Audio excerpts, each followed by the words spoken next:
Johanna, and I would like to welcome Antti Syväjärvi, rector of the University of Lapland, to officially open the conference.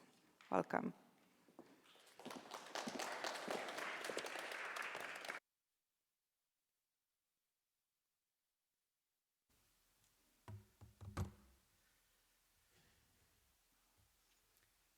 Okay, dear friends of the Arctic and North. Welcome to JUSTNORTH conference. I have learned and studied JUSTNORTH from the network by Googling, because we have many projects going on. However, it's my privilege to share this opening with you as project partner and as representatives of your background organizations, and also as other participants. If I have understood correctly, the JUSTNORTH involves about 13 partners from 7 disciplines to study North or Arctic activities. The key themes you are having are in and around justice and its relation to ethics, transition, scale and distributions, participation and governance dimensions, integrations and legal policy pathways. Indeed, as we can see, various aspects are needed to study and understand our North, our Arctic, and by our meaning that Arctic and northern issues are under shared study and concern. These key elements or themes that you have show also how multi-faced and demanding current theme is for scientists and research. The future is here as indicated, for example, in Glasgow Climate Conference. The meaning and importance of the North and Arctic is growing. Our university, the University of Lapland, is deeply in touch with JUSTNORTH and its goals. As university consortium, we have about 10,000 students, about 1,100 staff members. A great deal of them act in the fields like law, education, arts and design, social science, social and healthcare, engineering, technology, welfare, etc. In our strategy, the JUSTNORTH type of key themes are linked to the global Arctic responsibility. That's one of key strategic area in our new strategy. So these key themes you are having are also key ingredients in our strategy soup.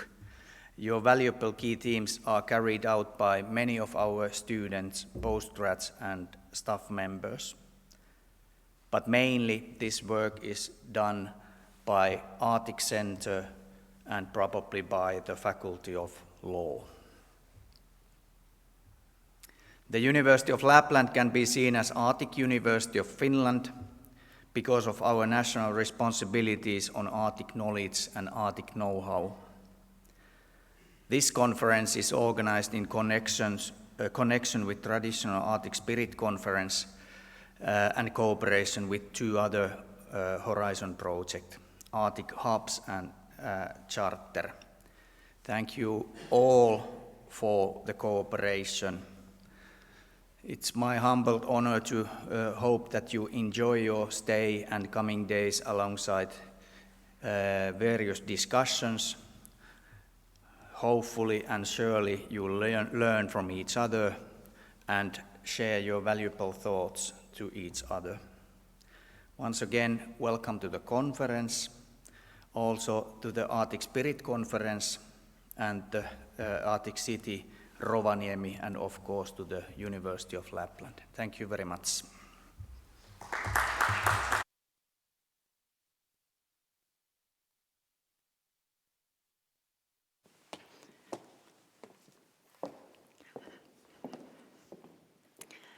Dear friends, I would like to welcome Johanna Ikävalko, Director of the Arctic Center, to greet the guests of the conference.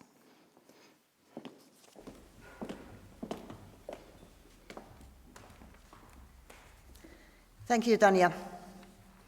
My name is Johanna Ikävalko and I'm the Director of the Arctic Center, and I warmly welcome you to this conference. In today's research world, networking is the name of the game always, and a Horizon project like JUSTNORTH is doing exactly that, networking. Dynamic research networks are a prerequisite for high quality and high impact research and innovations. Arctic region is in focus more than ever. However, the use of its nature resources and economic growth raises several issues of justice. At the same time, EU member countries are committed to ambitious carbon emission goals.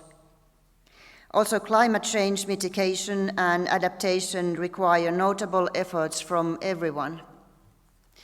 Unfortunately, the clash between extraction of resources for green energy, indigenous peoples' way of life, and traditional livelihoods is often evident and very dramatic, especially in the Arctic. The question is how to harmonize obviously conflicting interests in the Arctic.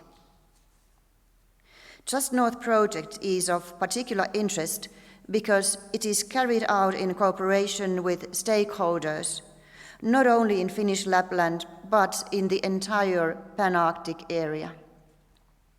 JUSTNORTH collaborates also with two other Horizon projects, Charter and Arctic Hubs. This becomes obvious when you peek into the Arctic Spirit program that actually starts tomorrow here in Korundi, and in particular its Wednesday afternoon sessions that are a joint effort of all three projects. JUSTNORTH project was kicked off during the pandemic. Today is the first possibility for its researchers to get together face to face. It's a great pleasure and joy for organizers to see you all in Rovaniemi and also those online.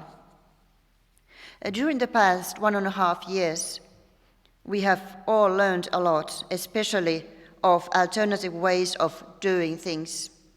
The learning curve has been very steep. Thank you all. Your work is highly appreciated. Now, I wish you a fruitful conference and many interesting discussions here in Rovaniemi. Welcome.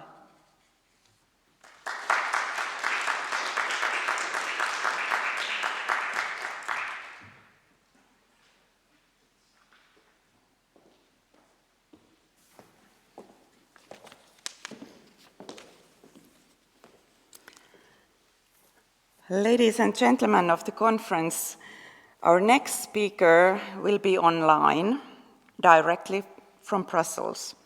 Ms. Elsi Katainen is the member of the European Parliament for Finland's Centre Party since 2018. She sits in Parliament's third largest group, Renew Europe. Ms. Katainen is the Vice Chair of the Committee of Agriculture and Rural Development and a member of the Committee on Transport and Tourism. She has previously acted as the member of the Finnish Parliament in 2007 to 2018 from the Savo-Karelia region. Welcome, Elsi Katainen.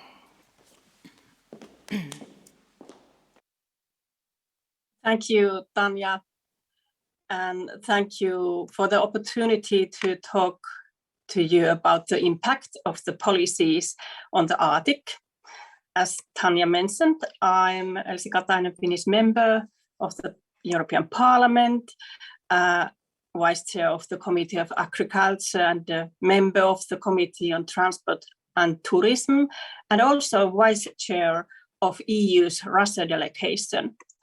For me, as the easternmost and northernmost MEP in the European Parliament, The Arctic themes and northern themes are important to me and closely presented in my work. But let's start from latest developments in EU. The EU Commission recently published a new Arctic communication, which comes at a crucial time. The communication was presented by the European Parliament's report on Arctic policy, which I was actively influencing together with my Estonian colleague Urmas Paet, who was negotiating the file in the Foreign Affairs Committee. It was important to me to stress in the Parliament's report that the growing importance of the Arctic must be recognized throughout the EU as well as globally. This is because in the Arctic, both the major economic and security interests, but also conflicts of international relations meet. In addition, the Arctic area faces the most drastic effects of climate change.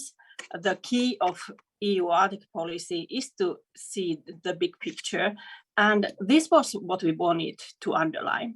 In addition to identifying important specificities such as indigenous people's rights, sensitivities of nature and biodiversity, and the remoteness and sparse population, the EU needs to see also the economic future of the Arctic and identify pathways to sustainable development. A broad scope in research should be pursued to achieve this, investing widely in different economical sectors, from tourism to bioeconomy, and from energy to technology, to help create a stable future and landscape for next generations, and to keep the area attractive. Dear friends, globally, the importance of the Arctic is growing.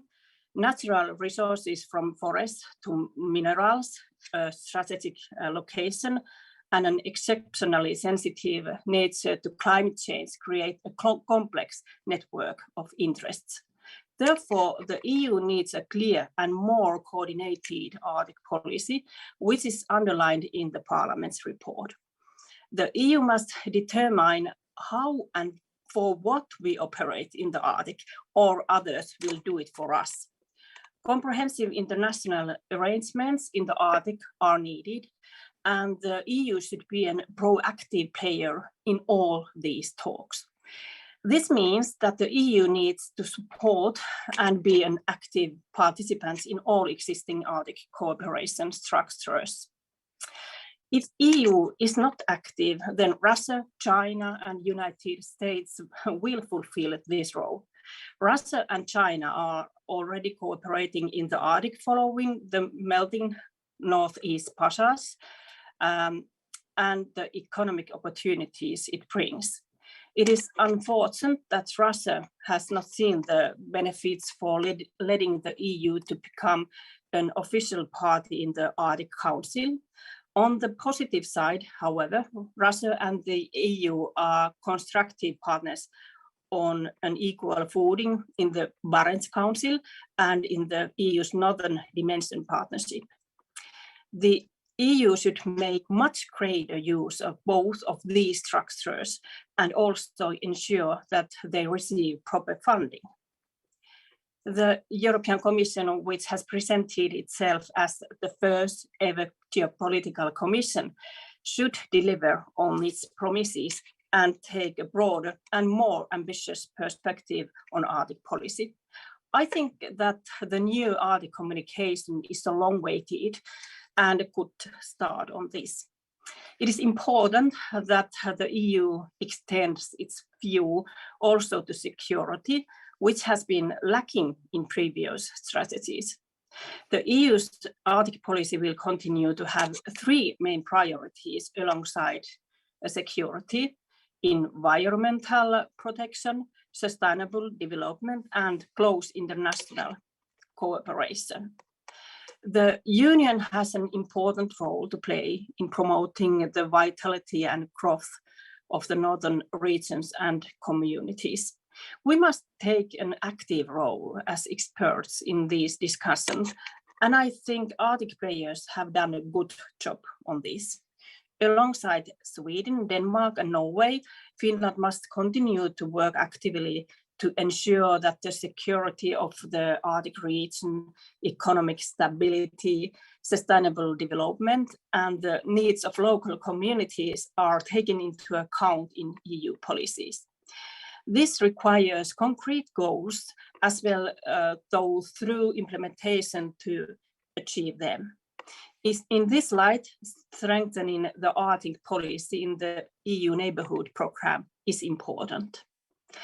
Climate and environment are at the heart of the Arctic. Although climate change is a key focus of Ursula von der Leyen's Commission, I think there could have been more consultation regarding Arctic issues in the Green Deal programme, since the Arctic is warming at least twice as fast as the rest of the world due to climate change, and this trend is accelerating. A global temperature rise of 2 to 3 degrees means a rise of 5 to 6 degrees in the Arctic. Furthermore, black coal is a problem that should be tackled as part of the Green Deal. Dear friends, European Green Deal is not just a program to promote environment and climate action, but also a strategy for growth. EU should also see this dimension in the Arctic as a key element and highlight that one size doesn't fit all in the implementation of these policies. In this summer, Commission published the Fit for 55 package, 12 new regulations, which are concrete measures how EU will reach the target of reducing emission 55% by 2030. Parliament's negotiators have thus been elected and positions are being prepared. This will shape the future of the EU. So the most important moment to influence European Parliament is right now. I am involved in 2 of these regulations as my group's negotiator. In the Committee on Transport and Tourism, I'm negotiating the Fuel EU Maritime Package, which will lay down rules for the use of alternative fuels in maritime transport. The transition will be significant as 98% of maritime transport are currently carried by fossil fuels, and the EU aims to reduce emission from the sector by 75% by 2050. My main goal in this negotiation is to safeguard the competitiveness of the EU and our export, especially in the most remote regions such as Finland. We have a special issue to look after and influence in this, because unlike elsewhere in Europe, our ships have to be ice strengthened, which causes more fuel consumption. The forthcoming extension of EU's emissions trading scheme to maritime, as well as the Fuel EU Maritime Regulation, must take into account the exceptional status of ice navigation so that the costs will not increase unbearable. The issue is particularly important for Northern Finland. I'm also a negotiator in EU's battery regulation, which is relevant for the Arctic, especially from raw material and mining point of view. It seems inevitable and needed that due diligence will be tightened up in this regulation. Parliament is seeking a balance between the fact that there is a great shortage of raw materials and at the same time, new batteries are needed in the green transition of the transport sector. In mining, it is important to find a balance between biodiversity and economic issues. Finland is good at finding this balance. The EU climate package is also undergoing major infrastructure projects with the new alternative fuel infrastructure regulation and the reform of the 10T and 10E networks. It is important to ensure that the Arctic is included in these core networks, and there are also opportunities to strengthen the vitality of the Arctic.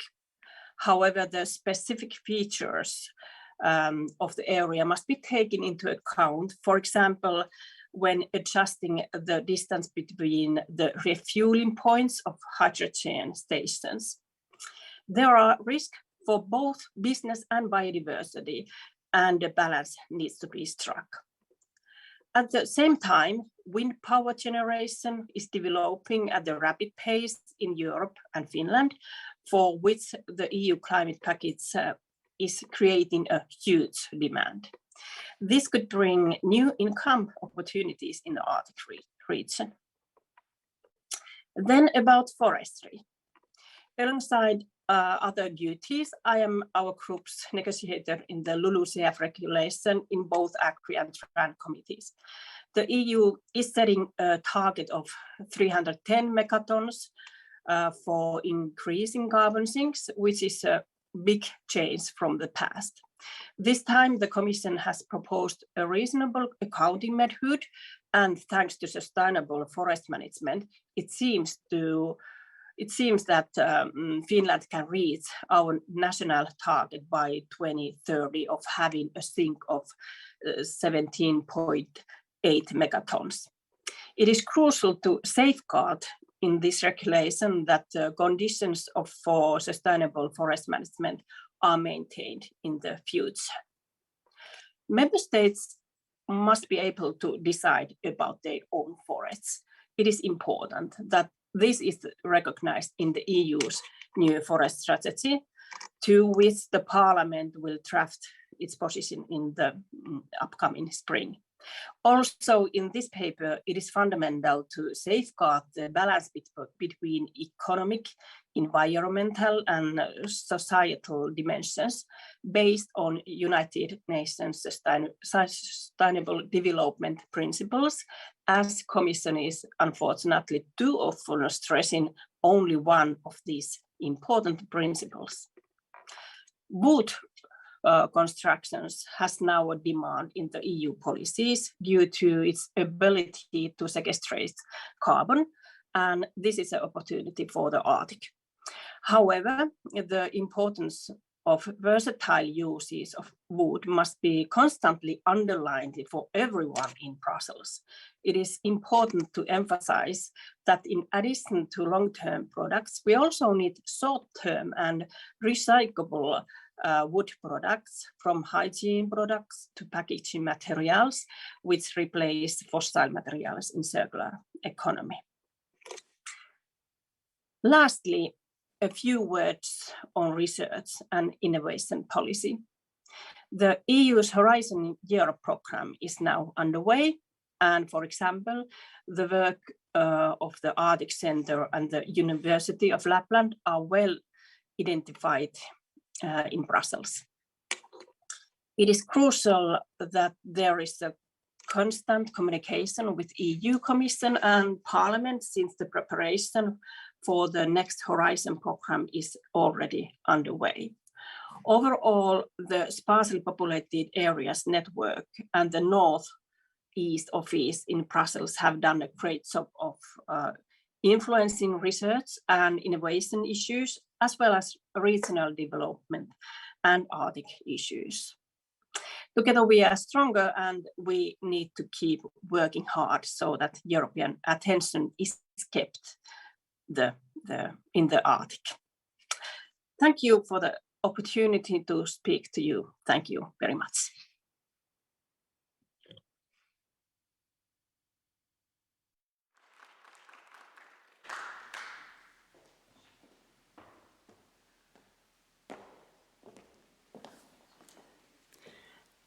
Warm thank you, Elsi Katainen, for the opportunity to bring the EU message about Arctic policy and research to us. We will keep going on doing the research when you are funding us in the future also. I think there might be possibility to present few questions to Elsie if anyone has some. And if not, oh, you have, okay. There is a microphone, wait a few seconds and then.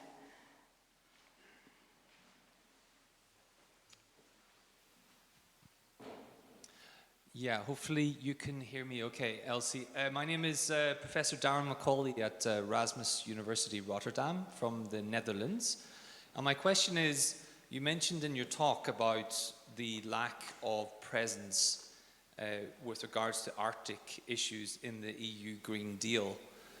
From your perspective, why was this so muted in the EU Green Deal? It's something I'm working on at the minute with other researchers as part of Just North, is trying to get our heads around why the Arctic wasn't a bigger issue in the Green Deal. So maybe if you could elaborate, that would be most appreciated. Thank you. Thank you for the very crucial question. As a matter of fact, I have no idea why Commission forget the whole Arctic issue and the power that the European Union could have in its best in Arctic dimension issues. I think the area is too sensitive at the geographical point of view, and that is why it's always in all areas it is so sensitive. Earlier, before Ursula von der Leyen's time, the Arctic was more in topics in EU's and Commission's topics, but somehow I don't know if Green Deal is too big and too sensitive there. I think simply European Green Deal was drafted quite quickly. Probably this regional aspect wasn't taken account and its sensitivity is just forgotten because of that. Thank you. And I don't see any other hands raised up. So we thank you, Elsie, and wish you a pleasant day. And we continue the conference here in Rovaniemi. So, thank you so much. Thank you. So, ladies and gentlemen of the conference, Just North has been an incredible, great achievement. The project has brought together dozens of researchers around the world interested in Arctic issues. Today, we are going to be almost 50 on site here in Rovaniemi, and almost as many also online, participating for this conference. For many of us, this has been the first Horizon 2020 project. For some, it may be the first major international project at all.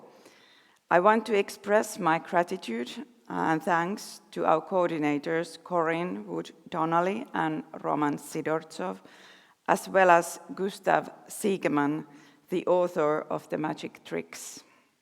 Thank you for guiding us extremely well in this EU project jungle, teaching new things and patiently answering our questions.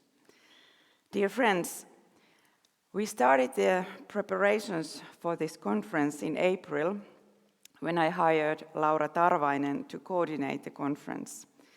You can imagine that there has been a lot of work, and we have learned quite a lot, new things, and we have survived even small challenges. I hope this day is very nice and rewarding for all of us. It is especially wonderful to see many good friends and colleagues here in Rovaniemi on site. After this day, our program will continue in the form of the Arctic Spirit Conference and on Wednesday we will have a joint session with 2 other Horizon projects, the Charter and Arctic Hubs, as the Commission has required us to do. I would like to remind you of a few small practical things to make our event and program run smoothly today. First, please follow the COVID instructions. Wash your hands, use the disinfect. There's also one small bottle in your backpack, and it's recommended to wear the mask as well. We need to stay on the schedule. I will be chairing this morning, and research professor Jukka Similä from the Faculty of Law will chair the afternoon. Every speaker here in the front sees the clock, and everyone can change the next slide from their presentation. Those of you who are presenting online, you are able to share your screen yourself and change slides accordingly. If time is running out, I unfortunately have to play this reindeer. So, unfortunately, because of the limited time, we can only allow 1 question from the audience after the presentations. But I highly recommend that you use the chat possibility of our streaming platform and communicate with each other in there. You have all provided a personal link to the platform. We have access to the internet. The username is Korundi, and password is Korundi with capital letters and 1. And there might be some queue for the lunch, so there is possibility to visit the Korundi art exhibition during the lunch break for free and eat a little bit later. We have 1 hour approximately for the lunch break. And there has been a small change to the evening program for our Just North members. The dinner for Just North starts at 7 p.m., so the bus in front of Korundi leaves at 6:45. If you have any questions, do not hesitate to contact us. There are also assistants here on site who can help if needed. And please don't leave the reception quite early, because there is also live music during the reception. Finally, I would like to thank our excellent technical producers, Saha Productions and Prospectum, who provided the conference platform. You sometimes spoke a language we did not understand, but guys, we trust you completely. Thank you also to our stakeholders. Some of you are here today. The greatest thanks goes to you, Laura. Without your input, we would not have succeeded in this. By the way, Corinne, Laura is born in April. Thank you also to Johanna Ikävalko, Director of the Arctic Center, for your support and encouragement to organize this event. I wish you all a very nice conference day and hope you enjoy your stay in Rovaniemi, the Arctic capital of Finland. Welcome.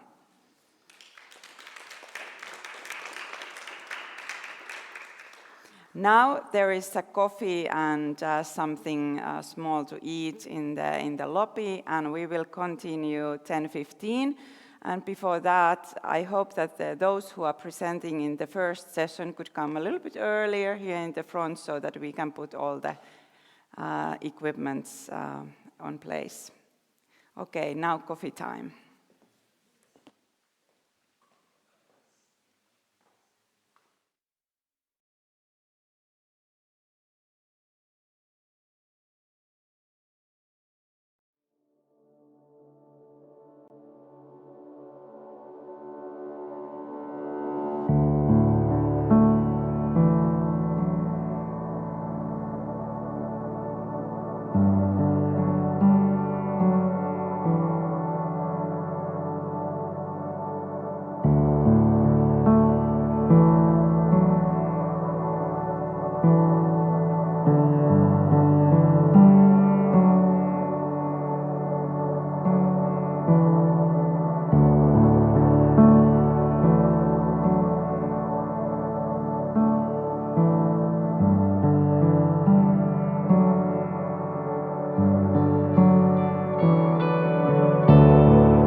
Okay, ladies and gentlemen, let's continue.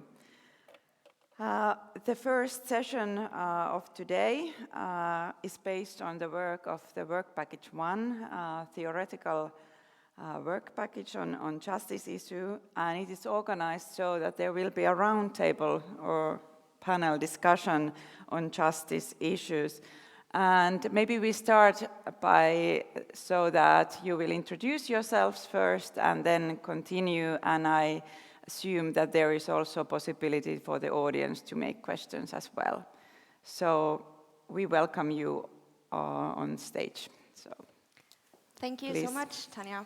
Hi everyone, most welcome to this semi-roundtable. My name is Dr. Johanna Olsen. I have specialized in ethics, justice theory and human rights, and I'm based at Uppsala University. And my role in Work Package 1 is I'm a postdoc in Work Package 1. I'm very excited to be here and look forward to your questions and comments after our roundtable discussion. I'll hand over to you. Hi everyone, my name is Stephen Shibalinski. I'm also a postdoc on the Just North project in Work Package 1, and I'm also based at Uppsala University with Johanna and Corinne. Hello, everybody. My name is Darwin Mccauley. I'm chair of the Management of International Social Challenges at Erasmus University Rotterdam. That is quite a mouthful. And my role in Work Package 1 has been to try to, I guess, stop one of our speakers talking too much. Could I say that, Roman? So I think that's really my contribution, which I'll outline in due course. But over to you, Corinne. Thank you, Darren. My name is Dr. Corinne Wood-Donnelly, and I've been the co-leader for Work Package 1. I'm based partially at Uppsala University and also at Nord University, where I am an associate professor of international relations and the High North. My name is Roman Sidertsov, and I'm the recipient of Darren's wise and timely interruptions and restrictions. I am a senior fellow for energy justice and transitions at the University of Sussex, and also an associate professor of energy policy at Michigan Technological University. And I'm a humble servant of this tremendous work package. So, also part of our team, but not able to join us in person today, but from what I understand, joining us online, is our work package leader, Professor Don Mitchell, who is based at Uppsala University, and also Dr. Tracy Skellington of University College Cork. Thank you. So let's get going. Just a few words about the purpose for this hour ahead of us, and we've been talking about how to do this and what to say, and the main purpose is to present and discuss how and why ethics and justice is understood and applied in Arctic research. But it's also, the purpose is also to present and discuss our work in Work Package 1, both what we have been doing during these 18 months, and also given that Work Package 1 is approaching its end.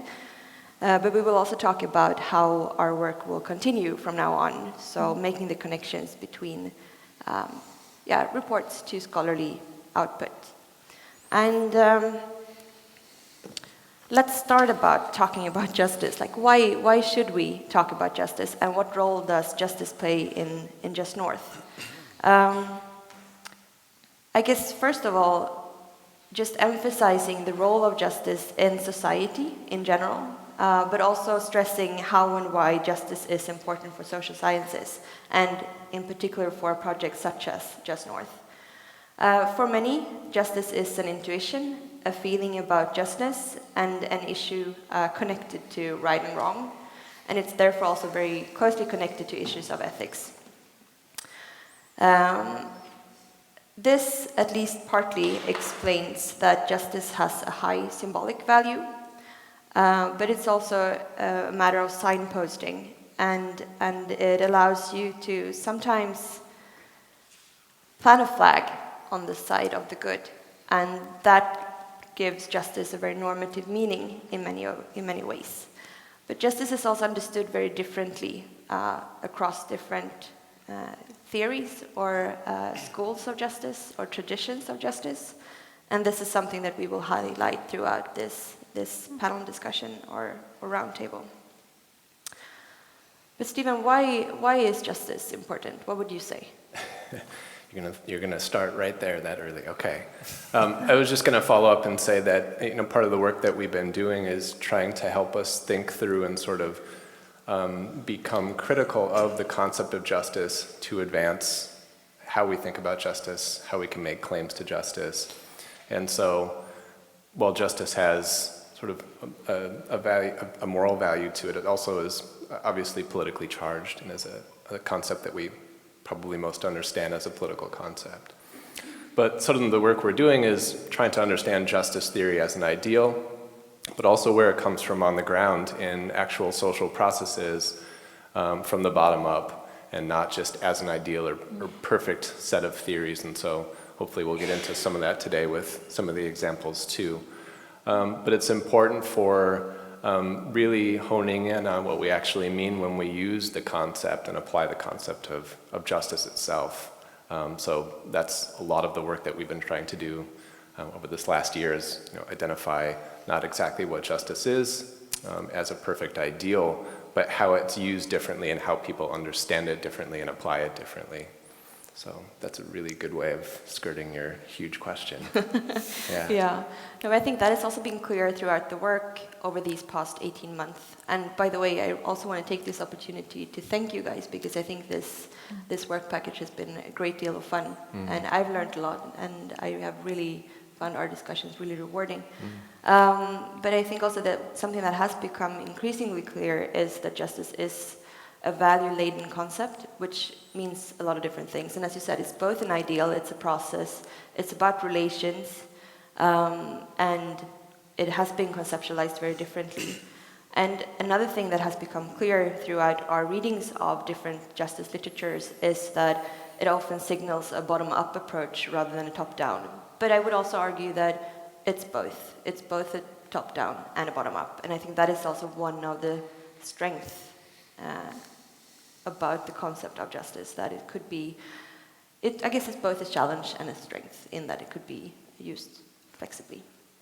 But most importantly, justice is important. And why is that? Why is justice important? I guess one way that we have been arguing throughout the project is that sustainability cannot be understood without justice. And that is also one of the key parts for connecting justice to Just North at large, I guess. And combining these things, that justice is both a symbolic value, it's about some kind of intuitive feeling, but also a very strong imperative for what's right and wrong, combined with a political stance and the importance of the concept in itself, I guess situates justice more largely in social sciences. But Roman, I would like to ask you why Just North has a theory component and how justice was brought into Just North from the beginning. Would you like to contextualize a little bit? Absolutely. Thank you, Johanna. We are, well, at least I am, eternally thankful to the EU Commission of funding the theoretical work. It is often one of the most missing components of a research project. And the reason why justice was crucial to this, and fundamentals of the justice theory was crucial for the success of this project is because there is in my view, a significant gap exists between practitioners and, well, what we call applied social scientists and moral philosophers. And often the two sides don't really collaborate very well. And what is given to someone as knowledgeable about ethics as Johanna might not be as obvious to someone who is a bit of a ethics hack. That's how I would describe it, and applied social science.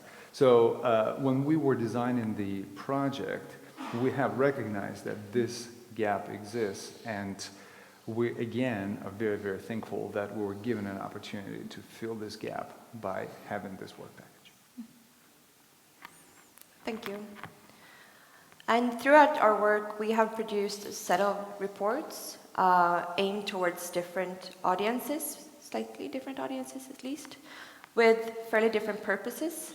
And we will return to some of them during the conversation today, but we will also they will serve as a starting point for other kinds of input or output rather that results from our work. But I would just like to mention what kind of reports we have been producing. And the first two sets of reports are focusing on discussion papers that are pretty much describing, analyzing, and conducting literature reviews on different traditions of justice. And this is also the ground for our understanding that justice is such a complex concept. This has been increasingly clear going through these literatures and having these discussions throughout the last 1.5 years. So the purposes has been to kind of explore the depth of the concept of justice. And the first two sets of reports are now turned into a book proposal, which I will return to in a little bit. But we've also produced a handbook which is geared more towards practical research on justice. And this is developed as a tool for how to produce questions that could be used for interviews or for collecting data, but primarily for analyzing data already connected and making those analyses connected to justice. And we are also working on some internal deliverables and some fact sheets, and I know that Corinne brought the most recent fact sheet, which is kind of summarizing the main parts of our work, or the frameworks that we have been developing, which is also then reflected in the reports. And this is built upon the forms of justice, the aspects of justice, and the realms of justice. And we have been talking a lot about terminology, and we've been discussing words and the meanings of words throughout this work. And I think that these three sets of ways of understanding justice is helpful for approaching justice and start thinking about justice, and making it more approachable also throughout other parts of the project, hopefully. So as work package 1 is approaching its end, it becomes clear that this work will definitely continue. And one way that will continue is the book I mentioned. So we are currently working on an edited volume which will combine the reports or the discussion papers produced in the reports.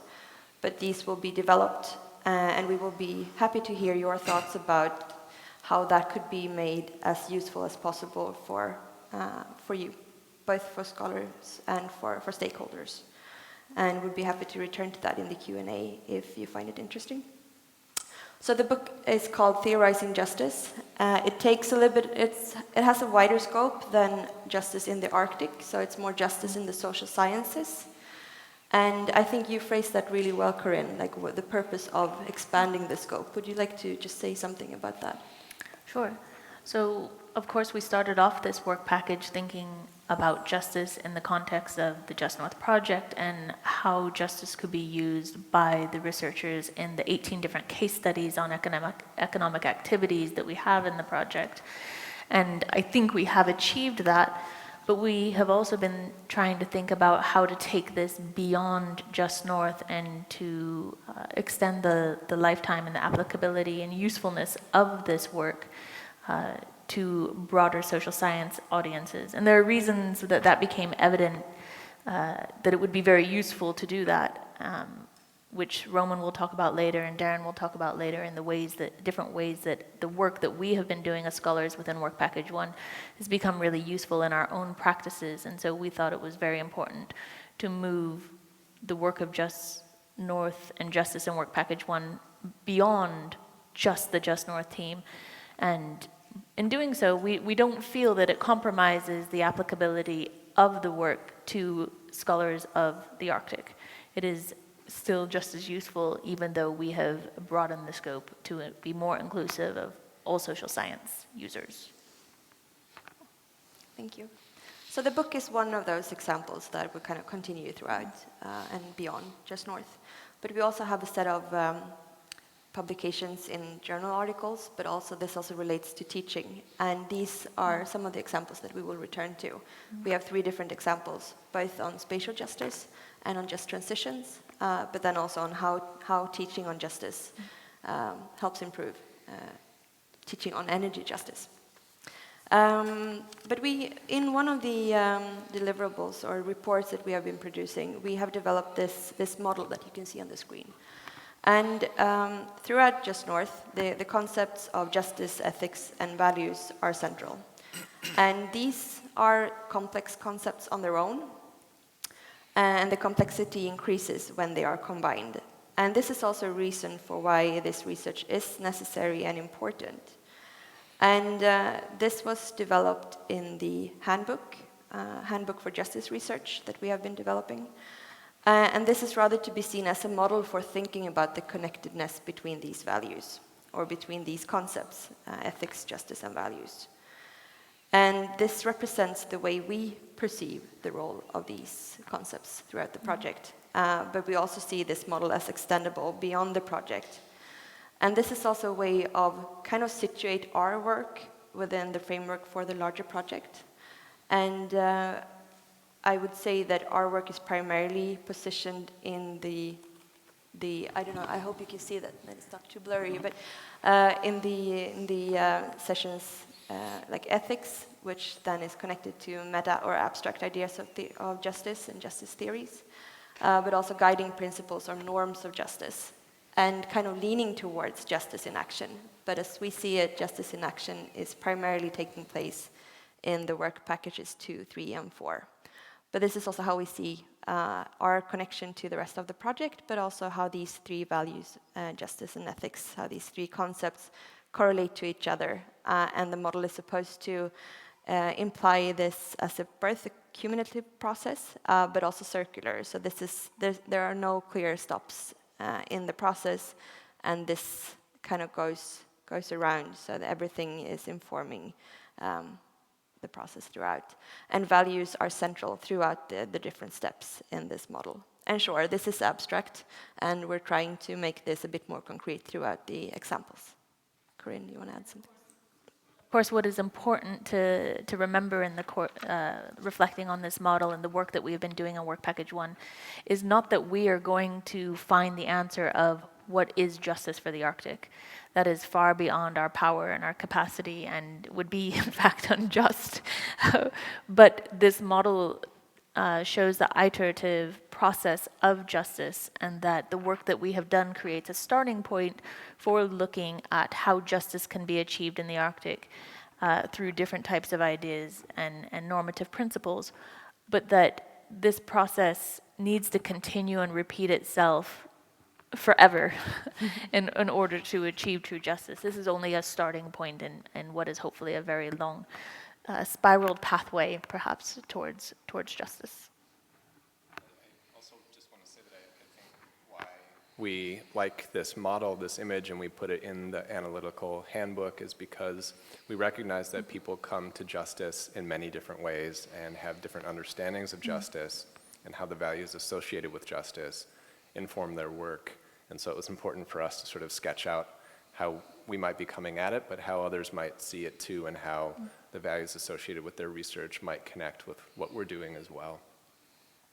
And I think that also reflects some of the key points in the literatures that we have been reviewing in this kind of inclusive approach, but also being really clear on representation and recognition, which are key components of understanding justice at large. I think we should continue to just saying a few words about how we have been developing the book proposal. And as I mentioned, this is part of previous reports. And the first part of the book will be focusing on justice in theory, and primarily focusing on traditions in philosophy, political philosophy primarily, and normative traditions of justice. And you can see them on the screen, so I don't really have to repeat them as such, but I just want to say something about how we also developed this work from the report into this book by also including other perspectives that weren't really included in the report. And we have been really keen to include indigenous approaches to justice, and that has also been a challenge, given that none of us are indigenous in the Arctic for the project in itself, talking about representation. But we're really hoping to make this a fruitful intervention and fruitful tool for understanding and discussing justice throughout the concept of indigenous approaches to justice. And then also not limiting that to the Arctic, but to justice in general and indigenous approaches to justice in general. So this connects to some abstract ideas of justice, as Stephen said before, primarily justice as an ideal, but definitely not only. And this is also where the differentiation between these different themes or traditions or schools become increasingly clear, that in some of these schools, justice is really a process and a relational process. In others, it's more like an ideal. And this could also differ of course, within the different traditions, that different views on justice exists also within these traditions. But this is the structure for the first part of the book, and I think you will present the second part of the book. Yeah, and so these parts, for those really in the know of Work Package 1's work, part 1 that you see on the screen is our second deliverable. And we had to come up with some categories of sort of the main or dominant approaches to justice philosophies, and so we called them schools of justice. But so that the first part of the book is going to try and do that and give a nice overview and sort of critiques of each of these normative traditions. But on part 2 of the book, we are trying to think then about how these schools and philosophies of justice, for a general term, are applied to justice in action, or what we call sort of the grounding of justice in more social and environmental aspects of justice research.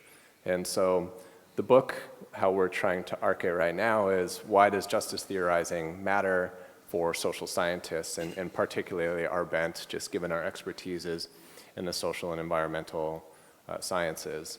And so you can see the chapters outlined on the screen there, but our expertise in these realms, we're trying to really bring forward how a social scientist who might not have training in what you saw on the previous screen in the normative traditions of justice and philosophy might go about applying or becoming critical of some of these applications of justice in the ideal or even non-ideal in the normative tradition, and how we then can apply that into some more applied or grounded approaches.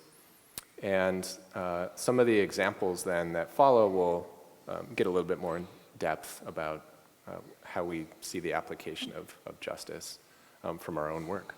Can I just add one more thing? Because I think that one of the key points with developing this volume is to make exactly these connections. And as far as we know, that hasn't really been done before in an edited volume. Like, there are plenty of volumes on these topics on their own, but not really combining them and putting them into a more comprehensive framework. And that is what we're aiming for with this book then. Yeah. Should we go to the examples? Yeah. Okay, so we'll each take a little bit here and come out of it and explain our own work, coming out of our own work in Just North. These papers have come from discussions that we've had throughout the first year, and are either taking the form of book chapters in the book and or papers that are currently out under revision or a review or under revision right now. And so the spatial justice aspect I'll talk about, and then we'll transition to just transitions. So spatial justice is something that I've been interested in as a geographer outside of or before coming to Just North, but within Just North, part of the work that I was doing this last spring was looking into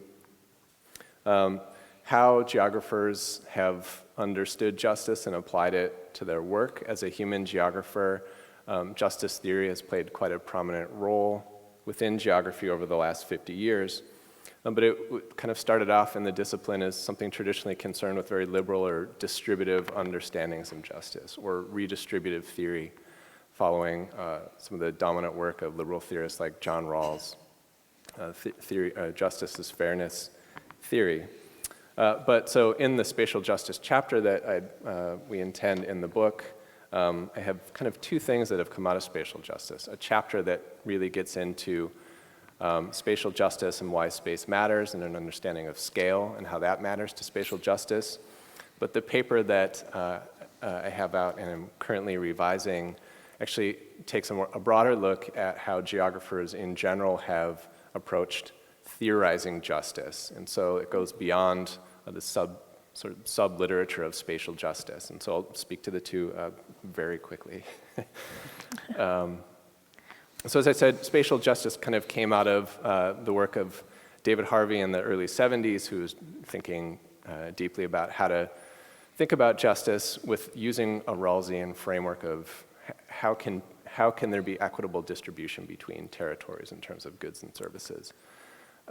He found limits to that working within the sort of mainstream liberal framework of justice theorizing, and influenced a lot of the way that critical geography in the early 90s started to think about justice theorizing in itself. So there was sort of a rejection of this distributive understanding of justice alone.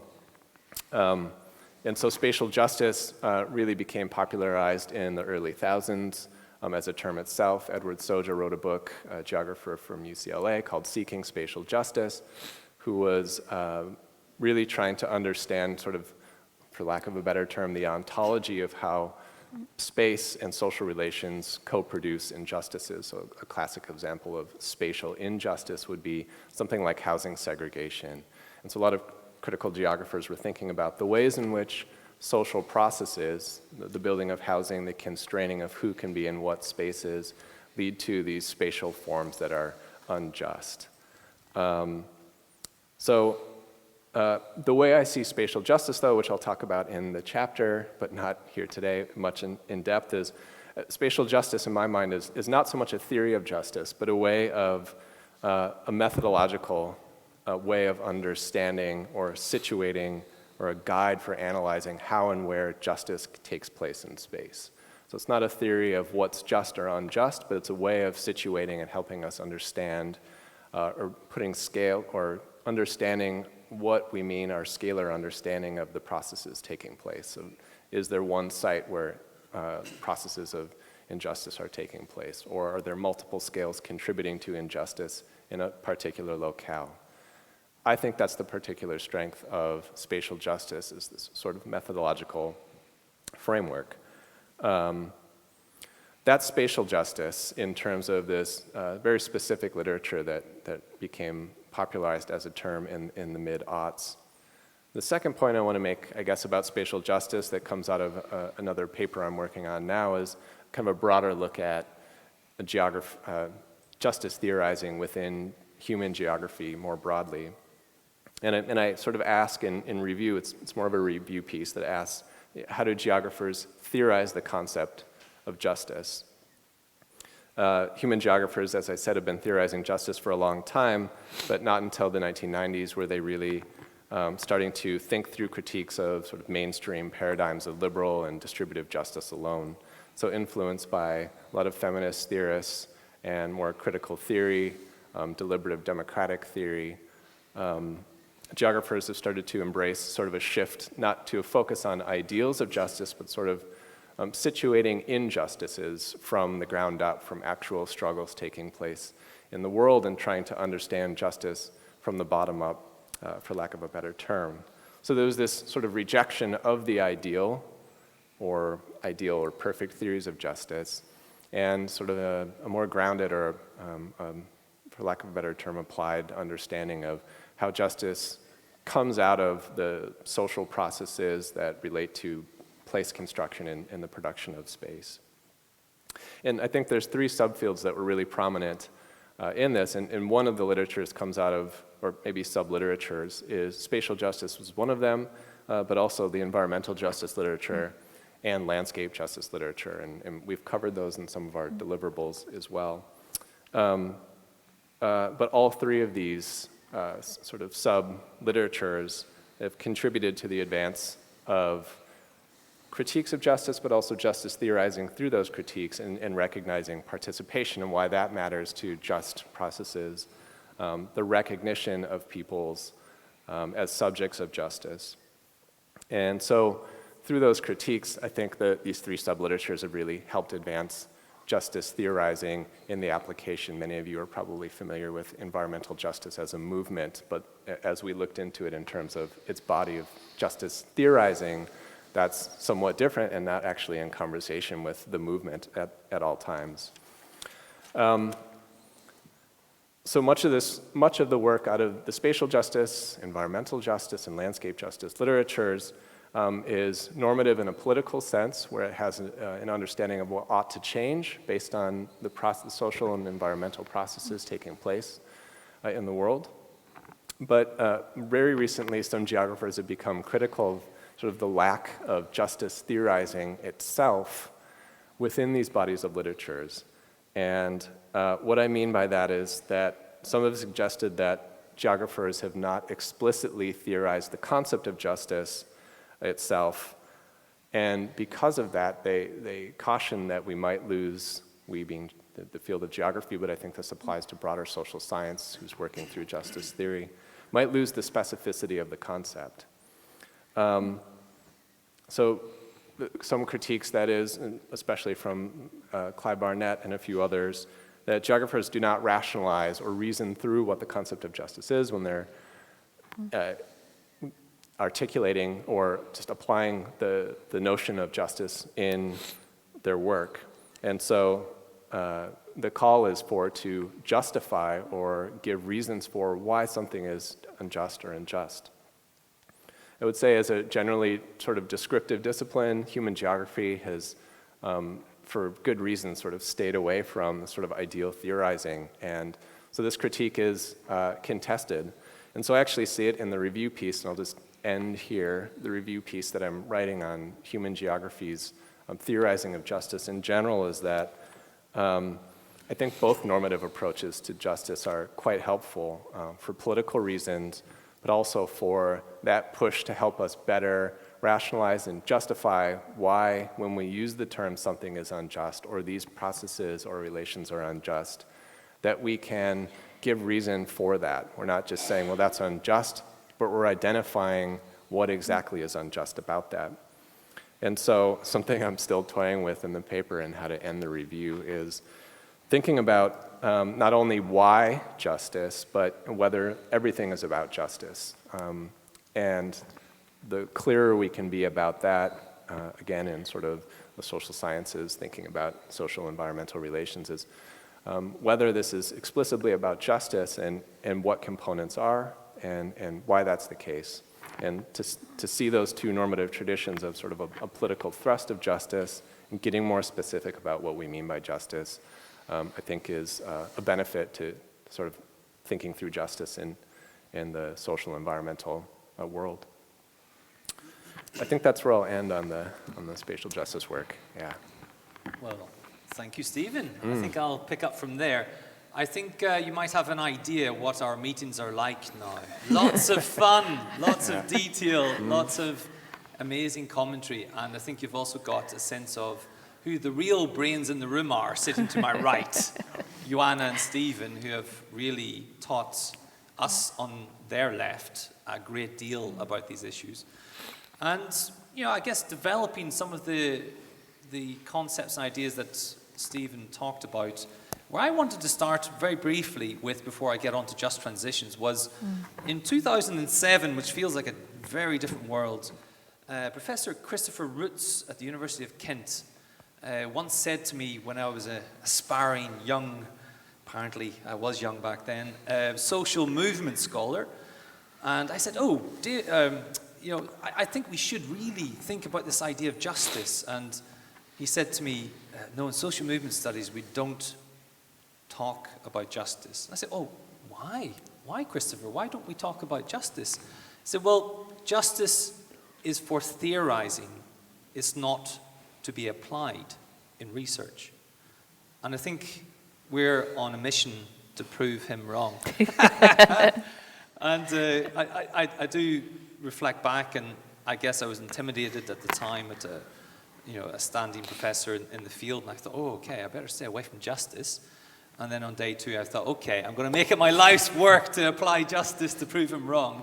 And indeed, on just transitions is an attempt to try to, I guess, develop a framework around these concepts and ideas that Stephen and others have already outlined, and sort of go, okay, well, how can we apply such a framework for empirical research in the field? And the way in which that we have approached this is to go, okay, from environmental justice or climate justice perspectives, this is already something that we try to do anyway.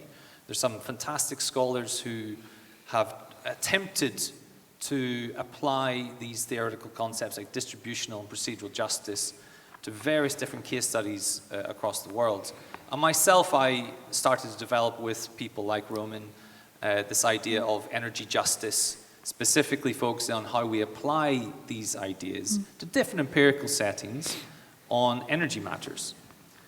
Through this workshop and this work package, this workshop structure, I've been exposed to a wide range of different schools of justice, which I sort of forgot about.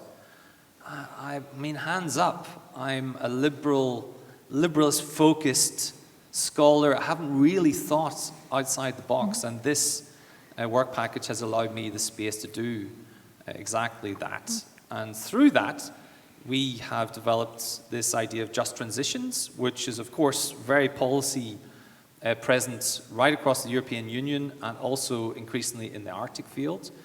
And this has led to a joint paper that we submitted recently with Corinne and indeed Mia Bennett, who's in the audience, where we try to empirically apply the concept of just transitions to the Arctic context from a state perspective, but looking at global data and considering, well, if we structure some of these concepts in a new way around the just transitions idea, what new research questions does this help us pose? And it turns out quite a lot of new research questions. And I think some of the findings that we're coming to, for example, suggesting that Arctic polluting nations are not paying enough, conclusions such as in relation to what we had a conversation on earlier, the EU and how it can have a more meaningful role in the Arctic and the impacts of that. And then also, with the just transitions idea, talking about employment and talking about how justice and inequality is very much connected to the real world's issues, such as how do we inspire new forms of employment through the transition away from fossil fuels. And one of our meaningful contributions in that paper is to suggest that investing in renewable energies in itself is not enough for the transition to take place.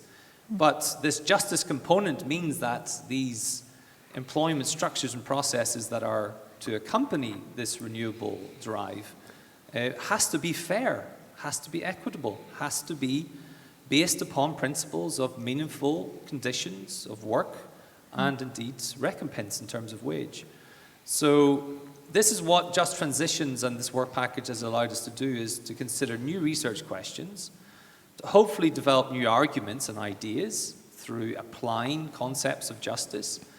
And all I can say is that I hope that we, through the book and indeed through the broader Just North project, are able to inspire others to try to do so as well. And I am really looking forward to seeing the overall outcomes of the Just North project, to see the complexities in applying justice, but also some of the interesting new research questions and indeed arguments that may develop from it. So I'm keeping it brief. I'm moving on to Roman to talk about energy justice. All right, from energy justice, we're transitioning. We're transitioning, exactly. Well, I have a much less glorious introduction to justice and to energy justice than Darren. I did not have an inspiring debate with the professor and then set on the mission to prove him wrong. So in 2012, I was approached by Benjamin Silvaco, who is a co-package leader for Work Package 2, and he said, "Do you want to write a book?" I said, "Sure." "What is it about?" He said, "Energy justice." I'm like, "What's energy justice?" He's like, "I don't know, but we'll find out." So I decided to accept the offer and try to write this book, and the book we did write. I was really fortunate that we had a third author who was actually trained in philosophy, Benjamin Jones. And I really learned a lot. I also, what I learned, and the most important thing that I learned while working on this book, is that how little I knew about justice and ethics. And I became ethics and justice curious. And one of those curiosities actually led to Just North. So it's one thing to do applied justice research, it's another level of, it's another challenge to try to explain and apply justice theory to a group of undergraduate students. And this is what I've been doing since 2017. I put together a class at Michigan Technological University called Energy Security and Justice. So, and I teach this course to largely STEM students, engineering students. And the first time I taught it, it was particularly difficult because if our researchers who are experienced social scientists have questions. How do you apply this? How do you conceptualize this? How does it work in a particular context? Now imagine undergrads who just got out of a calculus class or some other engineering course, right? So it is a challenge. So very quickly, this is how I understand the difference between an applied justice theory and a fundamental, a school of justice, fundamental school of justice and applied justice. So the difference is really in the origin, historic development, specificity of an area, subject matter they try to address or approach, and the approach that they employ, prioritization of addressing real-life problems over theoretical development. So the key there is that applied schools, they build on the previous work. As a matter of fact, they should, well, they try to and they should build on 2,000 years plus of human thought on this matter. The reality is that once there is an applied school of justice emerges, it almost immediately becomes a silo. So once it becomes a silo, the attempt to really understand it become sort of a regurgitation of things that are said within the silo, and then essentially it just becomes sort of like basically the discussion occurs in this silo. So imagine if you're in a supermarket, at a grocery store, and you know the word milk, but you have no clue what it means. So you're just looking for a word, milk, milk, milk. You might go and buy milk chocolate. It will be delicious, but you will not be able to put it in your coffee. Maybe you will get a milk bone, which is a dog treat. Good luck putting that in your coffee, right? So my point here is that you really have to build any kind of applied theory on this building blocks, and this is what this work package really enabled me to do, to go back to the course that I teach, that I will be teaching at 9 p.m. tonight. I will have to zoom in. Good luck to me. And essentially explain this sort of the building blocks of how do we get to this applied topic. So what I normally do very, very quickly is that I normally go through the instances of injustice, which is very easy to group and explain to students, and they get it really, really well. And I used to go to essentially principles, something prescriptive straight away, but what I was able to do is to incorporate the work that we did on the forms of justice. And now I actually, before I jump to what we should do, I actually give my students an idea of how to describe a justice problem and how to evaluate a justice problem. And it has been really amazing to see the results. My students are absolutely excited about coming up with designs that are based on free choice, such as community solar farms or walkable cities. So, and I can see how that actually has translated. So, Tanya, I see you.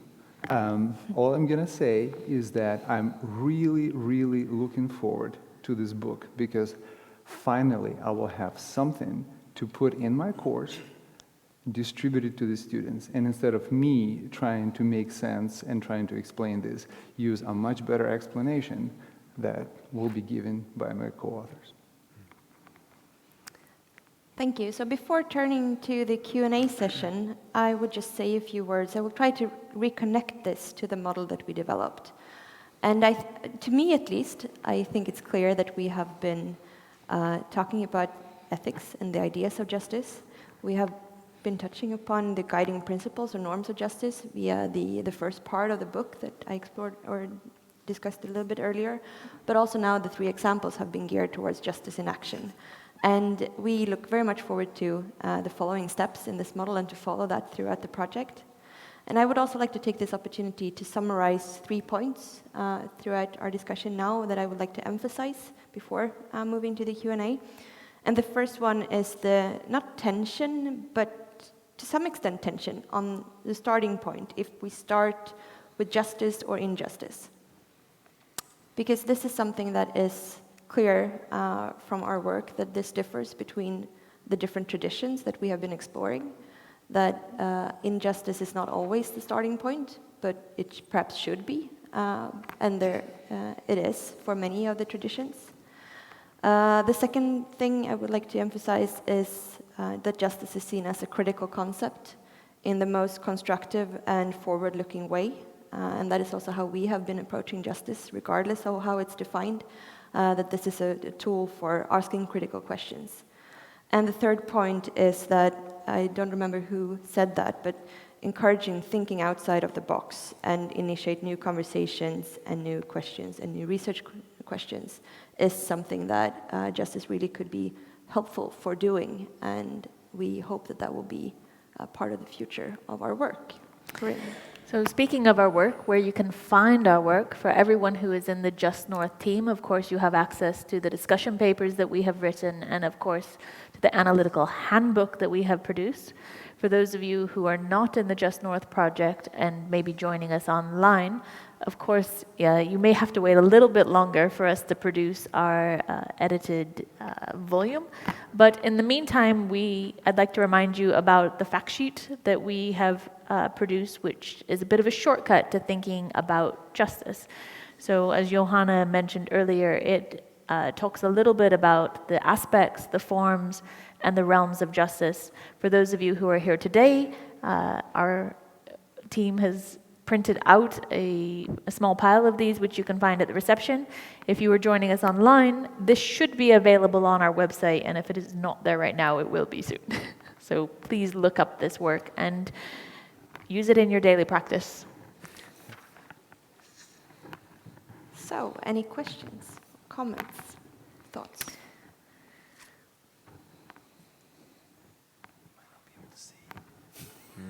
Stephen, are you? Edward. The microphone is coming.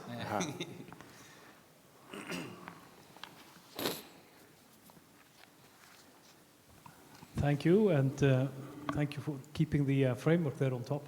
I'm just wondering, because, I mean, you mentioned, talked about justice as, predominantly bottom-up procedures, relational things, but also a need to understand this as a top-down way of thing, you know, and then I'm wondering, sort of, in terms of the Arctic generally, I mean, of course, not wanting to ask you to dictate what could be the justice issues or something like this, but here I'm thinking, for instance, about the fundamental principles and values of the Antarctic Treaty System. Now, these have been defined, and these are guiding lights and thoroughly negotiated repeatedly, you know, in the sessions. But if you reflect on that in an Arctic context, what could that look like? What could the fundamental principles and values be in an Arctic context without, of course, saying A, B, C, these are the ones we should, but sort of speculate a little bit. Could this be operationalized on the venue, for instance, of the Arctic Council, or could sort of just, is that something that you would think about? Yeah, thanks. We have. Tough question. Well, I would like to say on behalf of Stephen and Johanna that they are not Arctic scholars, and so are not familiar with these frameworks that you were talking about. I think Darren, Roman, and I are more familiar with them. However, so one of the things that we have done for, not within Work Package 1 specifically, but within the Just North project, is trying to identify the different types of values that are inherent in these different legal documents and charters. So we did not draw specifically from the Antarctic Treaty System, but we have combed through the EU, the Lisbon Treaty. I I can't remember the list of documents, help me with the list of documents that we've looked through to find the values that are being used as guiding principles in a lot of the regulatory and legal frameworks. And we have collated those to be used in the Just North project with the empirical work. So in principle, our work is doing that, although not explicitly for the Antarctic Treaty System.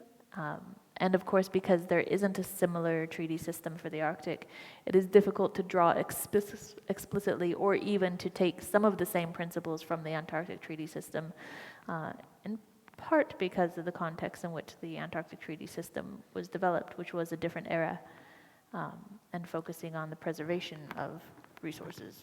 I was just going to jump in, Edward. I think you were also sort of talking more generally about what sort of principles would this bring us to in the Arctic, and I think on that I was thinking about the Just Score I was approach. about I don't to know, say Roman, that. if you want to. Well, I can do it.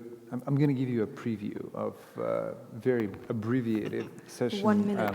With Preview. 1 minute. 1 minute. 1 minute. 1 minute. That's all you. No, I mean it is. So basically, the idea is that one of our deliverables right now, I specifically hovered over that deliverable to make it essentially help us with the Just Score tool that actually takes some of the components of the Just Score tool that we have identified that we will we'll design and we'll put it in the concept and whatnot. In that way, everything that has been learned through this work package, the idea is that it becomes the foundation of the Just Score tool, which can be applied and can be operationalized, whether it is an international voluntary agreement or it is a best practice by the industry. So we are very optimistic about what the range of things that Just Score might be applicable in. And also, just to give a few examples, I think that we have identified 4 core themes that cuts across these, and that's rights, recognition, responsibility, and overarching would be power through all of yeah, that. power, of Yeah. course, of course, yeah. The one we've debated the most. Yeah. Yeah. But I guess also just tapping into that, because I think that without having the empirical knowledge of the Arctic, I do think that representation and recognition are key, and I think those are the justice components that perhaps have been missing from previous policy work and scholarly work perhaps as well. Maybe any other questions? I guess there's, yeah.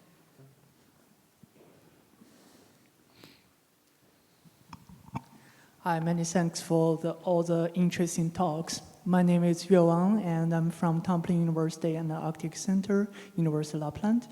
I have a very generic question about the book. When speaking of justice in action, you mentioned there are different sectors like environment justice, climate justice, energy justice, landscape justice, etc. And I wonder if these different sectors of justice are interconnected, and if the book explores the interconnection. Thank you. You want to go first? Should I? Okay, yeah, Yeah. sure.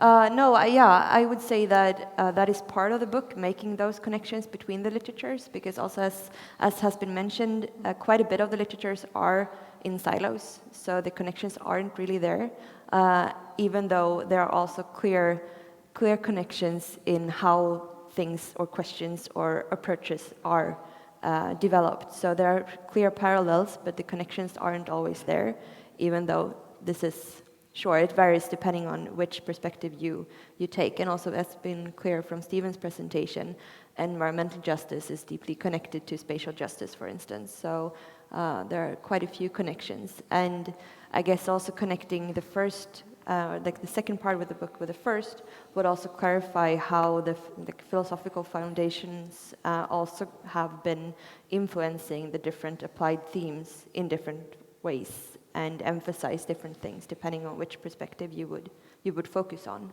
I don't know if you want to add something. Yeah, I think each chapter will sort of stand on its own to be a survey or overview of each of those justice and action theories, but at the same time we hope through that to show how those are connected to one another And then some of the connective work we would do as editors of the book is sort of put that in a broader context to position at the beginning and at the end to show how these are related at certain points, but how specific concepts like energy justice might come out of or come from a different school or a way of thinking than the spatial justice theories might. So hopefully it can be used like that, and we've developed what we think are shorthands, sort of some extensive tables for trying to pinpoint really,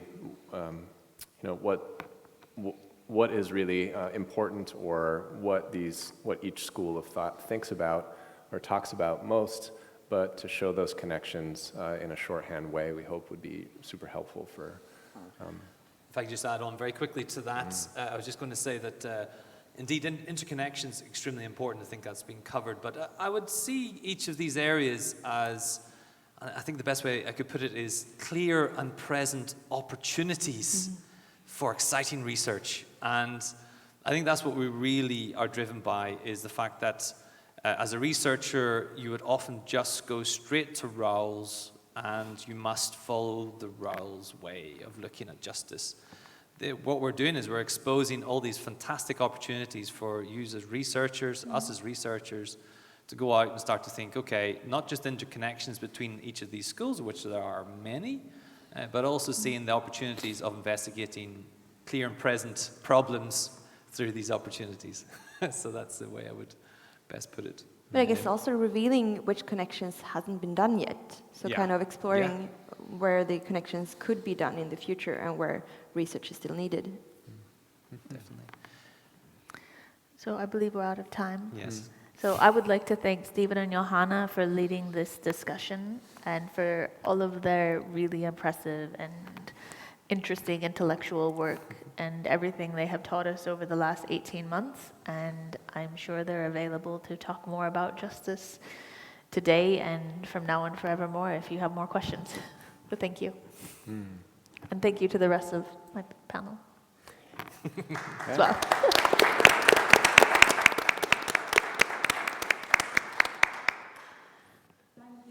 All, and now we have a quick 3 minutes nose powdering break, and then we will come back, and the first speaker may prepare yourself. So 3 minutes quick break. Thank you.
Okay, dear friends, it's now time to go to the second session and move towards our empirical work packages.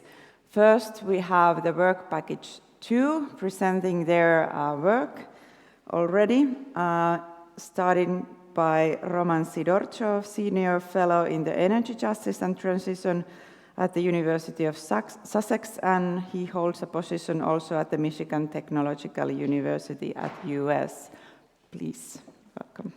Thank you, Tanya. And before I begin, and I'm going to do it again today, I would like to express my sincere gratitude to the Rovaniemi team, the Rovaniemi contingent of Just North, and to Tanya and to Laura, especially for their monumental effort to make this work. This is not easy.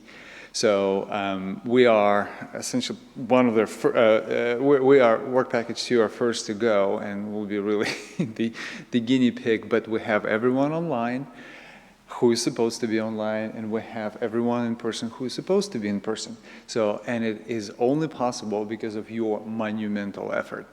So, I do not have a PowerPoint presentation, and I just realized this is the first conference to which I came, for which I don't have a PowerPoint presentation, and I feel so liberated because of it. I feel like I can just stand here and recite something, you know, of my favorite poem and whatnot, but I'm not going to.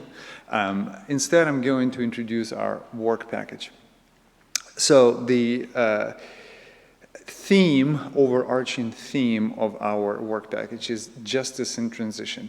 We intentionally did not call it just transition or energy justice, because we wanted to not just talk about the implications of transitioning from high carbon economy to a low carbon economy. We also wanted really to explore this transitional aspect of barriers, opportunities, legacies, cultures, inspirations, so, and make them applicable just beyond the energy sector. What is the ongoing energy transition or grand transition? So they, according to Václav Smil, who is an energy historian, there have been 4, and we're on our 4th one. The first one was fire, the second one was agriculture, the third one was fossil fuels, the 4th one is away from fossil fuels. So we are in the midst of this transition. And for those of you especially who permanently reside in Europe, you probably hear the discourse about the implications of this transition on a daily basis. The natural gas prices, the potential fuel shortages, the geopolitical implications of the Russian Federation perhaps not supplying enough gas as Europe would want and would need, and the explanation that actually Russia is fulfilling its contractual obligations. So there is quite a bit of discourse. On the other side of the Atlantic, the discourse is quite similar, although it has been hijacked by people who have no clue what how energy system works, what it is, what the components are, and there's been quite a bit of blame assigned to the current presidential administration. So when we in the midst of this discourse, we hear these persistent calls for more energy, more pipelines, more fossil fuels. But what does it mean necessarily? Does it mean where does this energy come from? Where does this natural gas come from? Does it come from the existing sites? Do you need to go and explore and develop new sites? The Arctic is obvious choice for bringing these resources to, say, the EU, because actually the vast majority of Russian gas that Europe uses actually does come from the Arctic and subarctic. So we are connected, even in Spain or in Bulgaria, we are more connected to the Arctic than we sometimes think we are. So that resource base, and the Arctic has been called that. If you see, for example, official Russian discourse, political discourse, you see the Arctic referred to as the resource base. But the resource base for whom? For what purpose? For how long? What happens if you don't need this resource anymore? What happens if there is a warmer winter next year? What happens if the share of non-fossil generation can provide some of those needs? What happens to it? So I grew up in Siberia, and I grew up during the time when the Soviet Union collapsed. And I remember seeing the implications of that transition. And let me tell you one example. I remember there was a new kid in my class, and he came in, and I started talking to him, and I said, well, where are you from? I came from the north. So he came from one of the former Soviet extractive cities. And I said, so when did you move? I said, just recently. And we're staying with the relatives. You know, my family's staying with relatives. So you weren't able to rent an apartment or what? He's like, no. We actually traded our apartment. We bartered our apartment for a refrigerator. So the cost of housing in the Soviet Arctic became essentially, it's almost free. You could go and occupy essentially an apartment. They happened to have a very nice one, so they were able to trade it for a refrigerator, which is kind of interesting that they need a refrigerator in the Arctic. So going back to this example, when we were putting the work package together, I was thinking about the implication of this transition. But I was also trying to extrapolate that example onto the global energy transition and the implications for this region that historically has been seen as the resource base, as something where you come in, extract, and go away, something that has an expiration date, so to speak, and trying to design our studies, try to articulate our studies with that memory in mind. So again, as I said, our work and our work package incorporates everything from barriers, opportunities, legacies, inspirations associated with the energy transition. And we designed the sequence of the case study to start with a bit of an inspiration, the new thing, the future. And that is the first presentation that will be delivered by Chikuka Mane. It will be on technical and policy suggestions for improved energy management, governance, and community acceptance of Nordic data centers. So that is the digital economy comes to the Arctic. The second presentation, which will be delivered by Paul Upham, and both Chikuka and Paul Upham are my colleagues at the University of Sussex. It will be on the challenges in switching to sustainable transportation systems that are not well discussed in the mainstream academic literature. But these challenges, they are not just Arctic specific, they're relevant to hundreds of millions of people around the world who live in rural places that do rely on personal mobility. And his presentation is entitled Lived Experiences of Energy and Transport Poverty in Iceland, Implications for Just Transitions. The third presentation is really about a bit of a conflict between the global ambitions, especially on the heels of COP26, and local realities. And it is essentially decarbonization effort, wind power in particular, meets the the livelihoods of the indigenous people. And this presentation, entitled "Who Owns the Wind? Perspectives of Justice and Indigenous Rights in Norway's Energy Transition," will be delivered by Ranhild Dale. Now, we are started with the inspiration, and we're going towards the barriers, the old. And that is our case study 5, and it will be Anya Badina, my other colleague from the University of Sussex, who will be speaking on stranded assets and carbon lock-ins, building capabilities and fostering just transitions through shared experience in Arctic communities. So I just realized that I completely forgot that we have another presentation between 3 and 5, and that would be delivered by my dear colleague from Michigan Technological University, Tim Scarlett, and it will be essentially his reflections on our sister projects in the United States that we were able to bring to Just North, and his presentation is entitled "Industrial Archaeology and the Energy Transition: How Communities Can Organize to Assess Mining Heritage Assets and Shape Just Changes." And last, but not the least, the one, then only, Darwin Mccauley.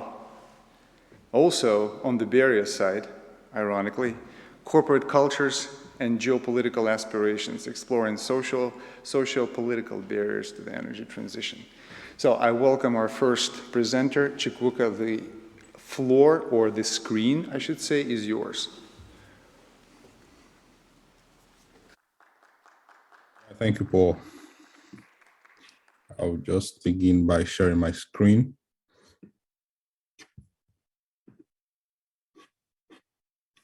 And,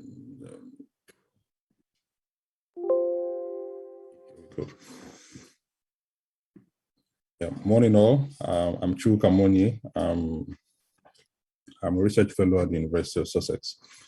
This morning I will be doing a brief presentation on the technical and policy suggestions for improved energy management, governance, and community acceptance of Nordic data centers.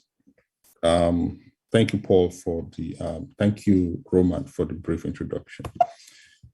Next slide. So this particular topic falls under the case study 2, and then the project objectives for that particular case study include examining the impacts of DCs, both on the environment and the community, up to the way of making policy recommendations. The presentations that will follow subsequently build on this particular paper, which has just been published. So it's the first output for this particular case study. So every subsequent figure and table or data that will be used or talked about in the course of this presentation, we draw maximally from this particular paper. By the way, it's open source, and we are grateful to the JUSTNORTH project for funding the publication. And so why data centers and the Nordic?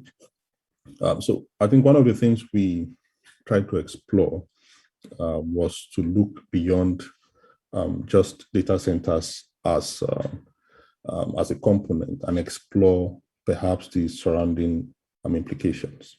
The ILCVR recently released a report, Net Zero and Transitions, and in the report they were trying to, drum up the idea that achieving net zero ambitions actually includes a wide, spectrum of other disciplines. And so if you look at data centers, they play a crucial role whenever it comes to data. And data actually plays a crucial role in achieving net zero ambitions, from the idea of smart grids to blockchain technology, which is actually decentralizing finance and control of financial assets, all the way to the Internet of Things. Today in the world, we have more Internet of Things enabled devices than humans on Earth. You see that all these things make use of data centers because you have to crunch, you have to process, you have to store. These things are stored in the cloud. but data centers do not actually exist in the cloud per se. They actually exist on physical spaces, and they play a crucial role. So the growth of data centers actually is facilitated by the transition towards achieving net zero. So the energy transition actually has a pulling effect on all other sectors in achieving that particular ambition. We also have the idea of the fourth industrial revolution, where you are having that interface between man and machine, and you are having a lot of interconnected devices. It also fits into the Internet of Things components. In the logic areas, you've also had tax incentives by the government, some policies to incentivize data centers and setting shop there. So you have the government coming up with policies where certain rebates are given to data center companies over a long period of time, just to make it easy for them to, or make the Nordic region attractive for them to settle in there. Roman actually made allusion to this in terms of the resource, the cool temperatures there in the Nordic region. It's also an attractive or pulling effect on companies and coming to set up data centers there. And that's simply because the majority of the costs of operating data centers actually is heating. So if you have a situation where you can actually have free heating or spend less in cooling your data center, it becomes attractive for companies to set up there. And we also have situations where policies have been enacted, for instance, in the European Union, where certain countries have policies that data collected from their citizens must be stored in data centers within those particular countries or within certain regions. So that also incentivizes how data centers are proliferated across the Nordic region. So what we try to do here is to show a distribution of data centers across the three countries we're looking at in the Nordic region, Greenland, Norway, and Iceland. And very quickly, we can see that Norway actually occupies the #1 spot in terms of the intensity of data centers, followed by Iceland. And then we just have one co-location center over there in Greenland. This here is showing you an overview of the high-speed digital cables, the interconnection across North Atlantic. And of course, we had some statistics. We tried to examine data centers. Now, in this particular research, what we did was to do a desktop review. And of course, we did some case study and of course, focus groups, site visit, interviews. So what we tried to do was to review the literature for specific data centers. We picked out statistics about these data centers. We developed unique metrics to analyze them. And of course, we also conducted about 20 interviews, trying to interview experts in the field, operators of data center, government representatives within finance, the IT sector, trying to understand their incentives or their policy plans for data centers, also interviewing households, everyday users. We also had focus groups. We had about 64 participants across the rural and urban areas, so urban areas of these particular countries, trying to have an idea about the understanding of data centers and what they feel about the implications of having data centers situated within their particular countries. One of the things we got quickly from the literature was the fact that there is no data center existing that's powered off-grid. So all data centers we reviewed were powered by the grid. So the idea that you could have data centers running 100% renewable already came up quickly as false, what we call accounting manipulation. So we also looked at another aspect of data centers. We're trying to look at the feedback of data center operations to the community. So when you have data centers within these particular regions, what roles do they contribute, or what's their benefits to the society, to the community? So we're looking at, for instance, the use of the heat generated from cooling data centers. Could it be fed back, or how many of these data centers have policies in place to feed that back into perhaps, let's say, the district heating of the particular communities in which they operate? So we did a comparison between Norway and Iceland in terms of data centers across a number of metrics, and just to benchmark these particular data centers and then see which one is more effective, which one has better utilization, which one has better energy per space area, etc. So we did that for a couple of data centers spread across Norway and Iceland. And we have the radar plot there in the first figure there. We also looked at potential solutions. Like I was saying, one of the first things that popped up was that data centers across the Nordic region were mainly powered by the grid. So that was the first option. That was the first recourse to powering data center.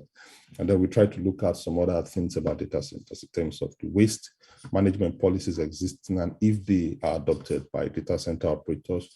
We also tried to explore things like the employment opportunities data centers could create for the communities in which they operate.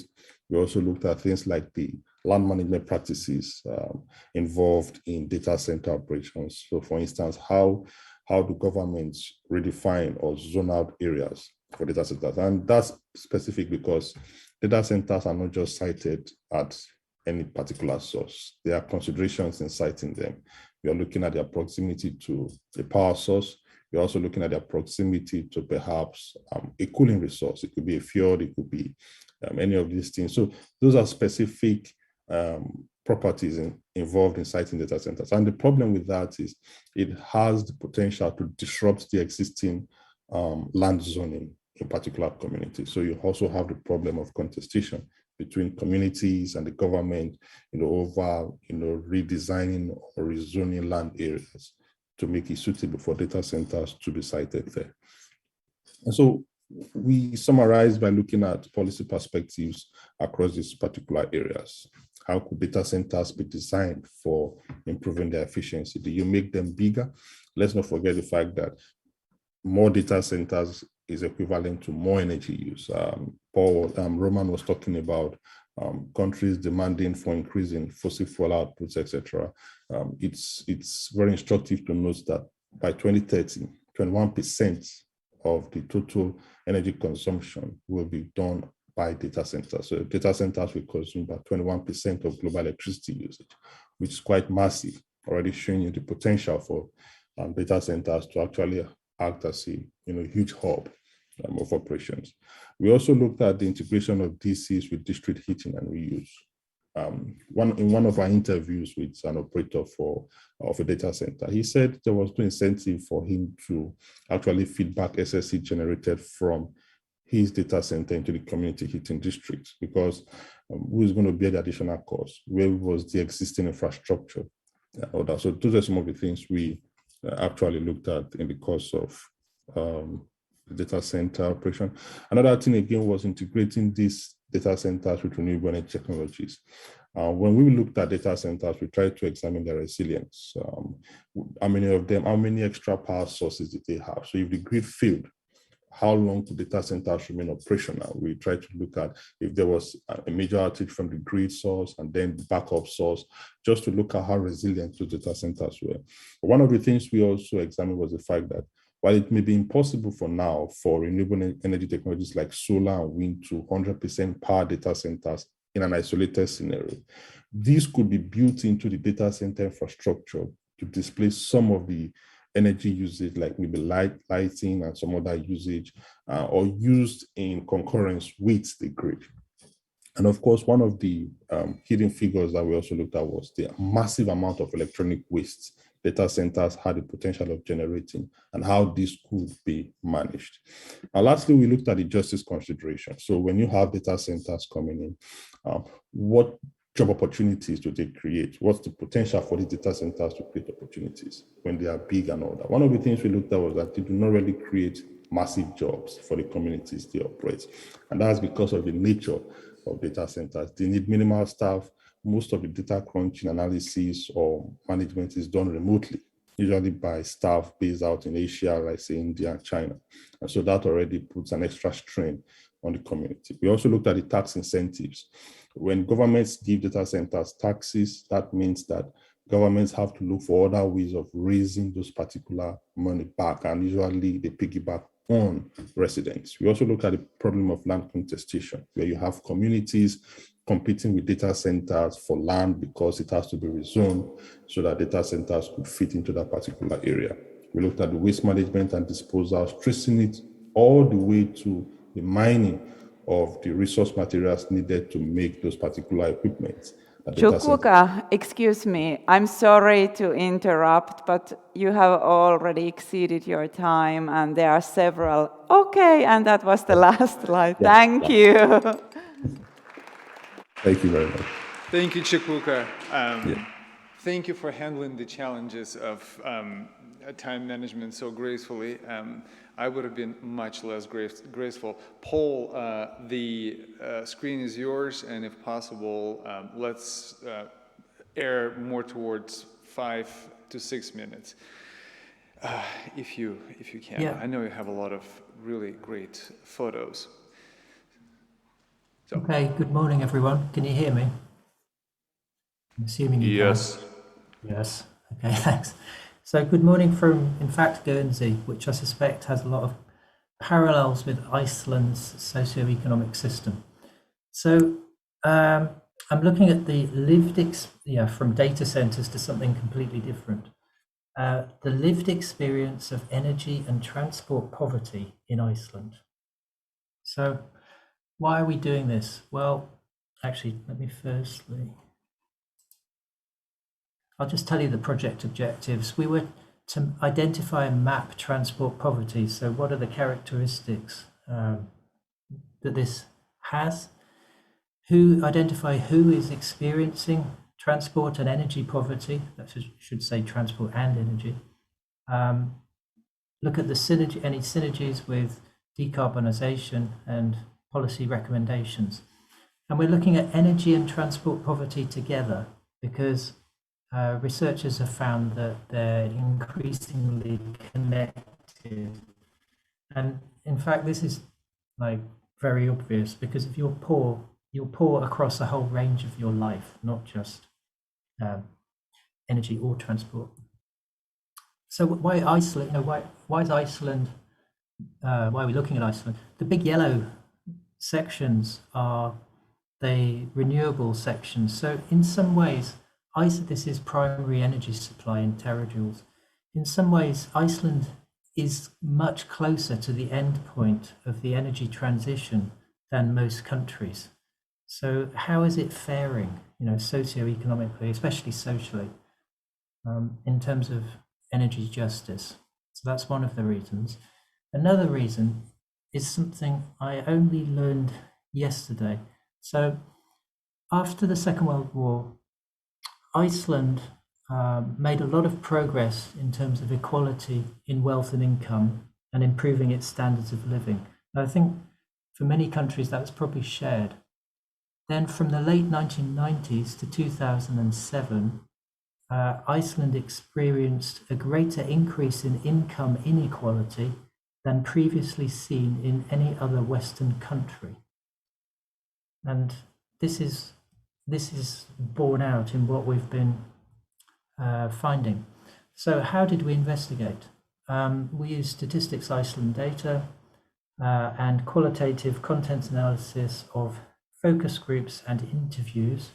The focus groups were with the general public and in one rural and one urban location, because we thought that might affect how people because people in those different areas have different transport needs, and that could be an issue, and it was an issue. And then we interviewed 20 people, actually 19 of which were women, one man, all of whom identified as either being poor or having experienced poverty, and most of which had some form of disability, mostly not physical, but some physical disability.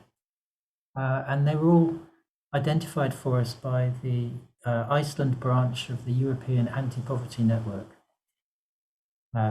which is, I should acknowledge Loifi Olafsdóttir. So the material context, Reykjavik, has experienced a lot of investment, new roads, new cycleways, new buildings, increasingly expensive place to live. Then as you go around the ring road, the place becomes more challenging physically to live in. It's very car dependent. the roads, I was surprised how poor the roads were, to be honest. You know, they don't seem to have been resurfaced, or perhaps they get destroyed every year, I don't know. But it's certainly very clearly very different to Reykjavik, that life is just not the same. Vik, very nice place. I'm going through those quickly. At the aggregate level, this is the Genie index. Iceland is the green bar if you're not colorblind on the left. Iceland is at an aggregate level relatively equal in terms of income distribution. What it is not equal in terms of is asset distribution. And it, you know, it reminds me of the UK and other, it's probably very common generally, but certainly the UK is like this too. I would love to show you a different graph actually. There's a real spike in just before the crash. So the financial crash really affected Iceland, obviously, you remember this probably. And just before the financial crash, those who had assets were raking in the money, as you can imagine. Okay, so in Iceland, 4% of the population are materially deprived and another 1% are severely materially deprived. Now, this is much lower than other countries, but it is still, that's 5% of 370,000 people. So whatever. And the definition of that includes the capacity to pay rent, your utility bills, to keep your house warm, and to face unexpected expenses, eat meat or protein, go on holiday, own a TV set, own a washing machine, own a car.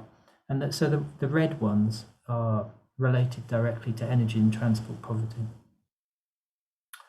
Who is likely to be poor? Women.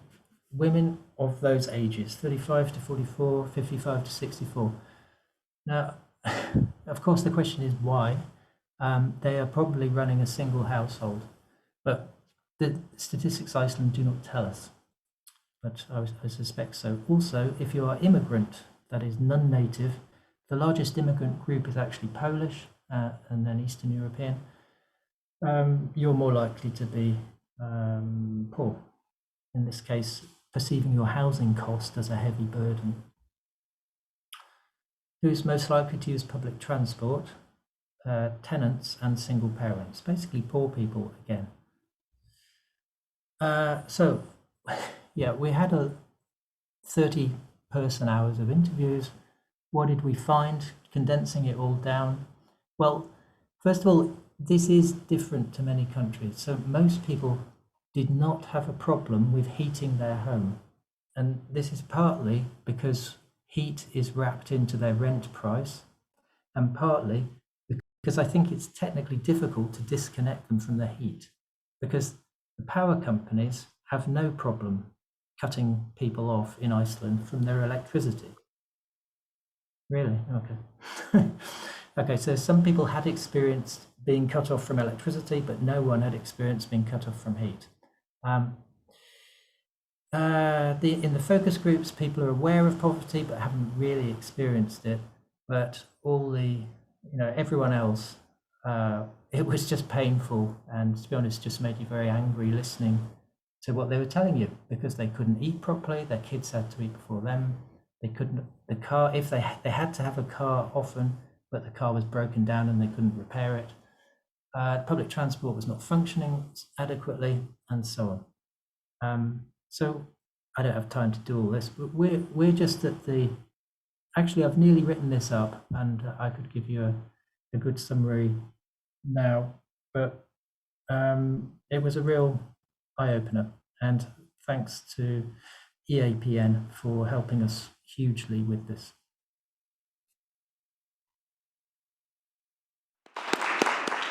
Thank you, Paul. It was really great. And while Ranhild is loading up her presentation, I would like to mention the person who is not here. She's next, right? And this person is online. He's listening, and he not only co-designed and co-collected data and co-analyzed data and co-wrote the papers. He's also the person who co-leads this work package, and that is Professor Benjamin Silvaco. So I know Benjamin, you're listening. Hi, and thank you. So Ranhild, are you ready? I think so. Hi. The screen is yours. Good to see you all. I'm sorry to not be with you in Rovaniemi today. And I'm going to see if I can manage to screen share in the correct way. Let's see. This is what I want to show you now. And are we on the right slide now? Are you seeing the presentation view? Hello? Yes, we can see. Maybe you Yeah. put it like the whole presentation from the bit. Yeah, you haven't started presenting, so you have to press the button. Hang on. Okay. For some reason this. So let's see. Now I think you're seeing the right thing, yeah? Yes. Yes. Very well. Thank golden. you. Perfect. Right. So I have entitled my presentation "Who Owns the Wind," which is something I have borrowed from a co-production between OEL Samian Theatre, the South Sami Theatre and Norland Theatre in Norway, that in 2020 produced a theatre production by this name, Who Owns the Wind, that questioned energy production from wind power in Norway and who can claim ownership of the wind and constructing wind turbines in order to profit from it. Central to this play is the South Sami term "Stäljesvuoto," translatable to justice, and so I thought it an apt entry point to my production today, as my case study is also about wind power in the Finnmark region of Norway and not in the South Sami region. This piece premiered in the town of Mosjøen, where a large onshore wind farm is currently under construction, and the reindeer herders in the district are trying to stop it in the legal system, as they have never given their free, prior, and informed consent. This is also particularly apt as wind power in Norway is currently, a lot of it is on Sami land and therefore also on reindeer herding land. So whilst I'll be discussing this region where my case study is located, I'll also quickly give you an idea of where we are in terms of wind power production in Norway. So here you can see a map of the current licenses of wind power in Norway. And this region in East Finnmark, you can see a lot of the orange ones that are applications that have been applied for but not yet approved, whereas at Fosen in Trøndelag in the South Sami region, a lot of wind farms are already constructed. And in October this year, there was a Supreme Court verdict that was kind of a game changer in this, in terms of wind power onshore in Norway, because the plants at Storheia and Roan that are on South Sami reindeer herding land were judged to interfere with the reindeer herders' right to enjoy their own culture under Article 7 and 27 of the that's then said that this license and expropriation decision is invalid. And so this is a Norway just had a change of government, and so the new Minister of Petroleum and Energy and the department is still trying to understand what this means. The reindeer herding district and the Sami parliament and other supporters of the reindeer herders are saying this means the turbines has to come down, but whether this is what the final decision of the ministry will be, whether they will respect the Supreme Court judgment in this respect or try to kind of renegotiate with a new licensing permit application is yet to be seen. This is totally still up in the air, but it's a game-changing moment that for indigenous rights in the Norwegian energy transition, and it might very well have implications for the case study that I'm following, which is plans for a wind power plant named Davi the map here somehow disappeared. Anyway, so Davi is this is from the Datnu side that you can see here towards Gastigaisa, the tallest mountain in this mountain region in East Finnmark.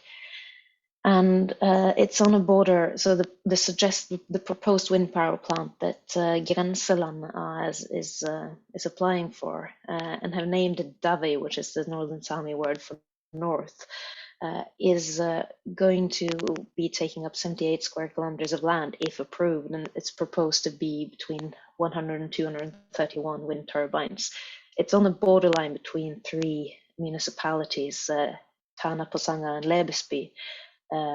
But the main planning area is within Lebesby, and that now is only within Lebesby municipality. It's also near the Finnish border, so it affects Finnish interests as well.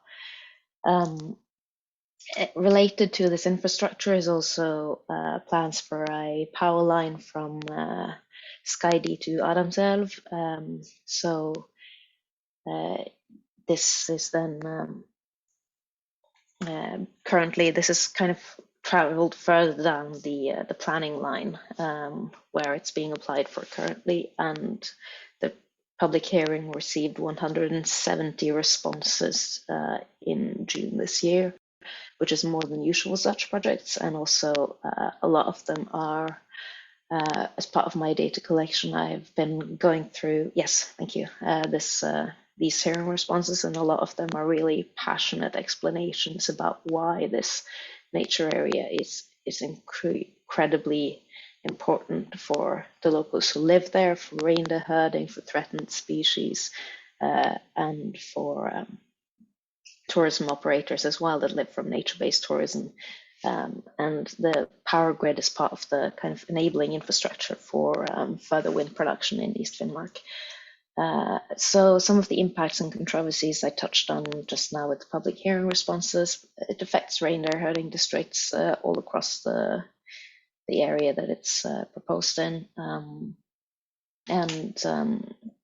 It's also used for fishing, hunting, harvesting, both for indigenous and non-indigenous locals. And it's really for people who live and use the region, a really important way of kind of maintaining their cultural belonging in place is to use the land in ways that leave as little marks as possible and maintain it for next year so you can fish and hunt, etc. It's also one of Norway's largest areas away from heavy infrastructure called Enon areas, and so if the wind farm is approved, it will then change this structure quite well. It will no longer be an Enon area, and as I mentioned, tourism operators are also afraid of negative impacts to tourism. This doesn't mean that there is only no's towards this project, obviously. It's divided opinions, but there has been a local action group to stop the Davi plans and its enabling infrastructure. That this picture is from their summer gathering a year and a half ago, where they gathered a lot of opponents towards the wind power plants to across both the Norwegian and Finnish borders of Sapmi to talk about the nature values and recreational use, but also indigenous rights and reindeer herding in the area. So the Sami Degi in Norway and the Finnish Sami Parliament as well, and the Sami Council have all expressed concern that the project will damage nature and violate Sami rights. Posanga and Tana municipalities, two of the neighboring municipalities, have come around to be negative towards the project. But Lebesby municipality, where the main planning area is, have no official position, but are positive towards wind power. And as well, there are regional plans to link wind power with hydrogen production. And so there is a kind of growing positivity in parts of Finnmark towards these major energy projects to be part of the green shift and to kind of increase industrial activity in Finnmark. So you have these two different perspectives on what a just development will be. Let's say someone Finnmark can take part in the green shift, but then the price of that is danger a danger of infringing indigenous rights, but also of massively changing landscape, and then also a lot of local people's reason to live where they live is from using the nature in ways that are not compatible with the major heavy infrastructure that is being planned.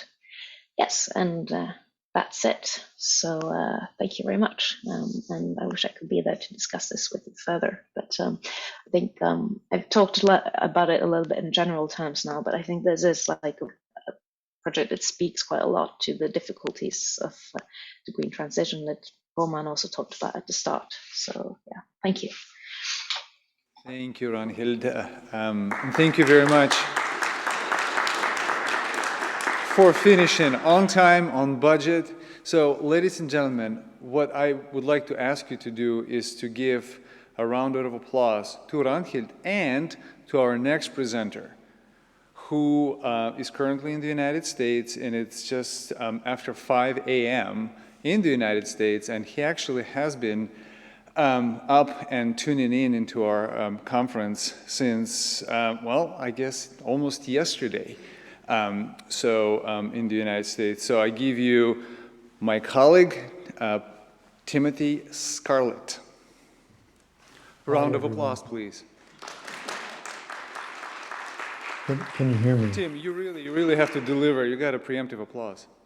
Yeah, yeah, and I'm going to actually abridge my comments so that we can catch up on some time, because I want to be sure to set up for my colleagues.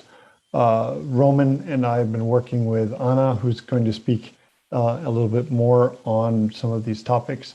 And Michigan Tech has been providing support and expertise in thinking about the application of an energy storage technology and its appropriateness to the Arctic environment in northern Sweden.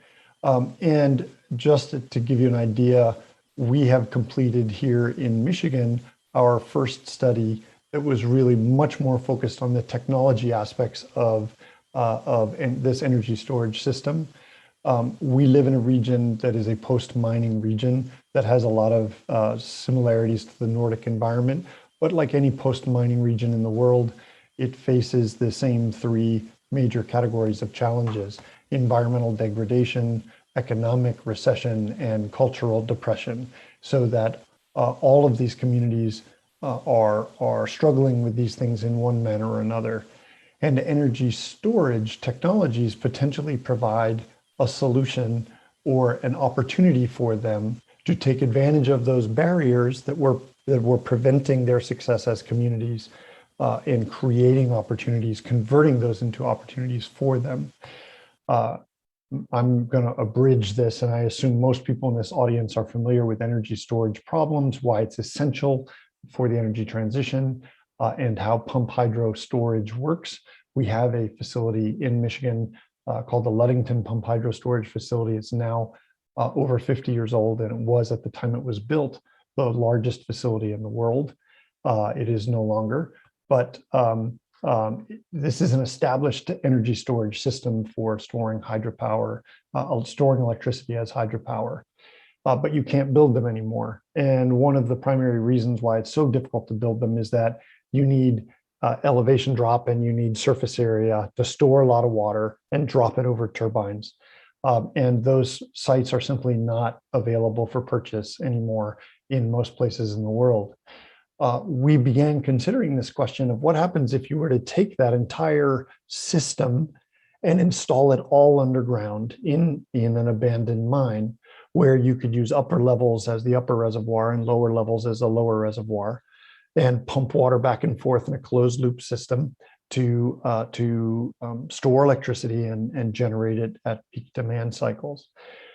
Our initial study has shown that this is technologically and financially very viable. It's very complicated, but the mine that we looked at here in Michigan was easily comparable to other possible mines, just to give you an idea of the scale.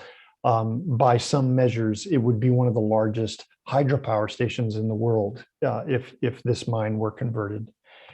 That's not so important for us, as we know. The important thing is that the pressure on the utilities to solve the energy storage problem is intense. They need to solve that problem.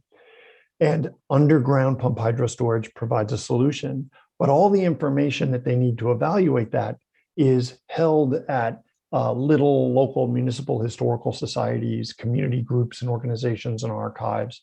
This example from our work in Michigan is a local mining museum in the neighboring town to the Mather mine that we studied. Like so many, it's run by avocational volunteers in the community, not by professionals, and they're underfunded, understaffed. They have way more infrastructure than they can care for. Yet they have all of these documents that are really filled with essential information about the structure of the mine, its engineering, its history, its capacity, its water flow, how it was operated. And it serves as a social node for all of the retired miners or their children who have oral memories of living memory of what the mines were like. From that information, we were able to build our models and do our pre-feasibility study. And there's no reason why these community groups could not be organizing to do this work on their own. There's a great tradition in industrial archaeology of this kinds of community-based heritage research and work, where they could be evaluating the heritage values, what they as a social group, as a community value in these mines. And the important thing being that they're not simply a brownfield. They're not a wasteland that can just be used by society. These places matter to people. They're important for a number of different functions in society, including economic development, sustainable economic development through tourism, through education of youth and community events, both approved and unapproved community events here, people recreating on a mine waste landscape. So as you think about all of those things, you can envision a way in which communities, post-mining communities, could organize themselves to imitate the assessments of the resources, both in terms of the technologies and capacities, but also in terms of the heritage values and their social interest in the history of the development of the energy infrastructure in relation to their mining landscape, and enter as a co-designer in these kinds of systems as they become proposed as low-hanging fruit solutions to the energy storage problem.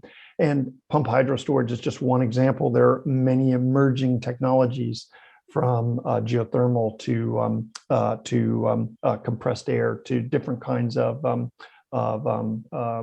electrical generation, carbon capture technologies, all which could be integrated and linked with other kinds of economic development, from data centers to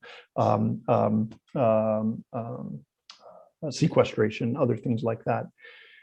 So as you are thinking about the possibilities, and as Anna will discuss this, what we are hoping to demonstrate through our work in the Swedish Arctic is the way in which social communities can come together and develop a consensus and participate in a co-design process for changing the evolving infrastructure.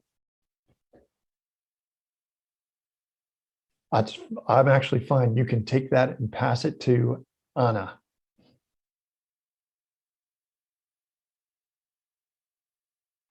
So I think we should borrow from the South Pole activities, exploration activities, and maybe adopt an award for Just North. Let's call it the Sir Ernest Shackleton Award for the person who endured the most. So, and I'm going to take the liberty of A, instituting this award, and B, awarding it to Tim Scarlett for enduring through the night and delivering an excellent presentation. Thank you, Tim. So the next presenter is my colleague from the University of Sussex, Anna Badina.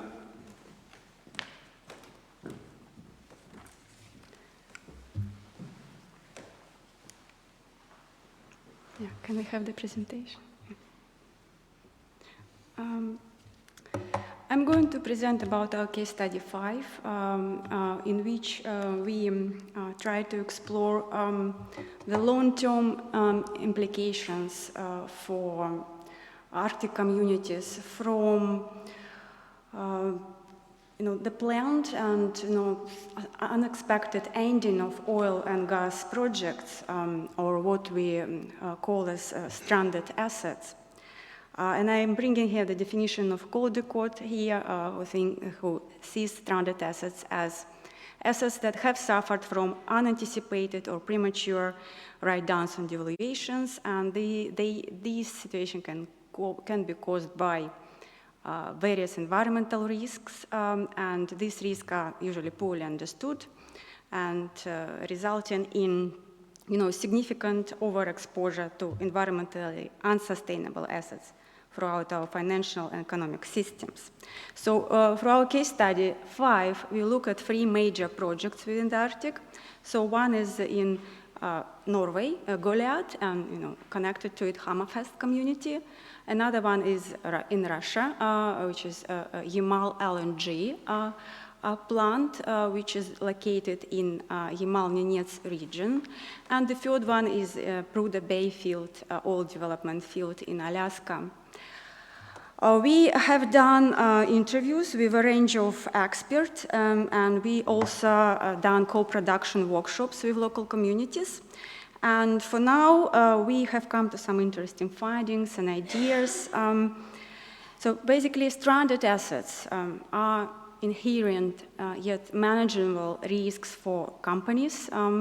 So companies, they do understand these risks, and try to do their best from decommissioning plans and sustainability strategies. And sometimes sustainability strategies are really progressive. But of course, we also see there are good and best practices which we need to also take into considerations. While energy transition is generally accepted in principle by the community as a good thing. So concerns less certainty and kind of reservation and more frustration is about how to do it right in the community's circumstances, so that it does not damage the community's capacity to live a good life. And community situation, is something which is quite difficult to define because of many, different factors at play, which, cannot be captured or, fully controlled by one organization or even 2 organizations. So that's why in various decisions, many factors or aspects are left out, and specifically those aspects which are difficult to control by certain organizations, like external or future, which is uncertain. And this creates risk or failure or, on promised outcomes, and of course, frustration within communities. We understand that what is right for Arctic communities of Arctic region can only be defined via social experience, basically via connecting to different actors and to sharing different experiences. And this slide shows, I want to show you some findings from one of our case studies, some really powerful feelings within Hammerfest community about oil and gas development and energy transition, and about some fears about being a stranded community. So it really demonstrates the importance of building Arctic development on social experiences to ensure long-term just outcome for communities. So they're generally very positive about oil and gas development because it has such an impact on communities' life. So they say we were so poor as a community. Oil and gas brought optimism, helped build an attractive society, which is key to Finnmark and future. They were very professional and keen to be close to the community. They traveled within the region to understand what they can do in other areas. They handle social contract with seriously. They also see how transition, they have suggestion, they don't reject various proposals for energy transition in the region. They see how transition can be done with support of oil and gas sector rather than destroying it, because oil and gas sector within those communities, they are actually the key decision makers. They are the companies that have competences that can help municipalities with the competences as well. So they say, we believe if we build stone by stone, we also have the infrastructure, we have the competence, we have income, active politics, and the supply industry. If we don't have that, we can't be part of this transition. We are doing it right now. It has taken so much time, efforts, and money. If we stop with oil and gas before they build up this new industry, I think we will be like a museum. They also raise concern about the wider policy and its effect on community future prospects. So particularly concern raised about the recent EU Arctic policy. So they say that EU has totally misunderstood how lives are here, how important oil and gas sector has been for making sure people live here. So it is not like a museum. It is not like we pollute more here than in Europe. It is actually Europe which is the biggest problem. It is very interesting. They can just sit here, there, and point to where we live. They just say, stop everything, and that means a consequence. We will lose 25% of our workforce. So how we've done these interviews, and they're thinking how we could approach our data, how we could analyze our data, and they're thinking along these lines. So basically, we want to point that there is no doubt that energy transition as such is a good thing that can create new opportunities and new future for the Arctic, but it should integrate the possibility of social choice based on particular situations of communities in which it is applied. Without this choice, without understanding how transition would play out in particular circumstances, transition risks creating stranded competences and stranded communities. We should aim, and we can actually work to prevent frustration, opposition, and even inter-community and intergenerational conflict if decision-making process are participatory, inclusive, and mindful of shared values and experiences of communities. We cannot accept, oil and gas communities are abundant. These communities brought us prosperity today.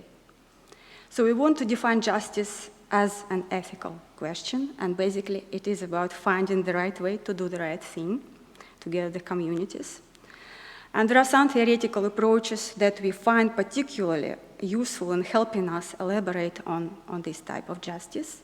This involves collective capabilities approach, which advocates for the importance of shared social experience in defining the right choice for community and energy transition, and the right conditions to enable communities in realizing this choice.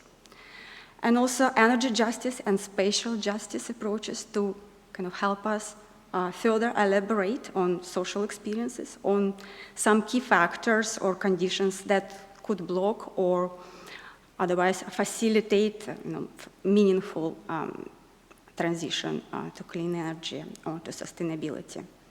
So this is all from us, and I would really appreciate if you have questions or some comments. Thank you.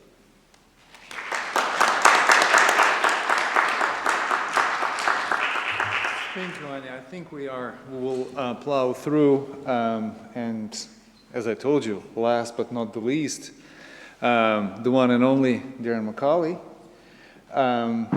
Darwin, please be mindful that it is you between all these people and me. Yes. And lunch. Okay, that's good to know. So, yep.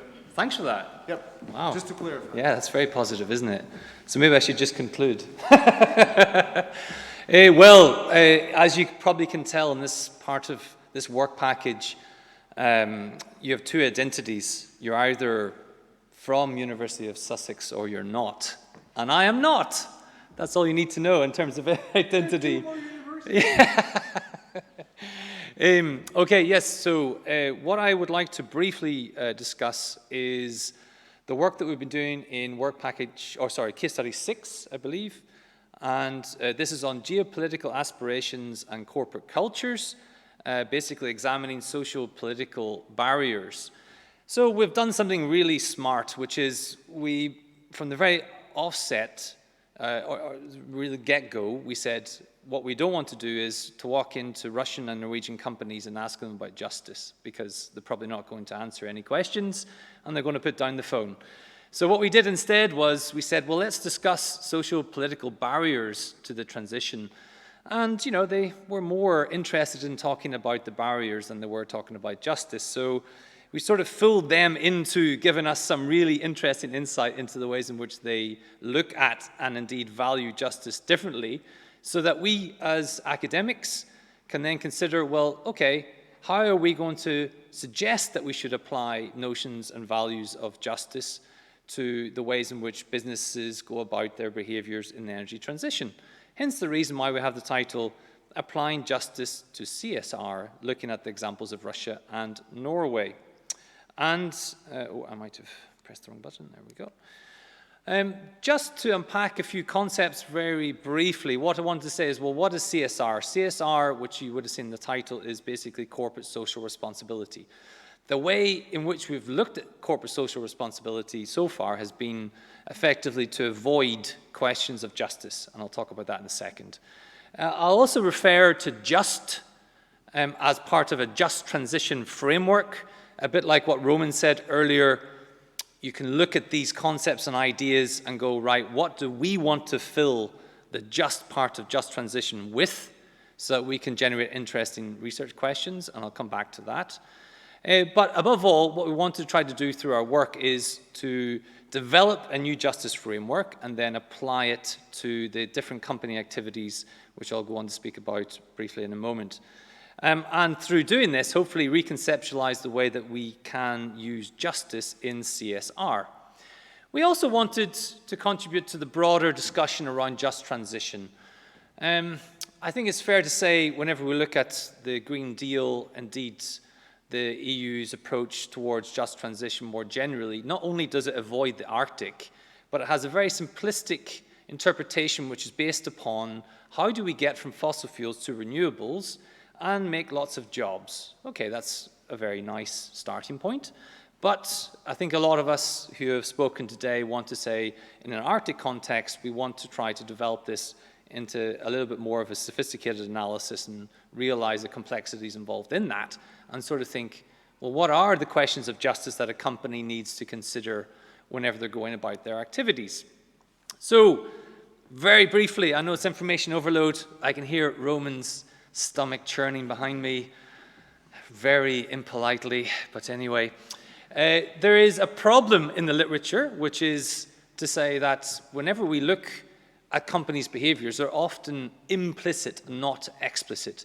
So they lurk behind, in the background in our justice research. So I just put up some great examples of fantastic justice-related research on energy that's not just Arctic-related, but often they don't explicitly reflect on, well, how would you apply justice to a company's activities in each of these contexts? And our solution was, well, let's start with the observation that if you're going to talk about corporate social responsibility, like Shaw, I totally agree with her, that we need to think about how we operationalize social justice. We also have an opportunity through applying justice to make CSR more geographically sensitive. And the real exciting part for us is we can begin to open up that exciting box where we can apply lots of different types of justice values and authors and considerations. Before doing that, where are we with corporate social responsibility in the Arctic? And I think the best place you could start is Inrun Overland, fantastic researcher who recently published a piece on ranking the companies in terms of their approach to responsibility in the Arctic. And it's a really fantastic effort at creating this environmental responsibility index. I just put up on the left-hand side some of the indicators which he looked at. And what I find really interesting about these indicators is, if you could look more deeply in the paper, there's very little space for looking into inequalities as we may see it as justice researchers. But nonetheless, we get a very nice ranking of companies that can inform our work. So on the left-hand side is Overland's, classification on who is particularly environmentally responsible as a company. And on the right-hand side is our own aggregated analysis of where fossil fuel investments are reported by company. And guess what? The top 3 Norwegian and top 3 Russian companies, which are, indeed ranked quite highly in Arctic behaviors, happens to coincide with where we have the highest levels of fossil fuel reported profits. So here there's clearly a disconnect between indexing companies in a way which is focusing on environmental impacts only, when instead, as we can see with fossil fuel investment data, a broader view may be required. And a broader view, I would suggest, alongside one of my co-authors, and this will work out whether Benjamin is still listening, who currently is working at the University of West Indies, not the University of Dundee, where he was previously, Professor Raphael Heffron. We developed this framework of a just transition. And the idea was, okay, we'll get the companies to tell us about the social political barriers, and then we'll apply the framework to the interview data so that we can try to find new indicators that will help us expand Overland's index. So it's not just an environmental, Arctic environmental index, but it's also an Arctic just transition index. So the starting point for that was, okay, what is just transition? What type of indicators could you look at? And what types of justice could you investigate? So what we did was we broke down the just dimension to look at under J, distributional, procedural, and restorative justice, opening questions about, well, how does the company, sort of approach these dimensions whenever they're thinking about socio-political barriers. Under the U, the universal part of the framework, we're going to look at, and indeed have been looking at, recognition and cosmopolitan justice. Space is a specific framework stance where we're going, okay, let's look at where spatially the company views the major impacts within each of these different justice dimensions, and then time, how has this changed over time? Now, unfortunately, I didn't do what Anna did, which was put up very nice quotations, but what's emerged from our interviews so far, we've done 21 interviews, we're still in the middle of the process, is we expected a lot of the examples to be focusing on fossil fuels and barriers to the transition, particularly considering the types of activities that these companies are involved in. But what they did was talk more about mining, and particularly rare earth mining. Apparently, I need to speak to Mia Bennett because she's the person who can tell me more on this. But whenever you look at geological resources in what we know of online, existing data, there isn't much rare earth minerals in the Arctic. But then you start to dig a little deeper, and what you find is exactly the opposite, that a lot of these previous companies that were previously focusing on fossil fuels are now seeing the transition as being more about being involved in rare earth mineral mining across the Arctic region. So therefore, that raises really interesting questions across our JUST framework that we're reflecting on in terms of, well, how does that company then view these major inequalities? And indeed, these are some of the short conclusions that we're thinking of at the minute in terms of our framework. But I think in brief, what I would suggest is that the corporate perspective on the transition isn't so much about moving towards renewables in a just way. It's about trying to replace lost employment and activities from the fossil fuels with new activities such as mining. So I would really look forward to discussing with many of you after this in the lunchtime, if you've got any thoughts on that. And I've finished perfectly on time, which I think that means I deserve a round of applause. Come on, round of applause, surely. So Roman, you can now get your lunch. Thank you very much. All right. We don't have any time for questions, right? Unfortunately not. We are a little bit behind the schedule, but I hope that you will follow the platform where there is a possibility for chatting, so you can present questions also in there. You all have the link in your emails, and I'm sorry, deeply sorry about that. But of course, during the lunch break, find some company to discuss your topic as well. I'm sure that there are plenty of discussions waiting for us there.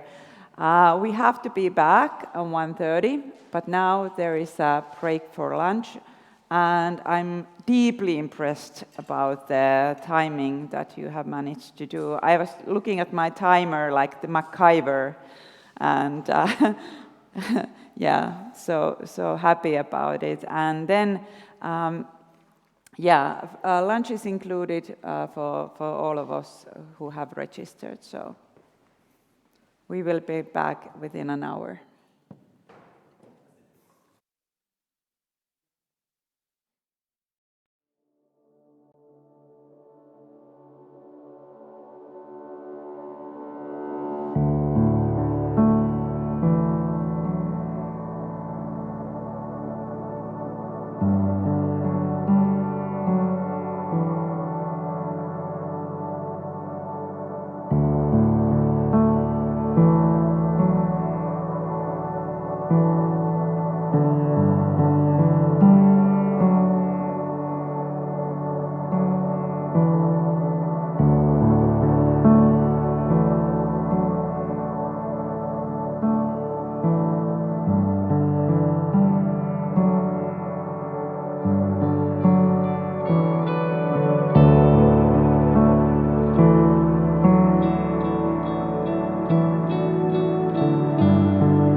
Okay, welcome to this afternoon session.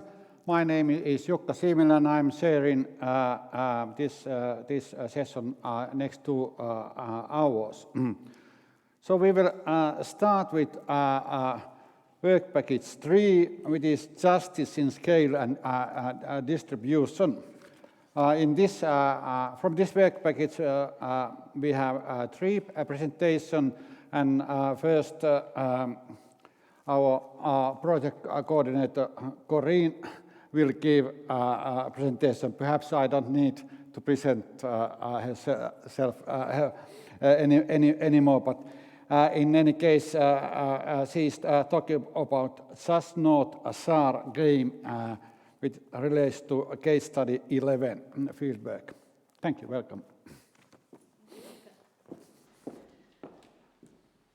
Okay, so I'm here to talk, wearing one of my other hats in the project as a PI of a case study, and my case study is on search and rescue in the Arctic.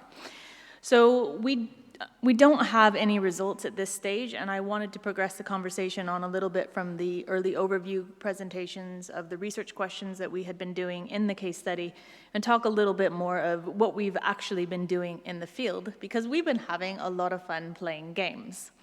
And I recommend playing games as much as possible while you're doing research. So we are about halfway through our field work. We've done about 20 interviews, and we have quite a few more scheduled. And we've also finished all of our workshops. So search and rescue, and how does that relate to economic activities in the Arctic when it is not an economic activity of its own?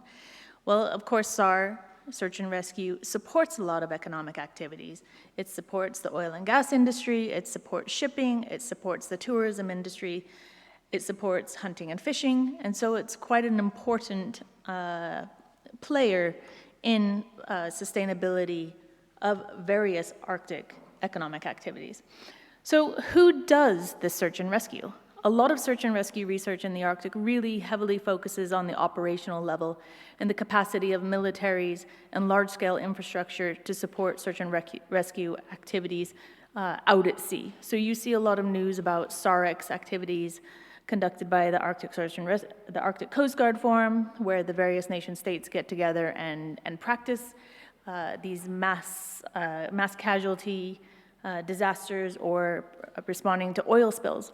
But in many cases, the very first responders to an incident, especially in inshore waters or in other land-based places in the Arctic, are volunteers who come from the community. So this particular case study is focusing on those first responders at the community level and the different barriers, costs, and risks to those individuals that might prohibit this activity from being a sustainable activity in itself. So here on this slide, I have, we've been thinking about search and rescue as an ecosystem. And in that ecosystem, we have the political legal infrastructure, the technical infrastructure, and the societal infrastructure. And our emphasis is mostly on the societal infrastructural aspects of the research. So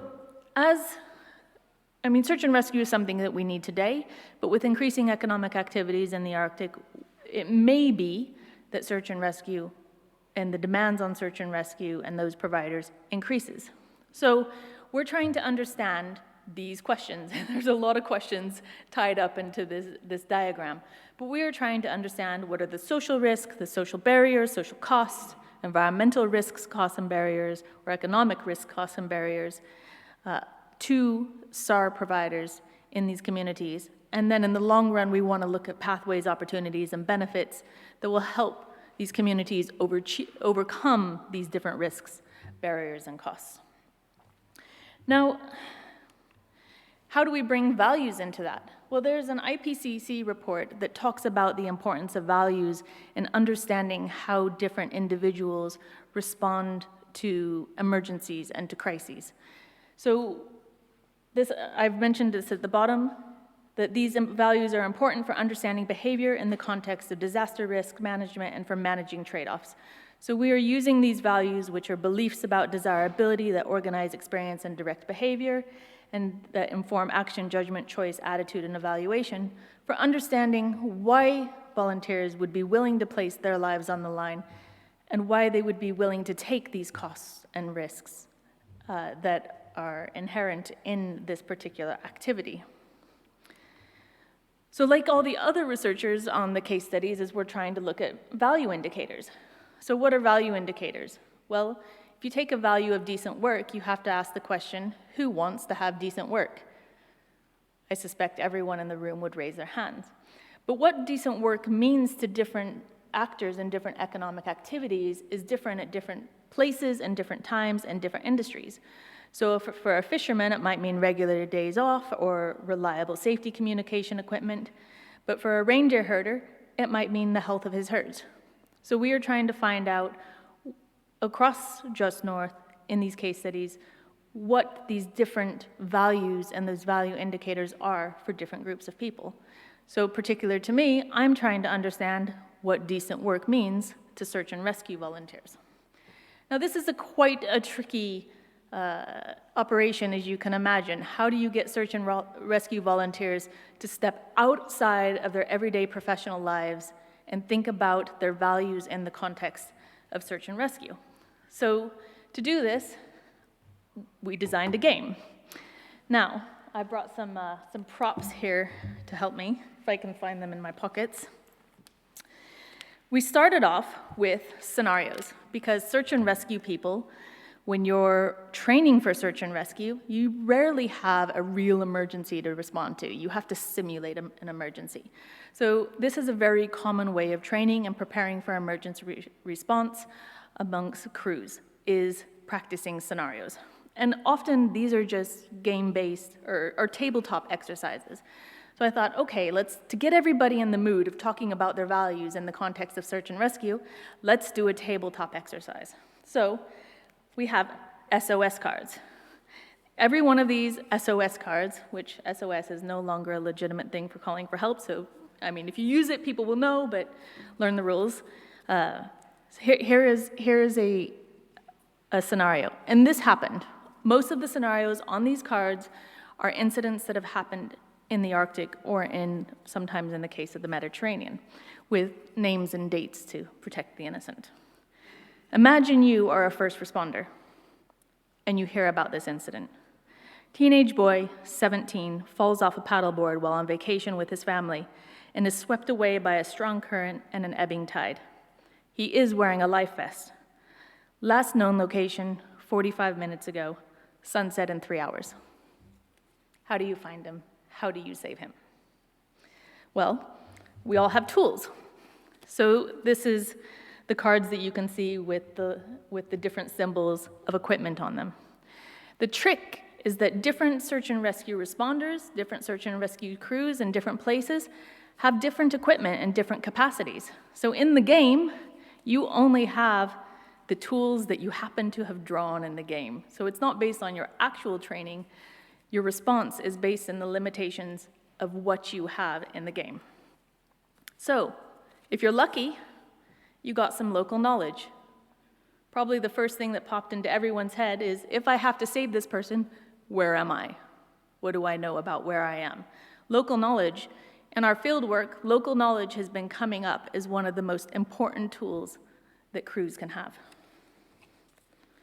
How many people do you have to do the rescue? Do you have to rely on one person who has skills and training and 10 guys who know nothing? Well, you have 3 volunteers, but you know nothing about their training or their capacity to actually make that rescue happen. A fire extinguisher. How useful is that in helping save a kid who's lost on a paddleboard? Not too helpful, right? So in the context of this game that we're playing, the search and rescue crews have to think about what tools they have to make this rescue happen in the context of the scenario. Now, I have to say, this was exceedingly difficult for the people I've been doing this game with, because they want to bring all their real and existing knowledge and capacity to the game. So I had to keep reminding them, nope, you've only got a fire extinguisher. What are you gonna do? And that encouraged them to play the game faster to be able to get more tools. But of course, in the context of our Just North research, what we really want to get out of this is not playing the games and rescuing people in the scenario, but value indicators. So I made cards with all the values on them that we are using in the project, and the color-coded squares relate to a color-coded value. Now, they didn't know the different categories of the values, but these relate to our value categories: procedural values, substantive values, SDGs, and ecosystem services. And it was a timed exercise. How many value indicators related to that value can you think of, and the amount of time you have to write that down? They were amazingly efficient, and we came out with a lot of value indicators from this exercise. So I think I have a photograph of us playing the game, and I've tried to blur out some faces to protect the innocent, but they had a lot of fun. The trick was that they were so interested in the job of saving lives that when the value indicator exercises came up, they're like, values, we have to think about values. They just wanted to focus on the saving lives, which was a really powerful thing. So, what are some of the early preliminary results of our fieldwork? We still have yet to transcribe all of our interviews and put together all the indicators, but some of the earlier results that we're seeing about these barriers, risks, and costs is that crews often face lack of training, lack of access to knowledge, and lack of financial flexibility. The financial aspects and the financial barriers are repeated over and over again. What are some of the pathways that they see? Well, maybe putting things for tax benefits into the tax law for SAR NGOs and volunteers. That happens in some places, but not so much in the context of the Norwegian Arctic, for example. So there is a lot of information coming out of this, and that's just a bit of what we've been doing. So if anyone has questions on this, I'm happy to take them.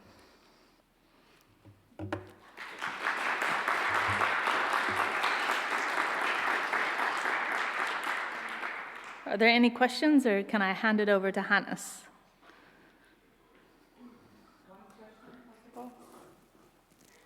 I don't think there are. Oh, Darren. Quick question. Yes, here is microphone coming. Yeah, I was just a very practical question. Why didn't you do it online, the game? And what difference do you think it made by being there physically? We always played the game in physical workshops. The challenge of trying to do it would have been amazing to do it online, but I think we would have needed a digital version of the game, and I did not have that. So the most difficult part of trying to do it online is that no one knew each other in these workshops. And so there's a lot of community building based around participating in a disaster. There's nothing that breaks down barriers in a community faster than having to deal with a crisis or an emergency. And so by focusing on the search and rescue incident, or the SOS call, you created a coherency amongst the players and that they all had a united mission. I haven't tried it online, but I think that would be difficult to achieve with people who do not know each other, because there isn't the ability to build rapport. Of it as a follow-on. Yeah, as a follow-up. But just a quick note as a follow-up, some of the first responders one of the first responders in a workshop is responsible for training of a search and rescue crew in one of our field sites, and they have now modified the game for use in their training. So that's quite exciting. Okay, I have a question about the EU. Because, well, we've listened to the EU Arctic Ambassador, Michael Mann, presenting the Arctic policy. And not surprisingly, search and rescue was one core element of that policy. So a question for you, does that surprise you? No, it's not surprising, because one of the first international agreements that the Arctic Council facilitated was a treaty on search and an agreement on search and rescue. So it is a strong priority. Emergency response management is a strong priority of the Arctic Council. So it is not surprising that that has ebbed over into the EU policy. But of course, my concern is that none of these policies really focus on first responders at community level and focus more on interstate cooperation over areas of responsibility in maritime spaces. Thank you.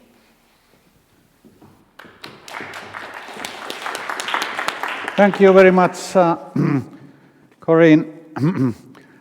And next presentation is online presentation. Hannes Hansen will give a presentation related to polar tourism cruise ships and northern communities, competing interests and resources. Hannes is senior rector in international relations from Cardiff University, and it looks that you are already ready to give your presentation. Please go on, Hannes. Thank you, and good afternoon, Rovaniemi. I hope that you can hear me, and I hope the technical side will be taken care of. I would have loved to be there in person, but for reasons of teaching commitments, and that's not possible at this time of year. So, thank you very much for coming, and I hope that everyone meeting in person has a great opportunity to bring the project together. So I'm working on a case study in conjunction with Corinne and two of our research assistants, Barbara and Charlotte, that is focused on Arctic shipping. And in particular, what we look at in the case study here is cruise tourism as a case in which Arctic shipping is not about the transit of the region, but more in terms of the destination and kind of bringing people to the place. And of course, there's a history to this. The Arctic has always been described as a region of kind of exploration, and we know about the national and individual ambitions of explorers in the late 19th and early 20th century. And there are also then, of course, geopolitical motives that come with looking after shipping activities in the region and trying to kind of steer them in the right direction. We have various legal frameworks in place, of course, around the UN Convention on the Law of the Sea, the Polar Code, and then the Arctic Agreement on Cooperation on Marine Oil Pollution Preparedness and Response, and so on. And Corinne mentioned the search and rescue activities, of course, that we have in place, but there are also national ambitions to kind of have a more stringent approach to governing the region. We've seen this with regards to countries like Russia and Canada in recent years, who've tried to control the Northeast and Northwest Passage more than they had done in the past. But cruise tourism is a particular important factor in the region for many kind of local businesses and the kind of regional economy. And that's something that is potentially kind of building on this idea of the Arctic as a destination of adventure and expedition, and kind of living on the imaginaries of wilderness, of a place that is yet to be fully understood. And this is the framing that we can see from cruise operators, referring to the Arctic wilderness as a chance to see and experience polar bears, which is obviously just a chance and not a promise, because the numbers have gone down and polar bears are quite moving. But then there's the landscape as well, beautiful fjords and glaciers and icebergs in the pristine wilderness that they advertise for, and pristine is the important adjective in this regard. The impact of climate change is the elephant in the room, and cruise companies are careful to kind of not appear as too damaging and actively contribute to this kind of doomsday tourism. So they advertise their activities in terms of paying consideration to the natural environment, but also to local and indigenous cultures on sea and on land. At the same time, then this local infrastructure, tourism infrastructure, is important as a source of income.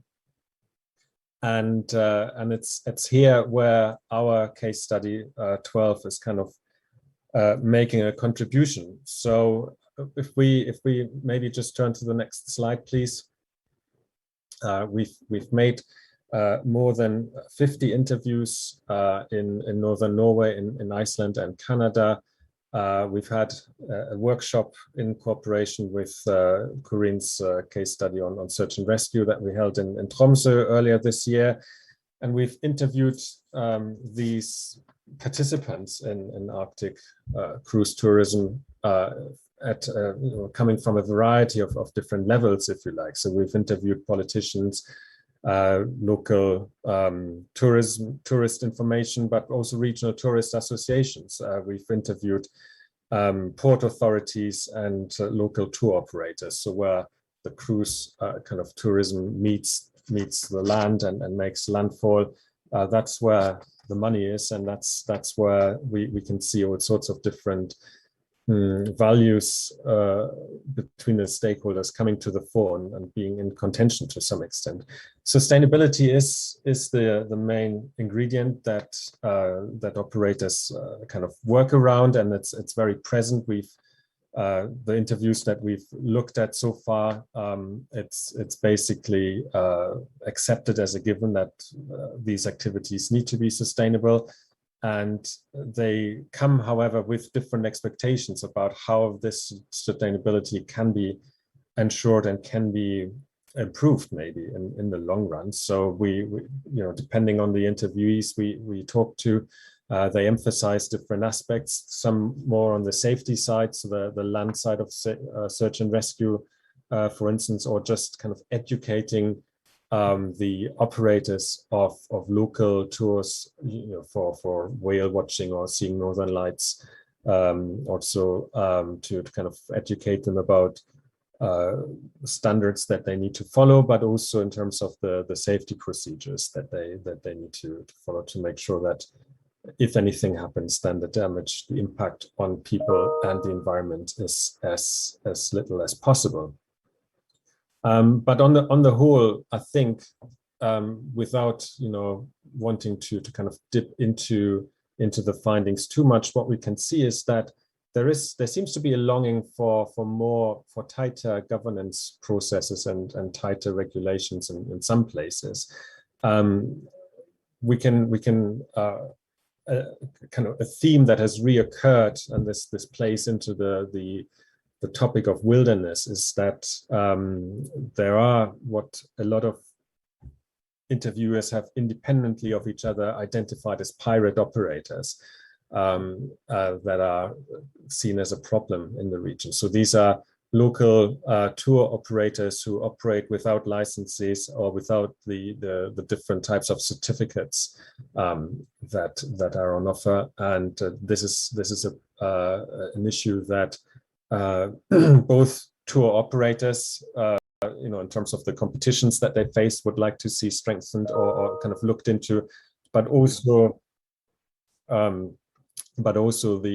kind of regional tourism associations would like to see a tighter kind of grip on the whole process.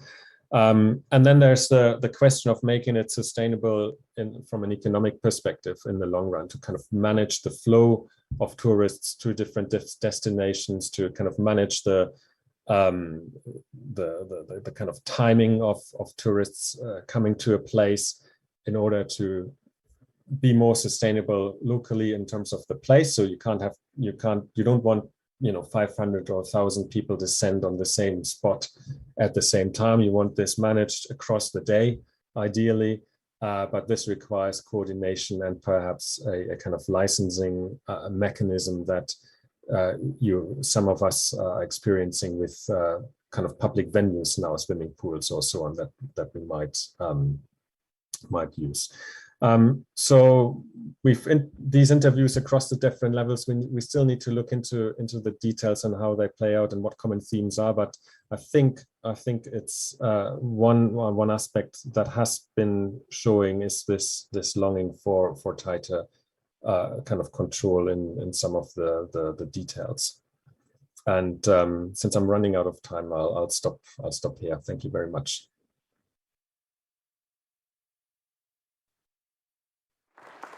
Thank you, Hannes. Now we could have a question or two if there is anyone who would like to make questions. And no questions. Do I see questions if there is someone in the internet who would like? No. Okay. In that case, I think that I thank you very much, Hannes Hansen, and I give floor to Professor Edvard Huibens from Wageningen University. And Edvard will speak about work package 3 more generally, the progress what is taking place in that work package. So please, thank you.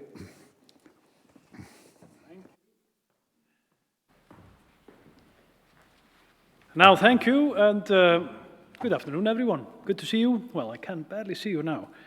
So, of course, I put the very unappetizing and unappealing title into the program called Work Progress in Work Package 3. That was just to lure you in. I'm not going to talk about that.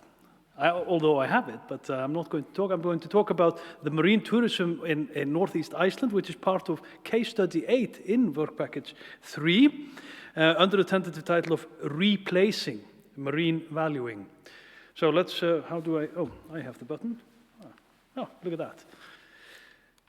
So basically, just to give you a little overview of Work Package 3, here it is. It is composed of 6 case studies. You have heard from case study 11 and 12.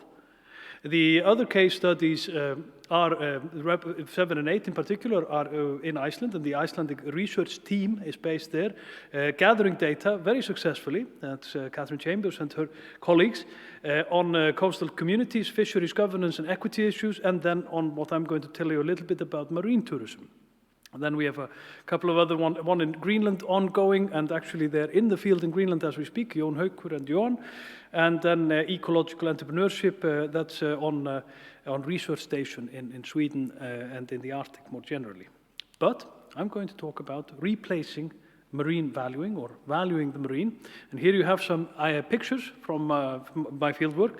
I'm basing this talk on an article I wrote with Niels Einarsson, who is also part of Work Package 3, entitled Feasting on Friends, Whales, Puffins and Tourism in Iceland, from this book, Tourism Experiences in Animal Consumption, that came out in 2018. So what I'm talking about is tourism. Now here we have an image of tourism numbers, and it's their development till 2020 in Iceland. Now, not surprisingly, showing similar, well, you can see this obviously. It's basically composed of three data sets, one being passenger numbers at Keflavik International Airport, that's the yellow broken line. The red one being foreign passenger overnight at all accommodation providers in Iceland by Statistics Iceland, and the green one is the actual departure count of the Icelandic Tourist Board at Keflavik Airport. Well, you see COVID there, but you see the growth. The growth till, of course, COVID, and then once COVID is done, hopefully soon, then it will resume with a vengeance, and there is nothing to indicate otherwise in international travel. But tourism in Iceland, as is its population distribution, is heavily skewed towards the southwest corner. Here is a graphic representation of the population dynamics in Iceland and the way in which regions are either reducing in terms of population or growing. And as you can see, the southwest corner is growing quite disproportionately compared to the rest of the country. Same goes for tourism. Whilst tourism is generally an all-year-round business in the southwest, it is very seasonal in the rest of the country in the periphery.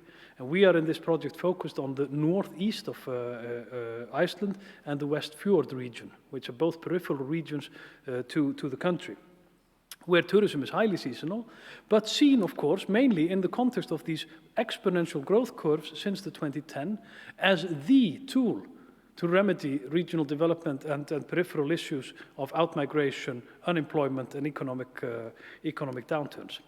The remedy in the outside communities. And what do these communities possess? Now, of course, they possess attractions. And in this particular case, in the northeast, what has been capitalized upon is the 4 big of the Icelandic tourism in Iceland, you may have heard about the 5 big of Africa. That's down there, the cheetah and the lion and the buffalo and the elephant and the rhino. Now, the 4 big in the Arctic context generally, and Iceland in particular, they are the whales, the seals, the puffin, and the Icelandic horse in this particular case. So wilderness and wild animals have been, and continue to be, routinely imagined and organized within multiple social orderings in different times and places. Their myriad repositionings within these networks allow us to resist the moral vortex that they have come to represent in conservation discourse and practices.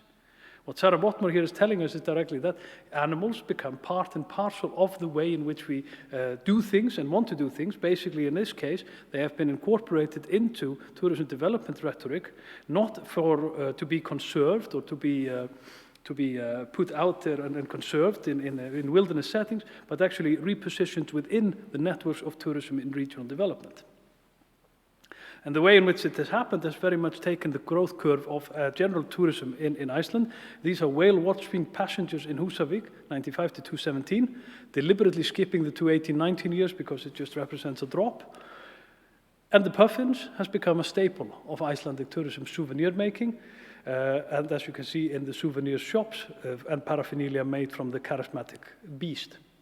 At the same time, however, whales and puffins alike have a very stable image and very stable valuing in the Icelandic culture as sources of food and protein. Windfall in Icelandic is hvalreki, literally meaning a beached whale. And here we have a beached narwhal just before it gets dismembered and then eaten by those gentlemen standing over it at the moment. This became industrialized in Iceland and still is to some degree, where whale was hunted on a commercial scale. This is not a beached whale, not natural causes, it is beached by human efforts. And same goes for the puffin, hunted and eaten.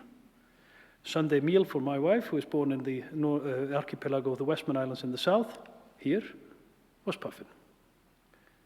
Same goes for Grímsey Island in the north, where puffin has become also stable because the puffin is now moving north due to climate change, warming seas, and lack of food along the south coast that the puffin likes, so it's moving north, and Grímsey is becoming the new heart of puffin. So eaten, whale, steak, puffin carpaccio, if you're interested. And actually the puffin carpaccio here actually being advertised on the page Guide to Iceland next to puffin watching and whale watching tours. Feasting on friends, in other words. Another tour to watch puffins at Ingólfshöfði in the southeast. Indeed, whale and puffin tours as part of the tourism imaginary and the marine revaluing of the northeast. And here are pictures from the northeast. Náttfari is a boat by North Sailing, and North Sailing in advertising their whale and puffin tours from the Húsavík community. Puffins, even you can go and dive to see puffins. It's really fun to actually if you dive and see them dive. They're really bad flyers, but they somehow fly underwater. That's a really remarkable thing to see. And of course, the puffin, as I mentioned before, the main staple of tourism marketing and promotion, and actually the shorthand for touristification on the high street in Reykjavik is puffinization. So, the spontaneous mini-memorial of the current age, it implies concern regarding the cohabitation of the citizens of the earth in human and non-human form. It calls upon us to cooperate in the networks of simple and higher level life circles in which the actors of today's world generate their being in modes of co-immunity.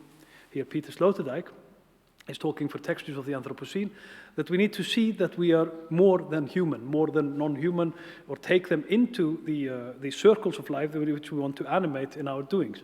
And this is precisely where the revaluing of wilderness is being positioned. It is not source of protein and food and livelihood anymore.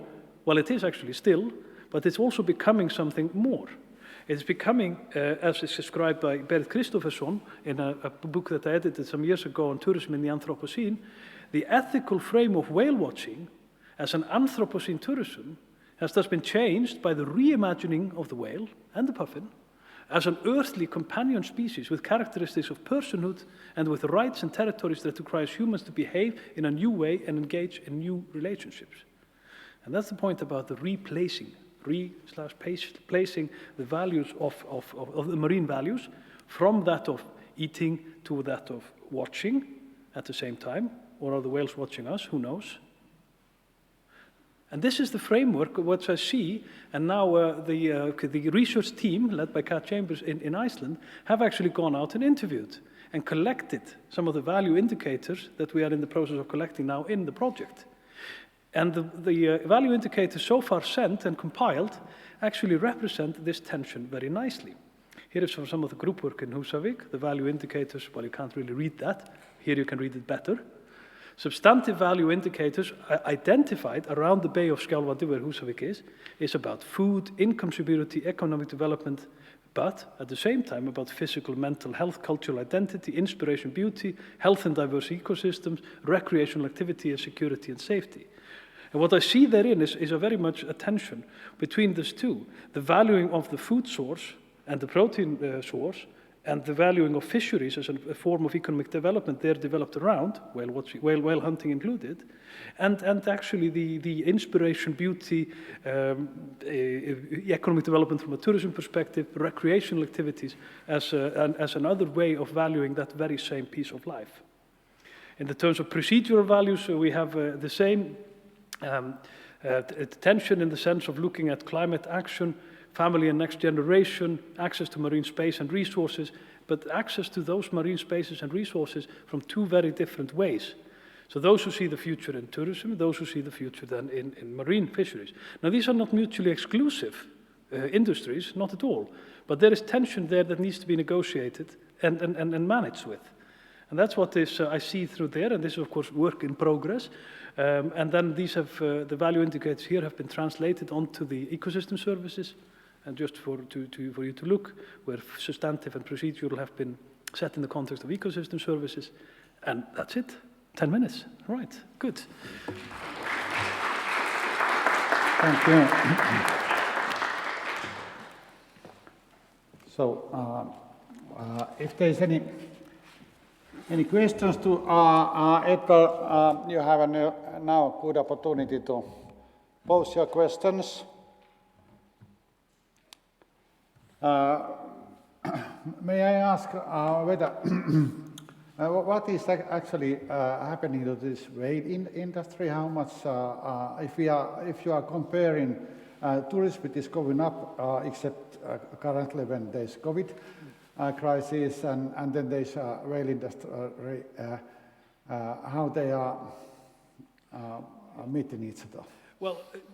Well, that's a very good question, and I maybe could have put in an image here of the lines of no whaling that are being sort of put around the country in terms of where you're allowed to be whaling and where not, because the negotiations around those very delineations is actually where those tensions arise.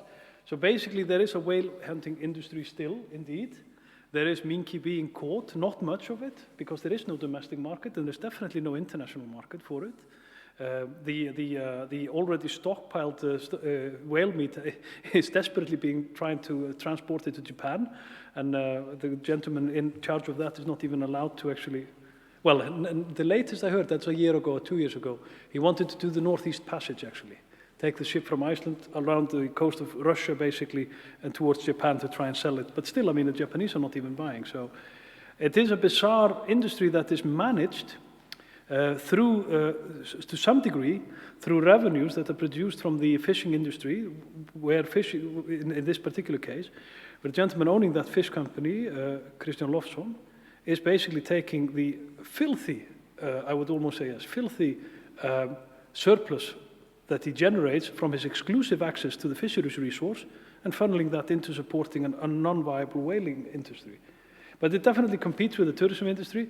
Now, of course, it's not really an issue because there are very few tourists at the moment. So there is no incidences of clashes where basically people have to witness whale hunting operations at the same time as they're whale watching. So, but one interesting effect of it, I think, which needs to be maybe mentioned, is that whale watchers reported after minke whale hunting season was allowed more and opened up, they did report a reduction in sightings of minkies. Now, as those minkies that are amenable to public display, well, they're just as amenable to public display towards those who are pointing something at them other than a camera. So they sort of perished, it seems, sadly. Do you believe that these tourism masses are coming back after COVID-19 crisis is? Yeah, from the general international tourism development literature and from what you see, I see no reason why international tourism shouldn't surge back with a vengeance. There's already pent-up demand in cruising and in international aviation, and all the aviation companies have been propped up by blanket state subsidies without discrimination and without any demands. So they will be back in business the minute they can fly, probably. Okay. Yeah. Thank you. Any more questions? 3 minutes. And now we have 3 minutes break, so you can take a short walk, and we can continue with work package 4 thereafter.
Okay, we could continue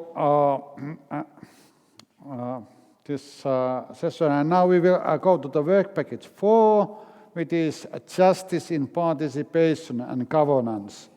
From work package 4, we will have 5 presentations and 50 minutes, which means that we need to be quite strict with time. And first, Professor Soili Nystenhaarala from University of Lapland here in Finland will give a presentation, Transportation Links and Power Disparities to Arctic Railway Plans in Finland. So please. Thank you, Jukka, and hello everybody. This looks very complicated, this title, but it is mostly about these Arctic Railway plans that we are talking about here. So the Arctic Railway is a plan to extend the south-north railway track in Finland to reach the Arctic Ocean in Norway, or somewhere else, yes, in Norway. It is an old dream which the Finnish Ministry of Transportation and Communications somehow started to investigate about 2010. And then they ordered reports both from Norway and from Finland, so this was mainly between Norway and Finland, even if there are many alternatives here. And they got reports in 2018. And there are like 5 alternatives here, which the Norwegians and the Finns then chose this, let's see if I can show this one going this way to Kirkenes. So there are other alternatives, like there's one that would go through this Russian Murman railway, then one which is also to Norway, but following this road and the border between Finland and Sweden up to Troms. And then there are alternatives to this famous Swedish ore trail, which goes to Narvik,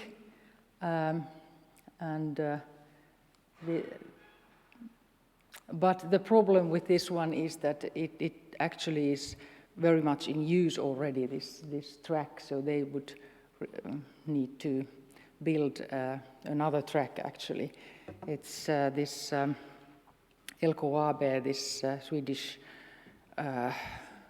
Swedish ore company is actually the only user of this railway. Okay, so the next slides show a wider framework of this railway plan. Let's see. So here we can see how Finland actually doesn't have railways up in the north, and the most important railway tracks, they go somewhere else. And then the next slide shows also roads. Well, not of course all, but the most important roads. There is one road from, let's see, this one here, and then there is another road also here where Norwegian salmon is transported through Finland. And here you can also see that transportation, the routes are very few here. Okay, and then the bigger picture, the framework where this Arctic Railway could be seen in a bigger picture. So it is this transit corridor, and there's another brave plan here to build a tunnel between Tallinn and Helsinki. And this is not totally rejected, this plan. They also calculated that it will be very expensive, but maybe with indirect costs or indirect effects, it might work out in the future. So they are still looking for a company to take care of this project, but it has not yet started. And then this Arctic Railway would connect to this and also to this Northeast Passage if and when the ice melts in this this sea, on this sea. So it is actually, so you can understand why it's not economically feasible, this project at the moment. But the plans are great. But this railway plan, it started quite a lot of discussion and a lot of protests. And wait a minute, you can see from here. This is in Finnish, but this shows reindeer herding in Finland. So it's almost half of Finland is reindeer herding area, where we can herd reindeer. And this southernmost border here is the border of especially meant for reindeer herding. And then there is this border which is the Sami homeland area. So the area here is Sami homeland, where any project which somehow affects or is going to affect the Sami culture has to be negotiated with the Sami parliament, which from the in this legislation is well, let's say that Finland understood it so, or the government understood it so that there's no permission needed, but it's just consultation. But the Sami parliament wants to get such an interpretation that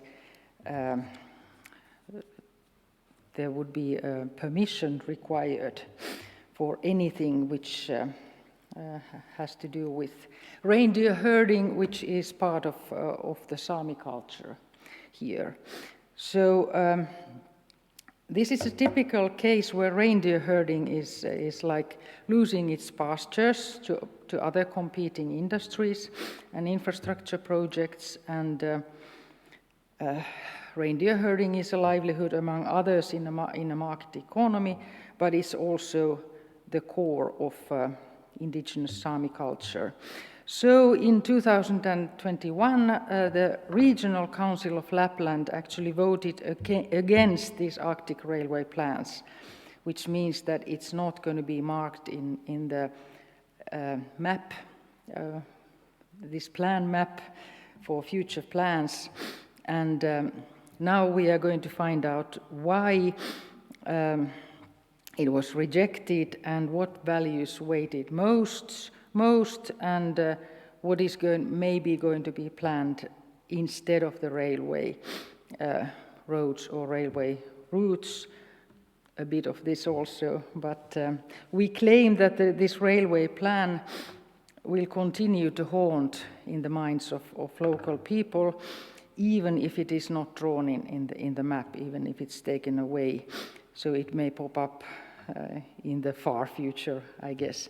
And the interview data, we have made at least half of the interviews.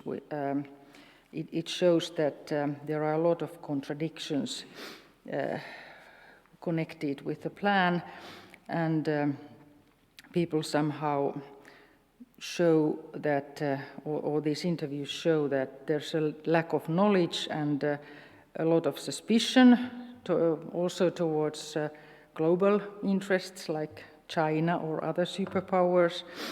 And the specialists who we have interviewed, they focus mostly on economic values and why it might be in the future maybe economically feasible, but not yet.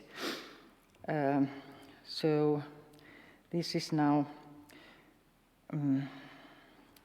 what we are we are studying, what values there are contradicting and why, and how this could be somehow in the future, that these kind of plans, even if they are not projects yet, how they could be discussed, if it's possible to discuss them in a, well, let's say, more civilized way. Okay, thank you.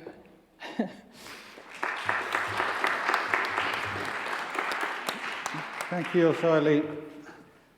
So now we have time for one question.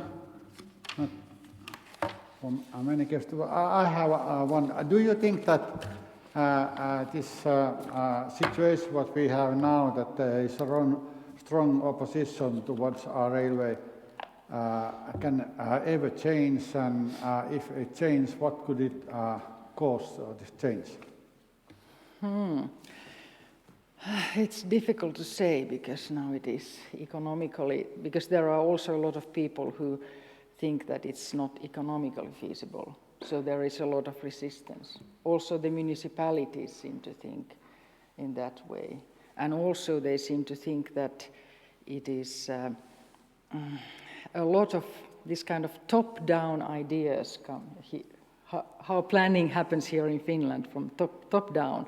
And then, well, one interviewed said that if it is in the national interest of Finland, they will push it through.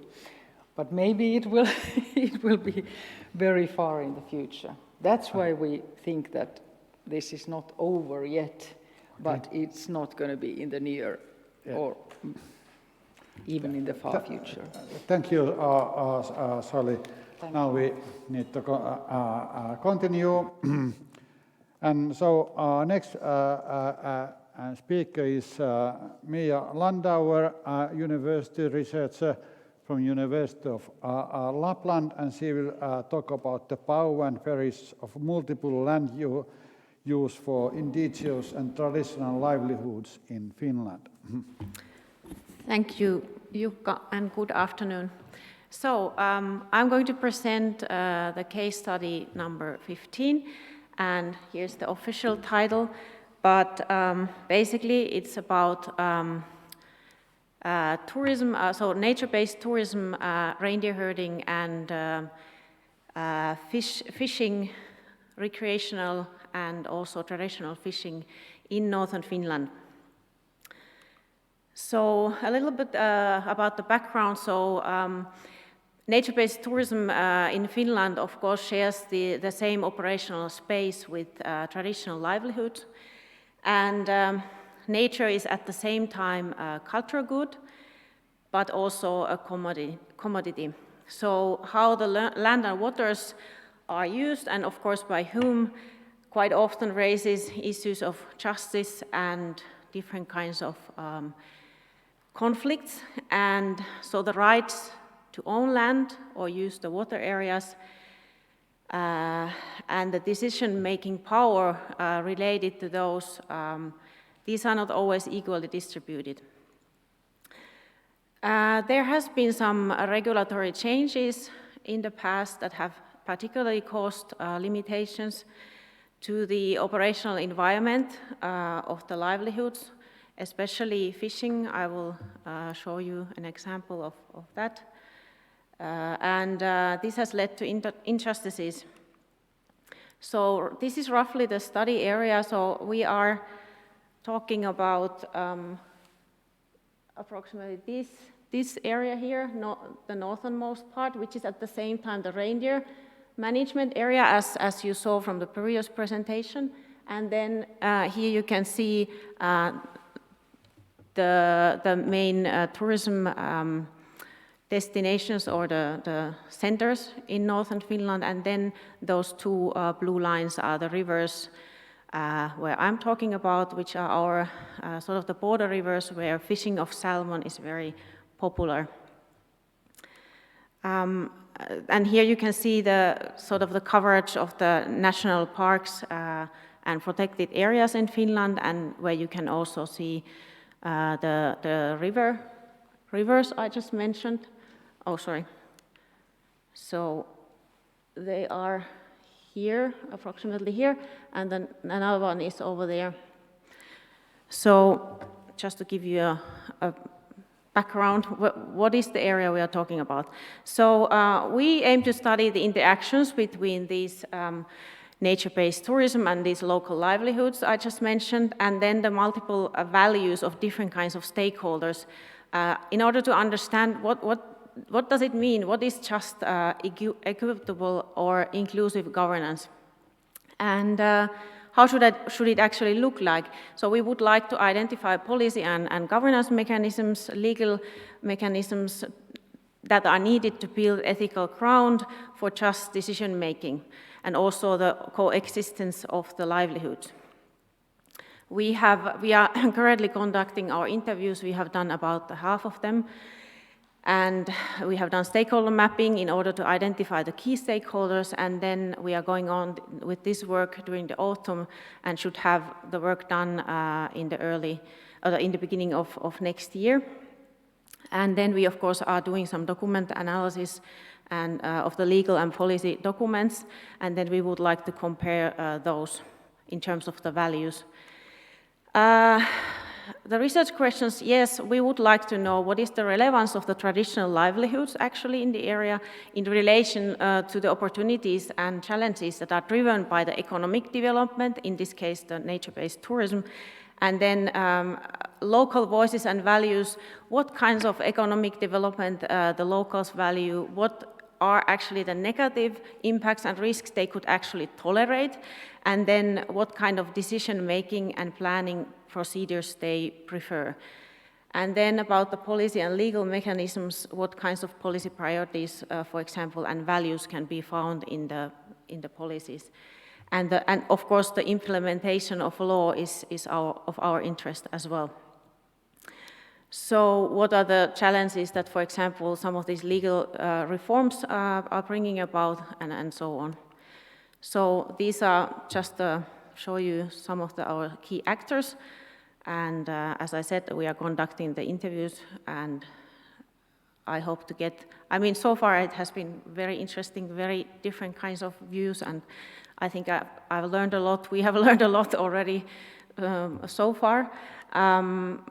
Some of these regulations, main regulations we are looking at are the everyman's rights in Finland that actually provides the ground for outdoor recreation and nature-based tourism, and then the Reindeer Husbandry Act that regulates what can be done in the reindeer herding area and what the reindeer herders are allowed to do with their culture and their business. And then the right to fish is a bit sort of an interesting thing, because there is this one exception in the rule, which is the lohiregaali, the salmon regulation, which means that the right to fish of salmon and trout actually belongs to the state and not the main principle of fishing in Finland, where the right to fish belongs actually to the owner of the water area. So this causes lots of conflicts because the salmon fishing is so popular, and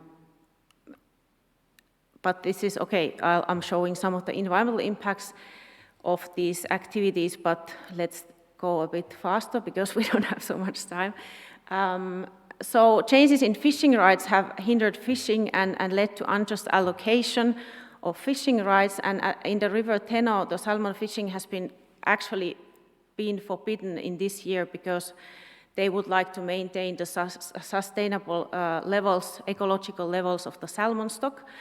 And this has caused, of course, a decline in tourism flows in the area. This has caused lots of conflicts locally because, of course, it's about the culture of fishing as well. The families there, they can't practice this activity, and they already say that in the long term their culture could be lost because of their kids can't learn fishing anymore and so on. So there are lots of culture issues here as well going on. And in the long term, as I said, not only the economic losses, but also the cultural losses could be a problem. So this is what a landowner and a recreational fisher thinks about the situation. So basically he means that there needs to be a holistic local understanding of the situation in order to regulate the fishing at the Teno River, and he complains that the policymakers, the decision makers, don't have a holistic picture, and this is a big problem. Whereas then I interviewed a researcher who has done decades of work and knows this river Teno very well. He sort of understands also the decision makers' point of view, because he means that they don't have, there are other, the problems are complex, why there is no salmon or there's too little salmon anymore in this river. So it's not only the fishing that is causing the problem, but it's also bigger things like climate change that are showing the impacts maybe in the longer term. But the decision makers have to do something right now to regulate this thing, and understands, of course, the local points of view, but understands the decision-making difficulties, because we cannot, of course, it's a complex system, so we basically cannot capture everything to know, okay, what is the right thing to do to regulate, to make sure that this salmon will remain in this river for the long term, and also for the future generations, of course. So these kinds of views, but we haven't done the analysis yet, so I will present the results hopefully soon as well of the whole data. But basically, what we have found out that the Arctic livelihoods are very sensitive to cultural, ecological, and economic changes and societal changes, and are very dependent on, oftentimes, from the governance decisions, and the rights and risks and impacts are not equally distributed, and the ways in Finland those impacts and risks are governed. And then the perceptions and preferences on how the land and water should actually be used are so heterogeneous, and how the law should be implemented, there are so many different opinions and attitudes, and then what people value actually is a very, very heterogeneous map, as I would say. But yes, so the work is continuing, and this was my presentation, and I'm looking forward to hear if you have anything to ask. So please go ahead if there is still some time left.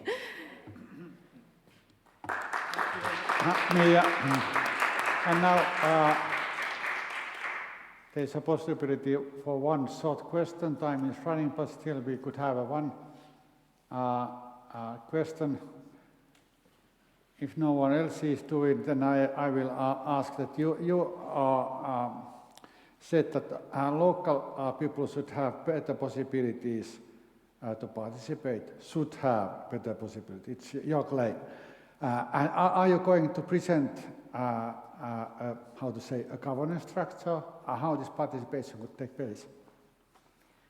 Well, of course, participatory governance is the key aspect of our case study, which I probably didn't say clearly enough, but it has come out very clearly based on the interviews so far that the local people, landowners, would like to be part of the governance processes, but this is not always the case. So, and if so, they are consulted, but their voice is not necessarily heard when the law has been implemented. So there are wishes to be part of the governance processes, but the reality is sometimes different. Yeah. Okay. Thank you. Thank you. Now we will go on, and Tanja Jon, who is leading the University of Lapland group in this research project, and she is working as a university researcher in the Arctic Center of the University of Lapland, will give a presentation balancing sustainable opportunities in the Arctic wind power and reindeer herding in northern Finland. Oh, that went really fast. Thank you, Jukka. it's nice to continue where Mia stopped, because this is quite fluent continuation for her presentation. So the work package 4 is looking at justice in participation and governance, and here you can see just some pictures what we are dealing with in these case studies, altogether 6 of them. And our case study 16 is looking at wind power development here in the north that in many times contradicts with reindeer herding rights here in northern Finland. And as well, we heard already this morning similar issues and concerns are raised also in Sweden and Norway. So why are we here at the moment? Some starting points. The current state of wind power development is based on the fact that the EU has set Finland a goal to kind of a national target for reducing greenhouse gas emissions.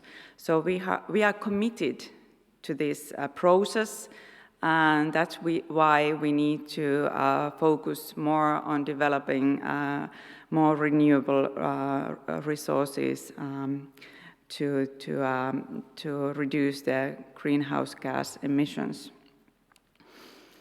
So, of course, here in the north, people have experienced quite a lot of different land use activities, especially after the Second World War. And much of the historical development of the economic activities in the north are related to the use of natural resources, managing and protecting state forests, and sell timber and bring revenue to the state. The same development concerns both hydroelectric power and mining activity.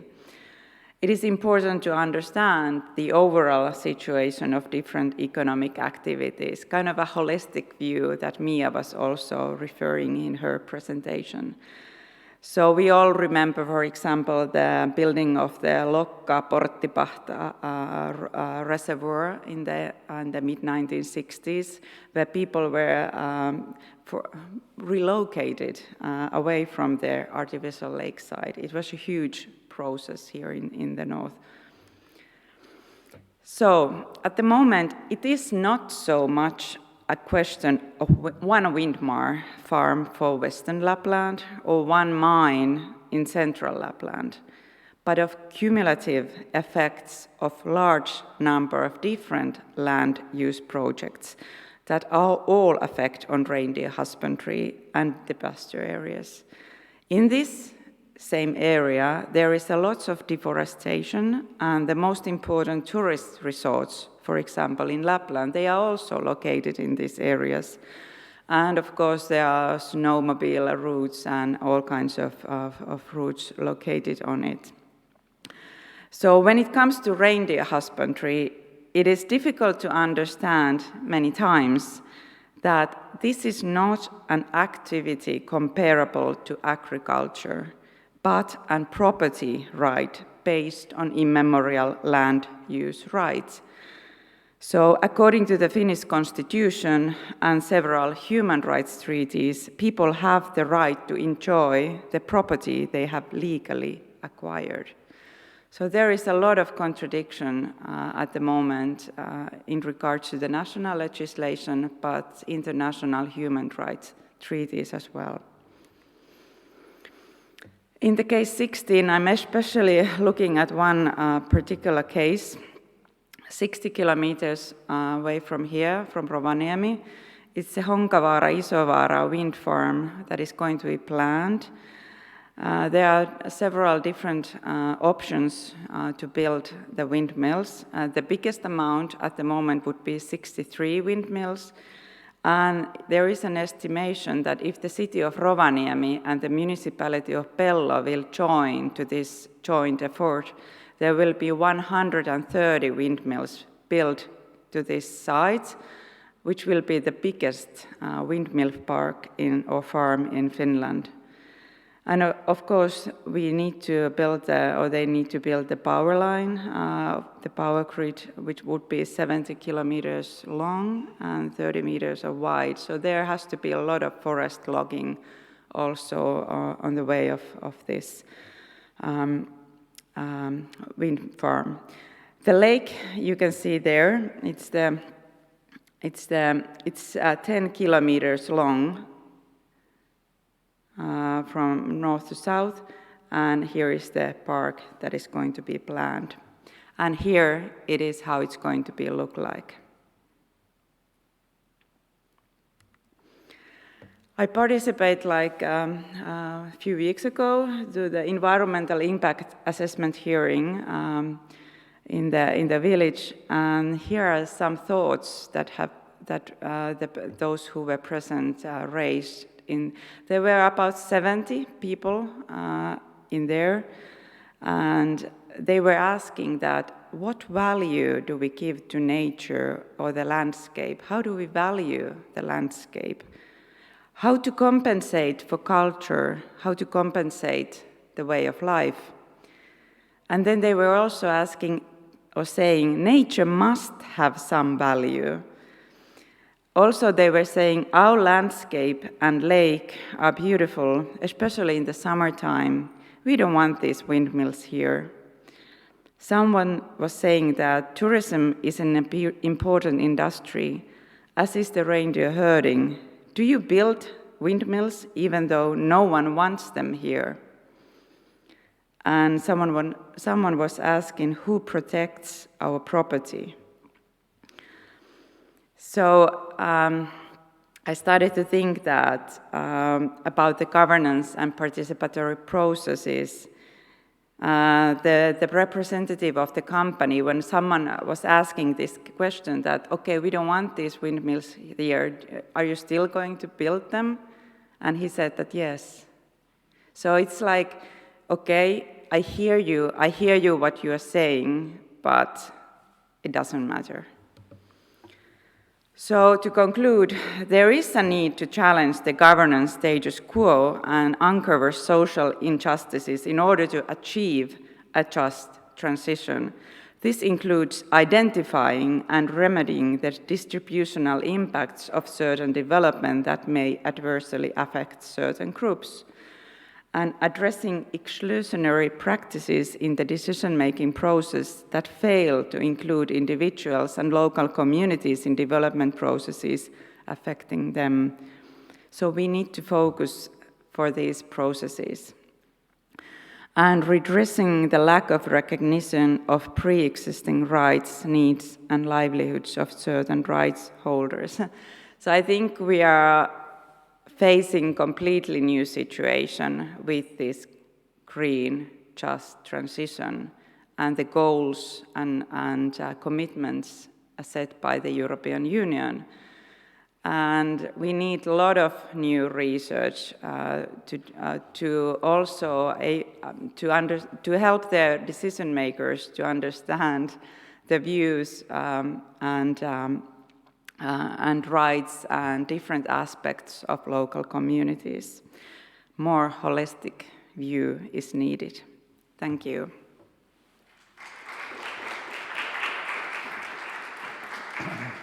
Thank you very much. Okay, is there anyone who would like to make a short question? If no, I will not make a question because we are a bit late, and I think that we should go forward. Next speaker is Vladislava Vladimirova, senior lecturer from Uppsala University,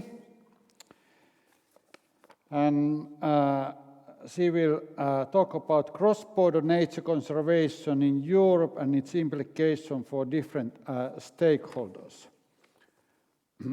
Do you hear me, Vladislava?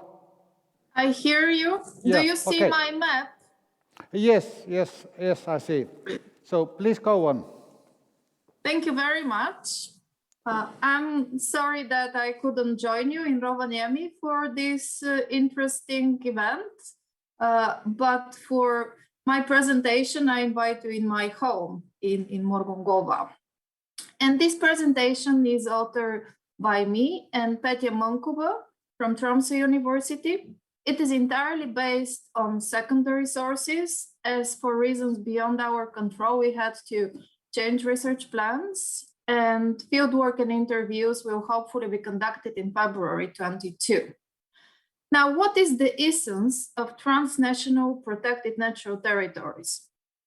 Crossing Border for Nature, a report on transnational protected natural areas that cross the borders of EU, which was supported by the International Union for Conservation of Nature and published on its website, stated as follows.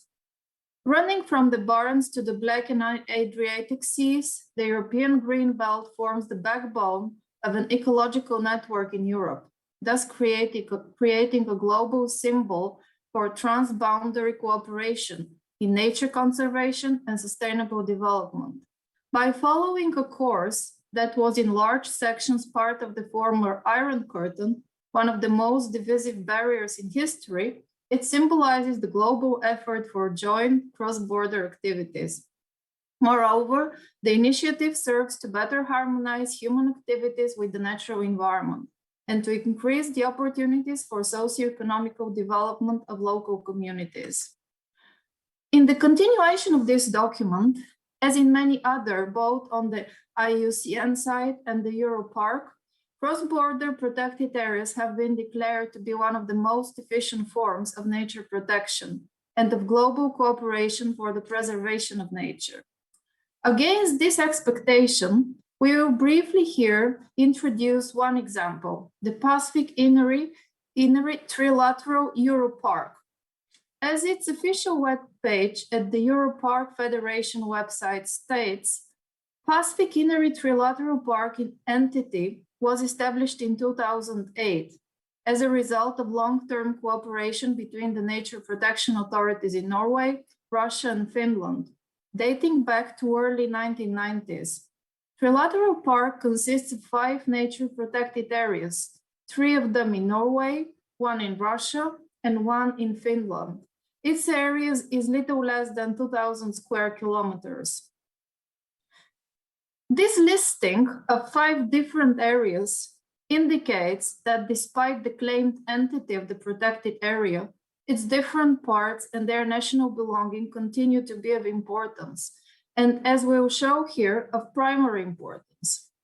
We do not have time to go into any detail about the history of the park, but we can say that it started with a Norwegian initiative in the 1980s, which got supported by Russia. And by 1996, each of the 3 countries have officially issued the necessary legal documents and established the protected areas on their sides of the border. You can see the included areas on the map.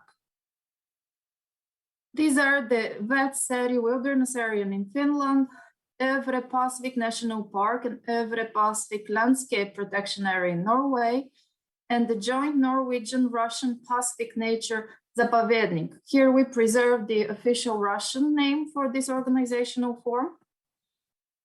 What is obvious from this list is that in addition to the partition of the territory across state borders and national terrain planning, the different parts have different organizational forms.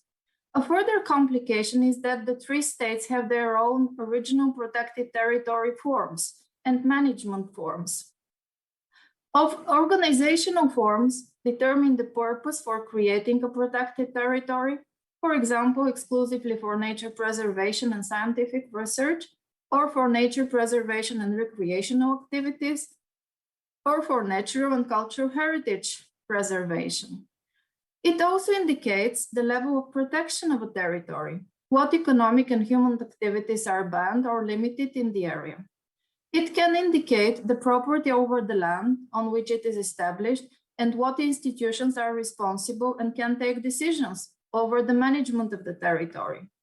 In the specific case of Pacific, the Russian Zapovednik, it constitutes the highest level of restriction of human activities in the territory and the management at the central federal level of governance. In the Pacific Zapovednik, scientific activity is leading, in addition to nature preservation, with secondary and limited educational and touristic activities. On the Norwegian and Finnish sides, the organizational forms emphasize nature preservation within traditional cultural landscapes, that is, in traditionally established Sami land use practices, like reindeer herding.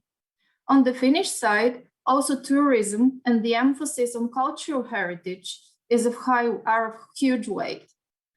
In the Norwegian case, also co-management model or shared governance has been enacted since 2009, when responsibility for management is shared, formally or informally, among government and non-government actors, often local actors, including the indigenous community. The latter model has also been strongly supported on an international level. In addition to these differences, that are revealing of legally embedded historical and cultural differences in the understanding of what nature conservation is, and perhaps in conceptualizing nature itself, and who are the stakeholders, the main actors involved in nature conservation. The border with Russia also constitutes an EU border, which requires either a visa or a special permission in order to be crossed. As we will see in a minute, this can affect not only human subjects, but also animals, like reindeer. With these limitations in mind, let's now see what this trilateral park status can contribute, indeed, in terms of cooperation in nature conservation between the three countries. The main themes of the international cooperation, as the Europark webpage informs, are nature monitoring, environmental enlightenment, and promotion of sustainable nature-based tourism. Since the mid-1990s, annual bird registrations have been carried out along the Pacific River. The joint brown bear population in the trilateral border area is monitored every 4 years, since 2007. There are bird watching events arranged annually in the three countries, and the results, observed species, are shared trilaterally with the participants. There is an active network of teachers and schools cooperating through ecological camps, and the school network, yes. The partners and stakeholders of the parks work together in different projects to promote sustainable nature-based tourism to support sustainable local development. Besides the large number of meetings between the international partners that are a good indication of mutual information and learning, and political mobilization and accumulation of social capital nationally and internationally for the purposes of nature conservation, there are a limited number of internally and externally funded projects. I'll just quickly mark the problems. Industrial pollution still today is produced nationally, but its impact is global. Close to the borders of the park are huge industrial producers, such as nickel in Russia and the now closed Kirkenes ore mining. The impact of the industrial pollution on the nature in the park is a subject of scientific study, but seem to be beyond the power of the park to undertake a campaign for its reduction. As a border zone, Pacific Zapovednik hosts a border military unit, whose activities within the park are legally permitted and out of control by the park management, even if they are violating the purposes of biodiversity conservation. In a recent presentation by a political scientist and an environmentalist, another issue in relation to the protected natural area in the three countries have been discussed, the decreasing influence of scientists on the management of the park, also on environmental NGOs. Finally, last but not least, reindeer have been a subject of contestation between the Russian Pacific Zakaznik and the Norwegian Pacific Nature Reserve. According to a bilateral legal agreement between Norway and Russia, when domestic reindeer cross the border, they need to be evicted back. The usual practice is that the border control lets Sami reindeer herders from the Norwegian side cross the border and chase the reindeer back to their grazing lands. As mentioned above, Pacific Nature Reserve in Norway, it incorporates herding and it constitutes partially grazing lands. In traditional Russian conceptions, This is contrary to the objectives of conservation. Not only reindeer destroy and degrade vulnerable lichen, grass, and tree species in the Zakaznik, but the herders that trespass the border to collect the deer on their snowmobiles are seen as a violation of bird and animal species habitat. The Russian perspective on the problem is grounded in a still dominant perception of a fortress model of nature conservation that is not open even for indigenous nature practices.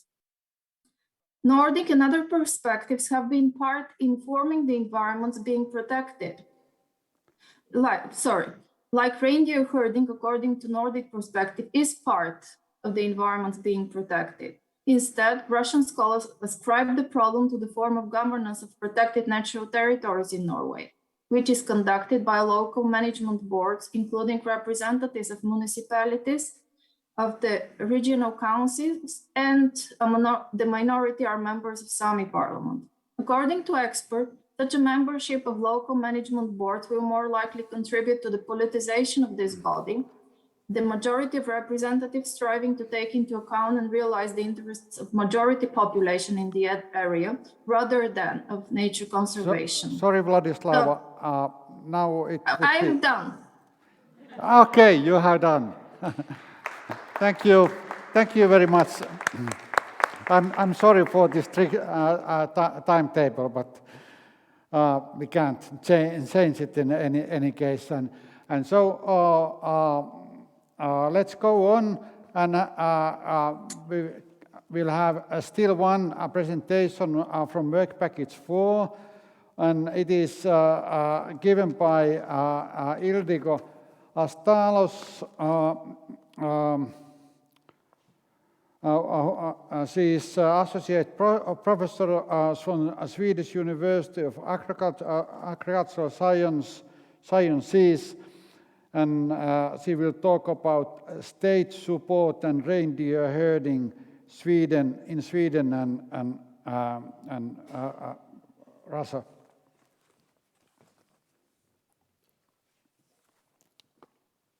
Please go on, Ildiko.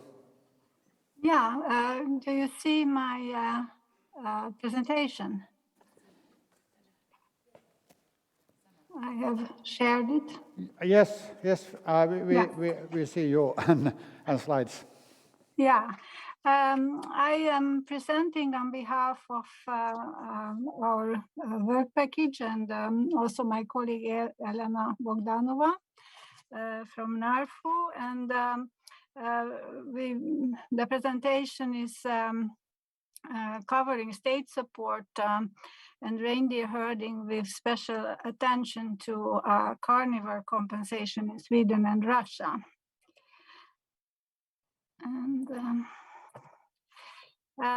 as previous presentations have shown, reindeer herding is facing cumulative challenges from both human nature and nature-inflicted sources, also from climate change. And these challenges contribute to a decline in economic as well as biological viability of reindeer herding. And for some challenges constitute a threat to maintain reindeer herding as a base for livelihood and cultural identity. And the Swedish and the Russian states have made diverse commitments to support reindeer herding. Here you have an overview of the different types of compensations in Sweden and Russia. If we take Sweden, price subsidy to reindeer meat is one type of support, and there are a number of different types of compensations that compensate for different losses, and among these is wildlife damage compensation. If we take Russian case, these issues are regulated on a regional level, and low profitability and sensitivity of this indigenous business needs state support. It encouraged local governments to offer the subsidies to reindeer herders who are stimulated to produce more reindeer products and get extended social support. However, the governments do not implement any types of compensations to cover damage caused by carnivores. Only one of the Russian regions implements subsidy, but not compensation, to cover costs of prevention of this damage. So our study is taking the justice issues on board, and in this presentation, the focus will be on procedural and distributive aspects. And our study is still in process. We have done a number of interviews, but we continue with this. Here you see overview of the Swedish compensation for carnivores damages. It's important to know that in Sweden, reindeer herding is a collective right, and it can be practiced by members of reindeer herding communities. Meanwhile, reindeer is owned privately, and private owners join into SIDA, primarily family-based units to perform reindeer herding. And carnivore compensation is a sizable part of state transfers. And carnivore damage management has different aspects, and here I will talk primarily on the compensation. And here you have a kind of overview of the governance of these issues. On the one hand, we have the commitments of the state to protect carnivores, and this is done by the Environmental Protection Agency. But on the other hand, we find the interest of reindeer herding, both as a protection of private property, but also as protection of indigenous rights for livelihood. And on the this carnivore protection is regulated on the state level, but it is delivered on the regional level.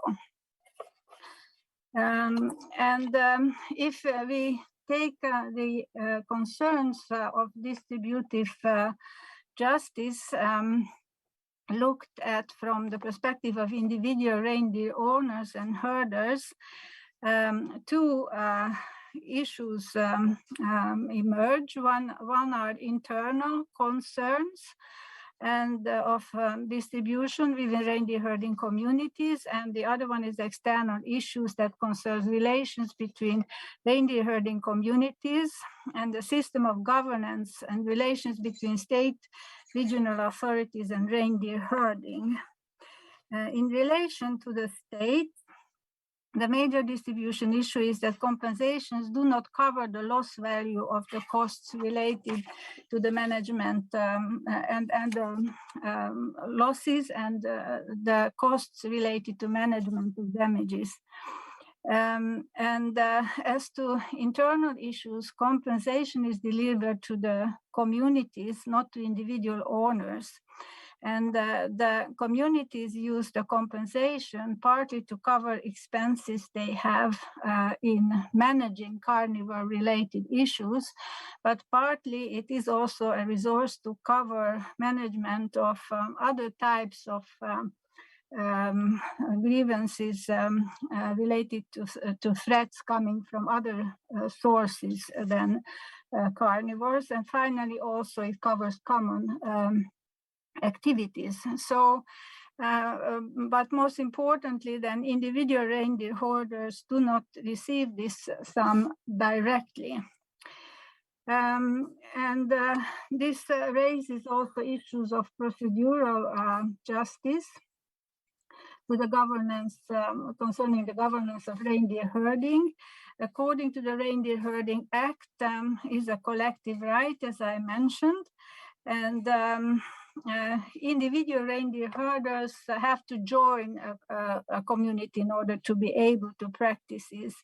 Meanwhile, the management model for reindeer herding communities is that of the private enterprise, so it is governed by majority votes. And because of that, individual reindeer herders in minority position do not have a means to hear their voices or have means to contest the way this, among others, carnivore compensation is handled. So because of this, these distributional issues have a very close connection with the procedural justice issues and how the state is governing reindeer herding. If we take the case of Russia, environmental management is regulated at the federal and regional levels. And sorry, I have lost here. I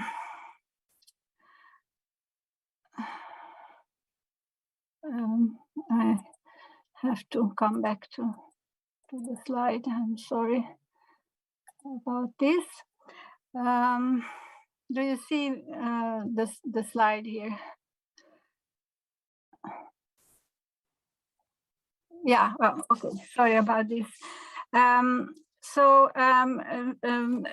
Carnivore damages are also important sources of damages in reindeer herding in Russia. And at current, there is no direct compensation of damages. There is a possibility, and reindeer herders do not have the right to hunt wolves. So there is a concern for individual property support. There is one exception, that is the region of Khabarovsk, which developed the regulation and subsidies to reimburse part of the costs of protecting domestic grazing from carnivores. It is an effective measure for prevention of the future damages and maintaining reindeer herds. Reindeer herding enterprises and individual entrepreneurs can apply for this subsidy and take responsibility to secure their herds and save the population of their domesticated reindeer. So to close down, the carnivore damage regulation has different forms in Russia and Sweden. In Sweden, it's regulated by the state, and compensation is paid on estimated damages, but it's not paid directly to reindeer herders, but to the communities. Meanwhile, Russia regulates damages on regional level, and the prevention of losses, not the actual losses, are subsidized. And this is delivered to individual enterprises. So the comparison raises different issues of distributive and procedural justice that we are going to explore further in our research.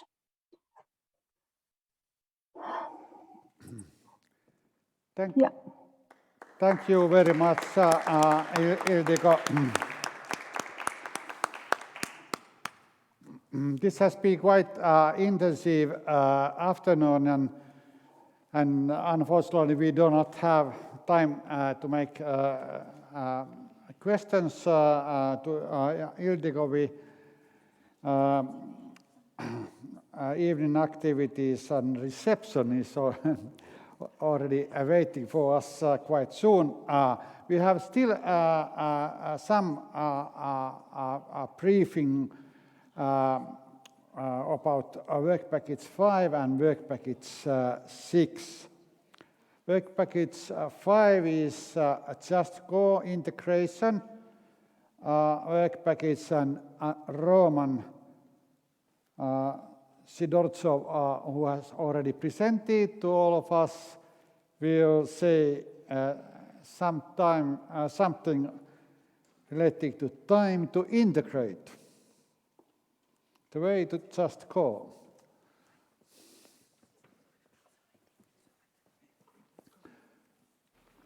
Please, floor is yours. Thank you. Should we just stand right here? Yeah, I think we'll have to speak with the microphone. So you were thinking that you were getting me, so we decided to double the fun and bring Corinne. I'm going to sit down. Actually, if I speak with my real voice, lecturer voice, I really don't need to. So anyhow, hello again, everyone. This is a very short. Well, you know, as you saw, there's only 10 minutes. We only have 10 minutes to really talk about Just Score and the work of Work Package 5. And what we decided ultimately to do, Corinne and I, is to tell you where we're coming from, sort of outline the reason for Work Package 5 and for this mysterious thing called Just Score, report on what we have done before the Work Package 5 actually even commenced its activities, and briefly update you on what's next and what it means for the progress of the entire project. So let me briefly outline the rationale for it. I'm actually going to elaborate on Tanya's account of a consultation, of a public meeting, if you would. It sort of usually goes this way, right? So there's usually some kind of a project. That project has often a private actor that is proponent of this project. Then it usually gets some central or regional government support. And then there is this almost like a talking type of a process. It's called stakeholder engagement, consultation, public hearing. Sometimes it takes a form of a written public comment, right? So, and I have participated in several of those. And this is my perception. And in one occasion, I was actually on the presenter side of the question. We were presenting a report on behalf of a state, of a US state. And so we were essentially, the format was that we presented our report and then we heard comments. And the normal process would have ended there. So I felt like I was in front of a firing squad. You know, I presented the results and then I was just gotten, you know, comments thrown at me. And what we did, because we were researchers and we wanted to actually answer the questions that were posed, even though we were not supposed to by the underlying, we didn't have to by the underlying law, is that we actually started answering questions, actually responding to the comments that were made by the public. And I couldn't believe the reaction. People couldn't believe that we're actually trying to answer those questions. Obviously, we're not government officials, we're just presenting a report. So we were in a much better position to answer some of these questions because they were about the report. But the idea is that whenever we have a potential conflict, whenever we have a situation where there is a right thing to do is to build a wind farm, and the right thing to do is not maybe build it there or in that particular locality. This is a stalemate that occurs, and this is the status quo. So that doing something about the status quo, proposing a solution out of the status quo, is the overarching objective of Just Score. So we, I never really thought about it when we were putting together the grant application. And then came Gustav and told us that we should do something else in addition to producing quality scholarship. And I'm going to turn to Corinne, who will tell the rest of the story. Yeah, well, it's not a huge story, but it is the story of Just Score, and in part the story of Just North, where many of you know that Just North came out of a series of workshops. On Arctic justice, where we were wanting to do quality research on sustainable development in the Arctic through the lens of justice. And so we found this call within the EU, which was a climate and innovation action, and we decided to apply for it. And Roman and I, developing our ideas and what we would do in this project, kept thinking we had just found the golden nugget. And every time we thought we had achieved the next best version of the project, our very clever project advisor would say, well, that's fine, but what I think the EU is really looking for is something about. So just when we thought we had it all together, he said, okay, well, this is fine, but this is a climate action project, and it's situated within the research and innovation strand of EU research funding. So what's your innovation? And Roman and I looked at each other and went, research. We're innovators. And he said this wasn't good enough. It's an innovative topic. What are you talking about, Gustav? How dare you? So he said a lot of these are ordinarily situated within science, within technology and industry, and they come up with an innovation. So if, as a social science project, we were going to have any chance of really changing the game, we needed to have an innovation. And somehow Just Score popped into our heads.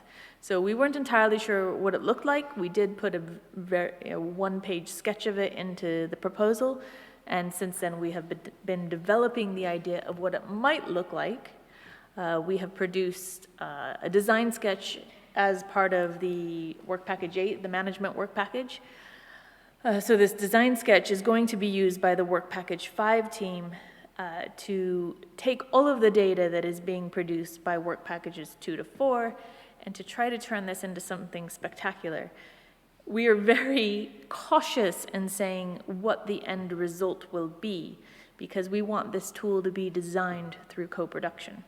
And so if we are too prescriptive about this tool in the beginning, then, well, we might as well just design it ourselves and not do co-production. So we do have a foundational point to start from, which looks at different layers. It has a rules layer, it has a data layer, and it has a user layer. But the big part will be in defining what rules get applied to the tool through co-production.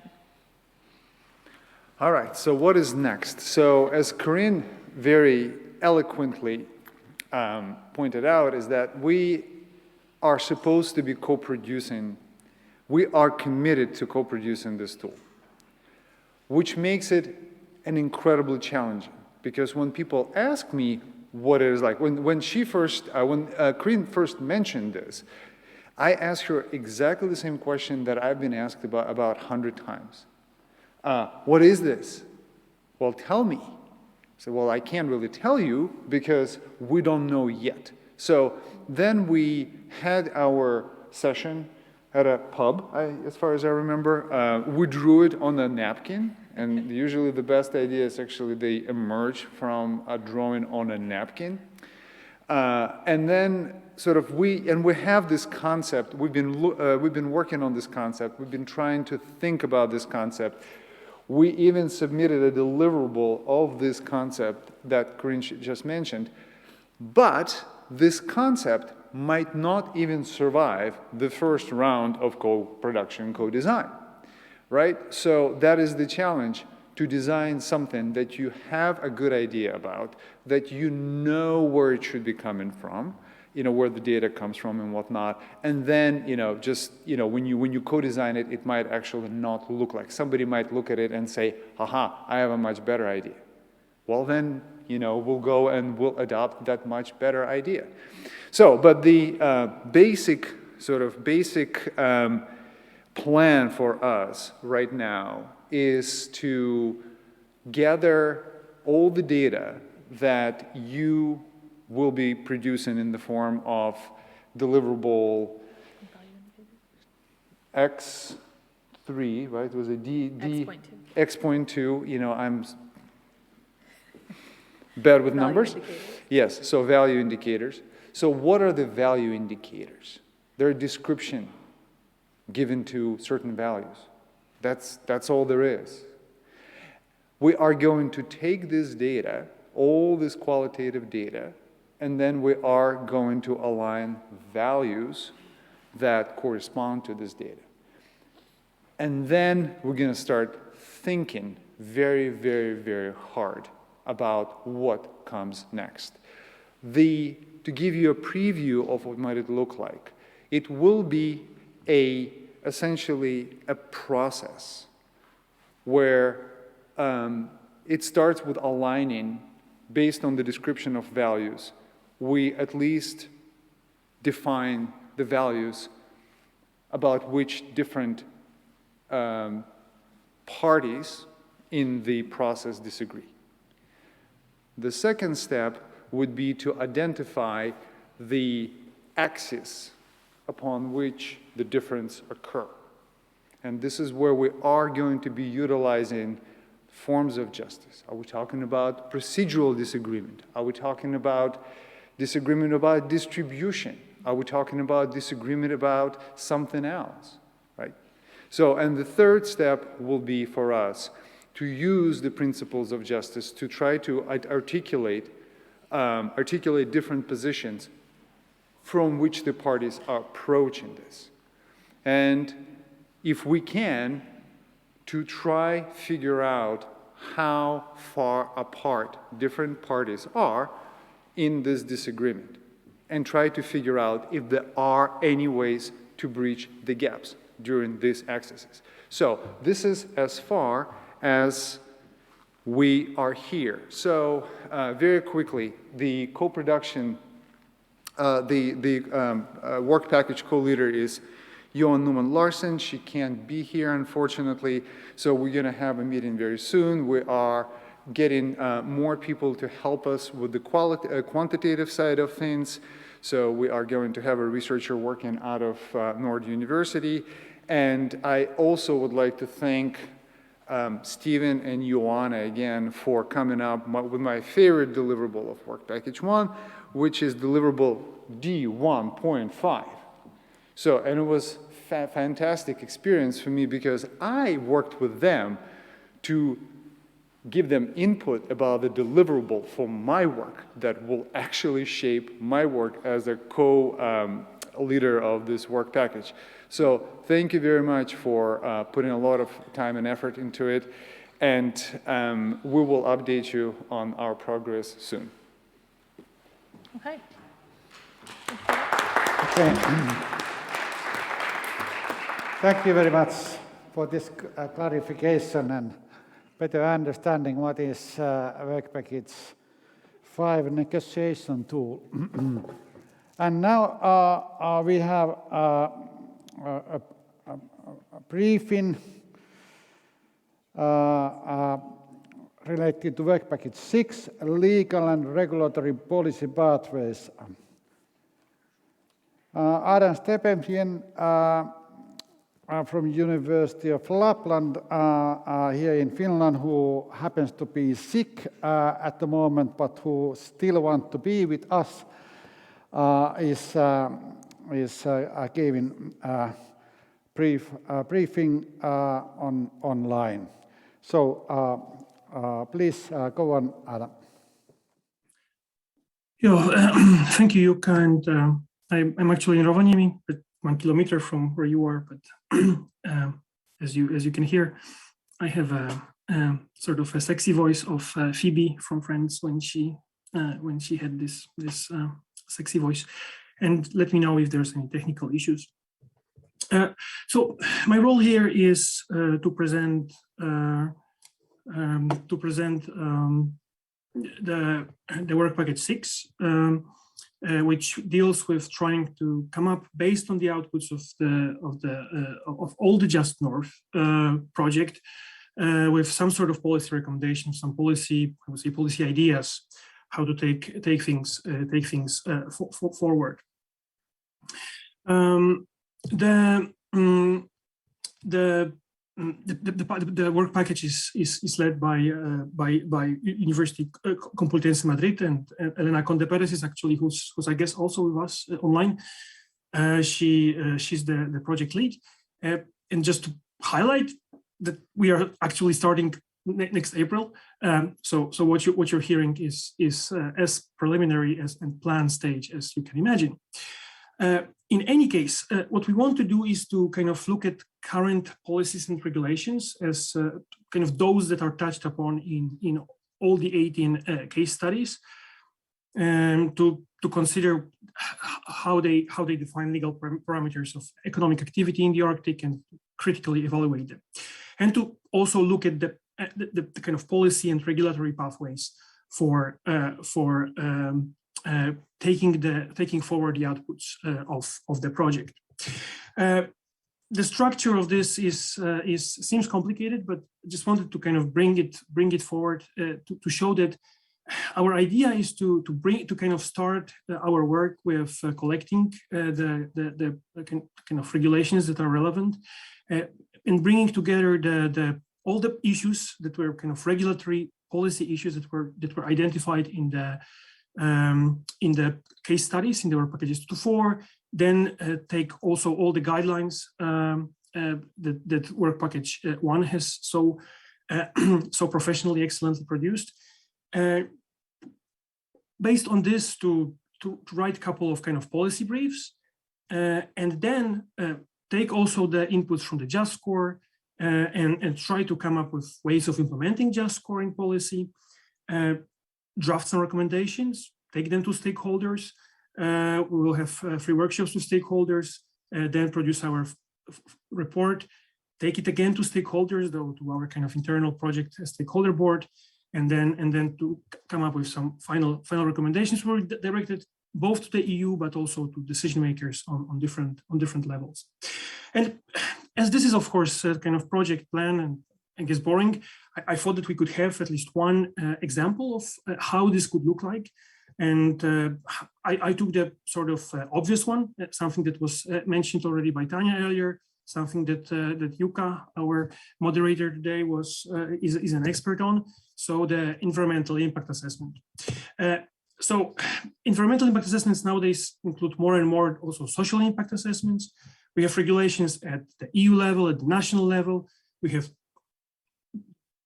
guidelines from sort of the Arctic, well, old kind of guidelines from the Arctic Cooperation, and now also the kind of summary of best practice.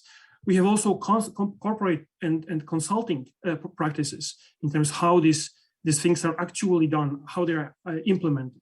So we have kind of here in the EIA we have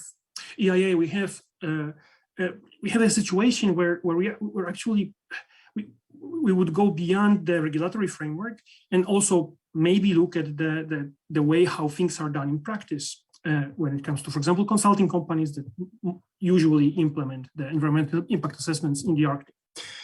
When we think about case studies that this particular kind of regulatory framework, bulk of regulatory frameworks is relevant for, almost all the case studies that we have, I think 14 out of 18 case studies, they would or may include EIA aspect.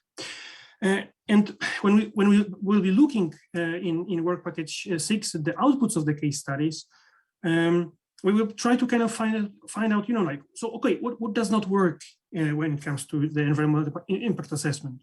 Who is happy with this process and who is unhappy? Where are the key problems from the perspective of different approaches and different also dimensions of justice?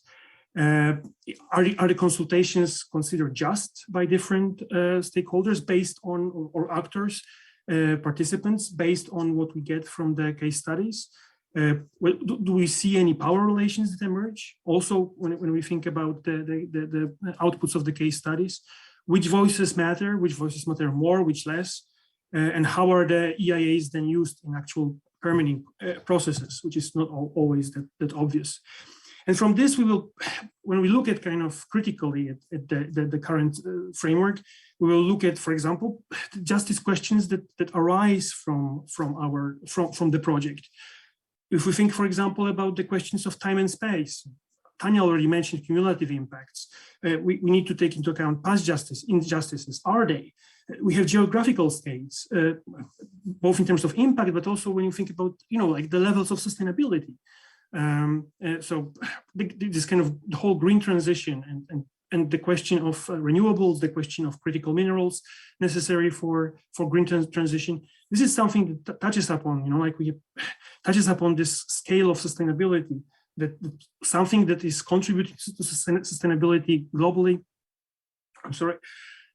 Something that is contributing to sustainability globally may have, negative local impacts. And how are these balanced out? How are we kind of, discussing between these different levels? If we have harm, what kind of harm during the process? What kind of harm can do stakeholders kind of and participants to the case studies identify? Silencing, misrepresentation, neglect of traditional ecological knowledge. Do we find some data dishonesty issues? Do we have adverse influence of these processes, which is also something that you need to consider from policy, from justice point of view. These processes can influence local, regional, national social fabric and politics, can introduce additional conflict if they are not done well, if they're not done in a just manner. And all the key kind of PR, aspects relevant for the PR, because they all start PNR for some reason, that were mentioned today during the work package 1 discussion. Power, recognition, rights, responsibility, representation, participation, they all play out in this particular framework. This may not be true for all the frameworks that we kind of take up, but at least for this one. And when we kind of try to kind of figure out how to take things forward, we will look at the existing circulating policy ideas. There's to talk about human rights impact assessment, integrated sustainability assessment, using the sustainable development goals in much more, kind of concrete manner, rather than just, putting the labels and these icons to your slides. Including, whether including past injustices and the interest of future generations is something that could improve the EIA process from the point of view of project outputs. And we will also look at the JUST score, how it looks, how it was the final result, and think whether, in this particular case for the EIA framework, if we can actually integrate it into the EIA framework. For example, the EIA especially is mostly about these practices, procedures, using different tools for kind of collecting data. And I think the JUST score could actually be here of quite a big use, for example, for consulting companies. If it's kind of easy enough to use, maybe consultants can actually make use of it, or at least its elements. And of course, it sounds like a lot. Of course, we will not be kind of looking at the whole governance framework of the Arctic. We will be picking up things that seem to be most relevant coming from the case studies. And we also will not be trying to start this analysis from the scratch. We'll actually take the stuff that's coming from the JUST score analysis integration. We'll take things that come from the case studies and base our discussion on that. And I'll finish here. Thank you. Yes, I hope my voice was not too bad, but. Thank you very much, Adam. Do any of you have a question? No, Corinne is already eager to come to finalize this session. Yeah, it was really useful. I've got some ideas, Adam. I will come back to you later. But now, Corinne, I give floor to you, so you and Roman and whoever can finalize this session, conclude. So we've reached the moment that everyone is ready and excited for, the end of the day. I hope it has been an informative, insightful, and inspiring day, and we thank everyone both online and in this room, for their attention and their energy, and for contributing to making today the first Just North conference, annual conference, that will be a success. With me, so if you haven't figured it out by now, I'm the scientific coordinator for Just North, and I am joined in this endeavor by these two chaps, co-coordinator Roman Sidortsov and our project manager and policy advisor Gustav Sigeman. So together we are running the day-to-day aspects of the project, trying to deal with questions, challenges, issues, and just keeping this project moving on. Where we've had some critical points in the project with reporting periods to the EU. So this, of course, is all the great fun parts of doing a project. But we're glad to do it because we feel it's for a worthy cause. So, Gustav, we have to be very quick because we're over time, but do you have any things you would like to say about what you've been experiencing in Just North thus far? I do. There has been some interesting things happening just the last couple of days, actually. We were fortunate enough to be invited to the Stefansson Memorial Lecture, which happened at the University Autonomous of Barcelona, where we had the privilege to talk to Michael Mann, which is the EU's ambassador to the Arctic. And he is, of course, working for the European External Action Service. And this was interesting because what I understood was that what the EU is proposing to the Arctic countries is a pretty hard sell. On one hand, they're saying that you need to keep oil and gas in the ground, which means a loss of revenue. You also need to preserve the forest because we want to capture as much carbon as possible in the forests. So the question is, what are people supposed to do in the Arctic states to make a living? What he also said was that at the top of the EU policy is, of course, climate change and the tremendous impact it has on not only the sustainable livelihoods of people living in the Arctic, but also in terms of security, where your area, when it comes to search and rescue services, but also hard military issues, are coming up on the agenda. What was very apparent was how important indigenous knowledge was to European policymakers.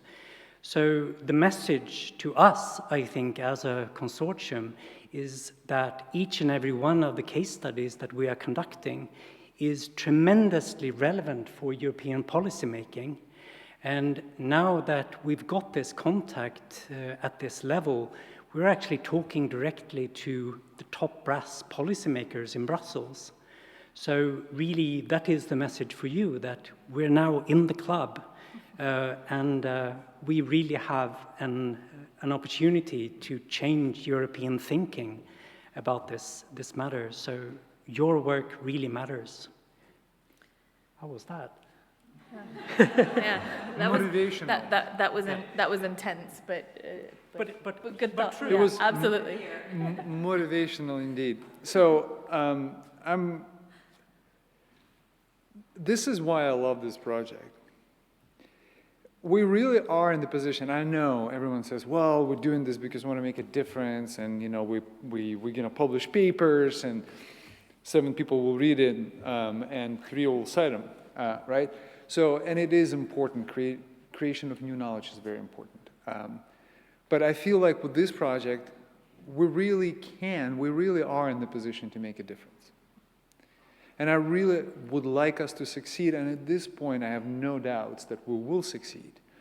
Now, I'm going to get a little soapy here.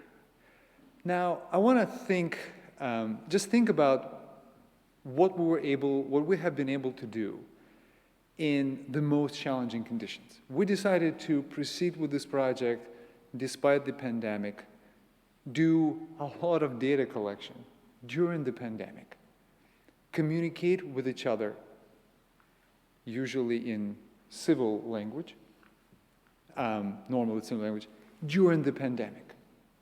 this pandemic has taken a tremendous toll on people. It has taken a tremendous toll on me. I've been shorter with people. I've been shorter in my email communications and whatnot. Especially with me. Especially with you, Corinne. But yet we are moving, yet we are producing, yet we are in the position to make a difference when the difference needs to be made. The opportunity is there and the timing is perfect. So on this note, I would like to thank everyone who has contributed to this project. In any way you did, my sincere thank you to you. And my biggest thanks go to our hosts again, who have been able to pull this complicated arrangement through, bring us all here, feed us, give us technology. Look at that. I want to replicate that image of baby reindeer and make it my Christmas card. Okay. So We need to move on. on that note, here's Corinne, who is the disciplinarian. Time. See, this is my job, is to keep everyone on track as much as possible. Did I? There. Okay, so without further ado, we will conclude this conference. So for everyone who participated and everyone who contributed and presented, please give everyone a round of applause, especially to our coordinators. Now, for everyone who is here in this room, there is now the Just North reception. We are slightly behind time, but before we go to the reception, which will be in the lobby, a few housekeeping things, and that is the program says that dinner is at 6 o'clock, but we are meeting here at 6:40 to take the bus to dinner. So be here outside at the parking lot or the front door? At the parking lot by 6:40. If you are not here, you will have to find your own way of getting to dinner. It's on you. So transportation is organized for us. Be there. Streaming ends now. Okay, let's go to the reception. Thank you, everyone.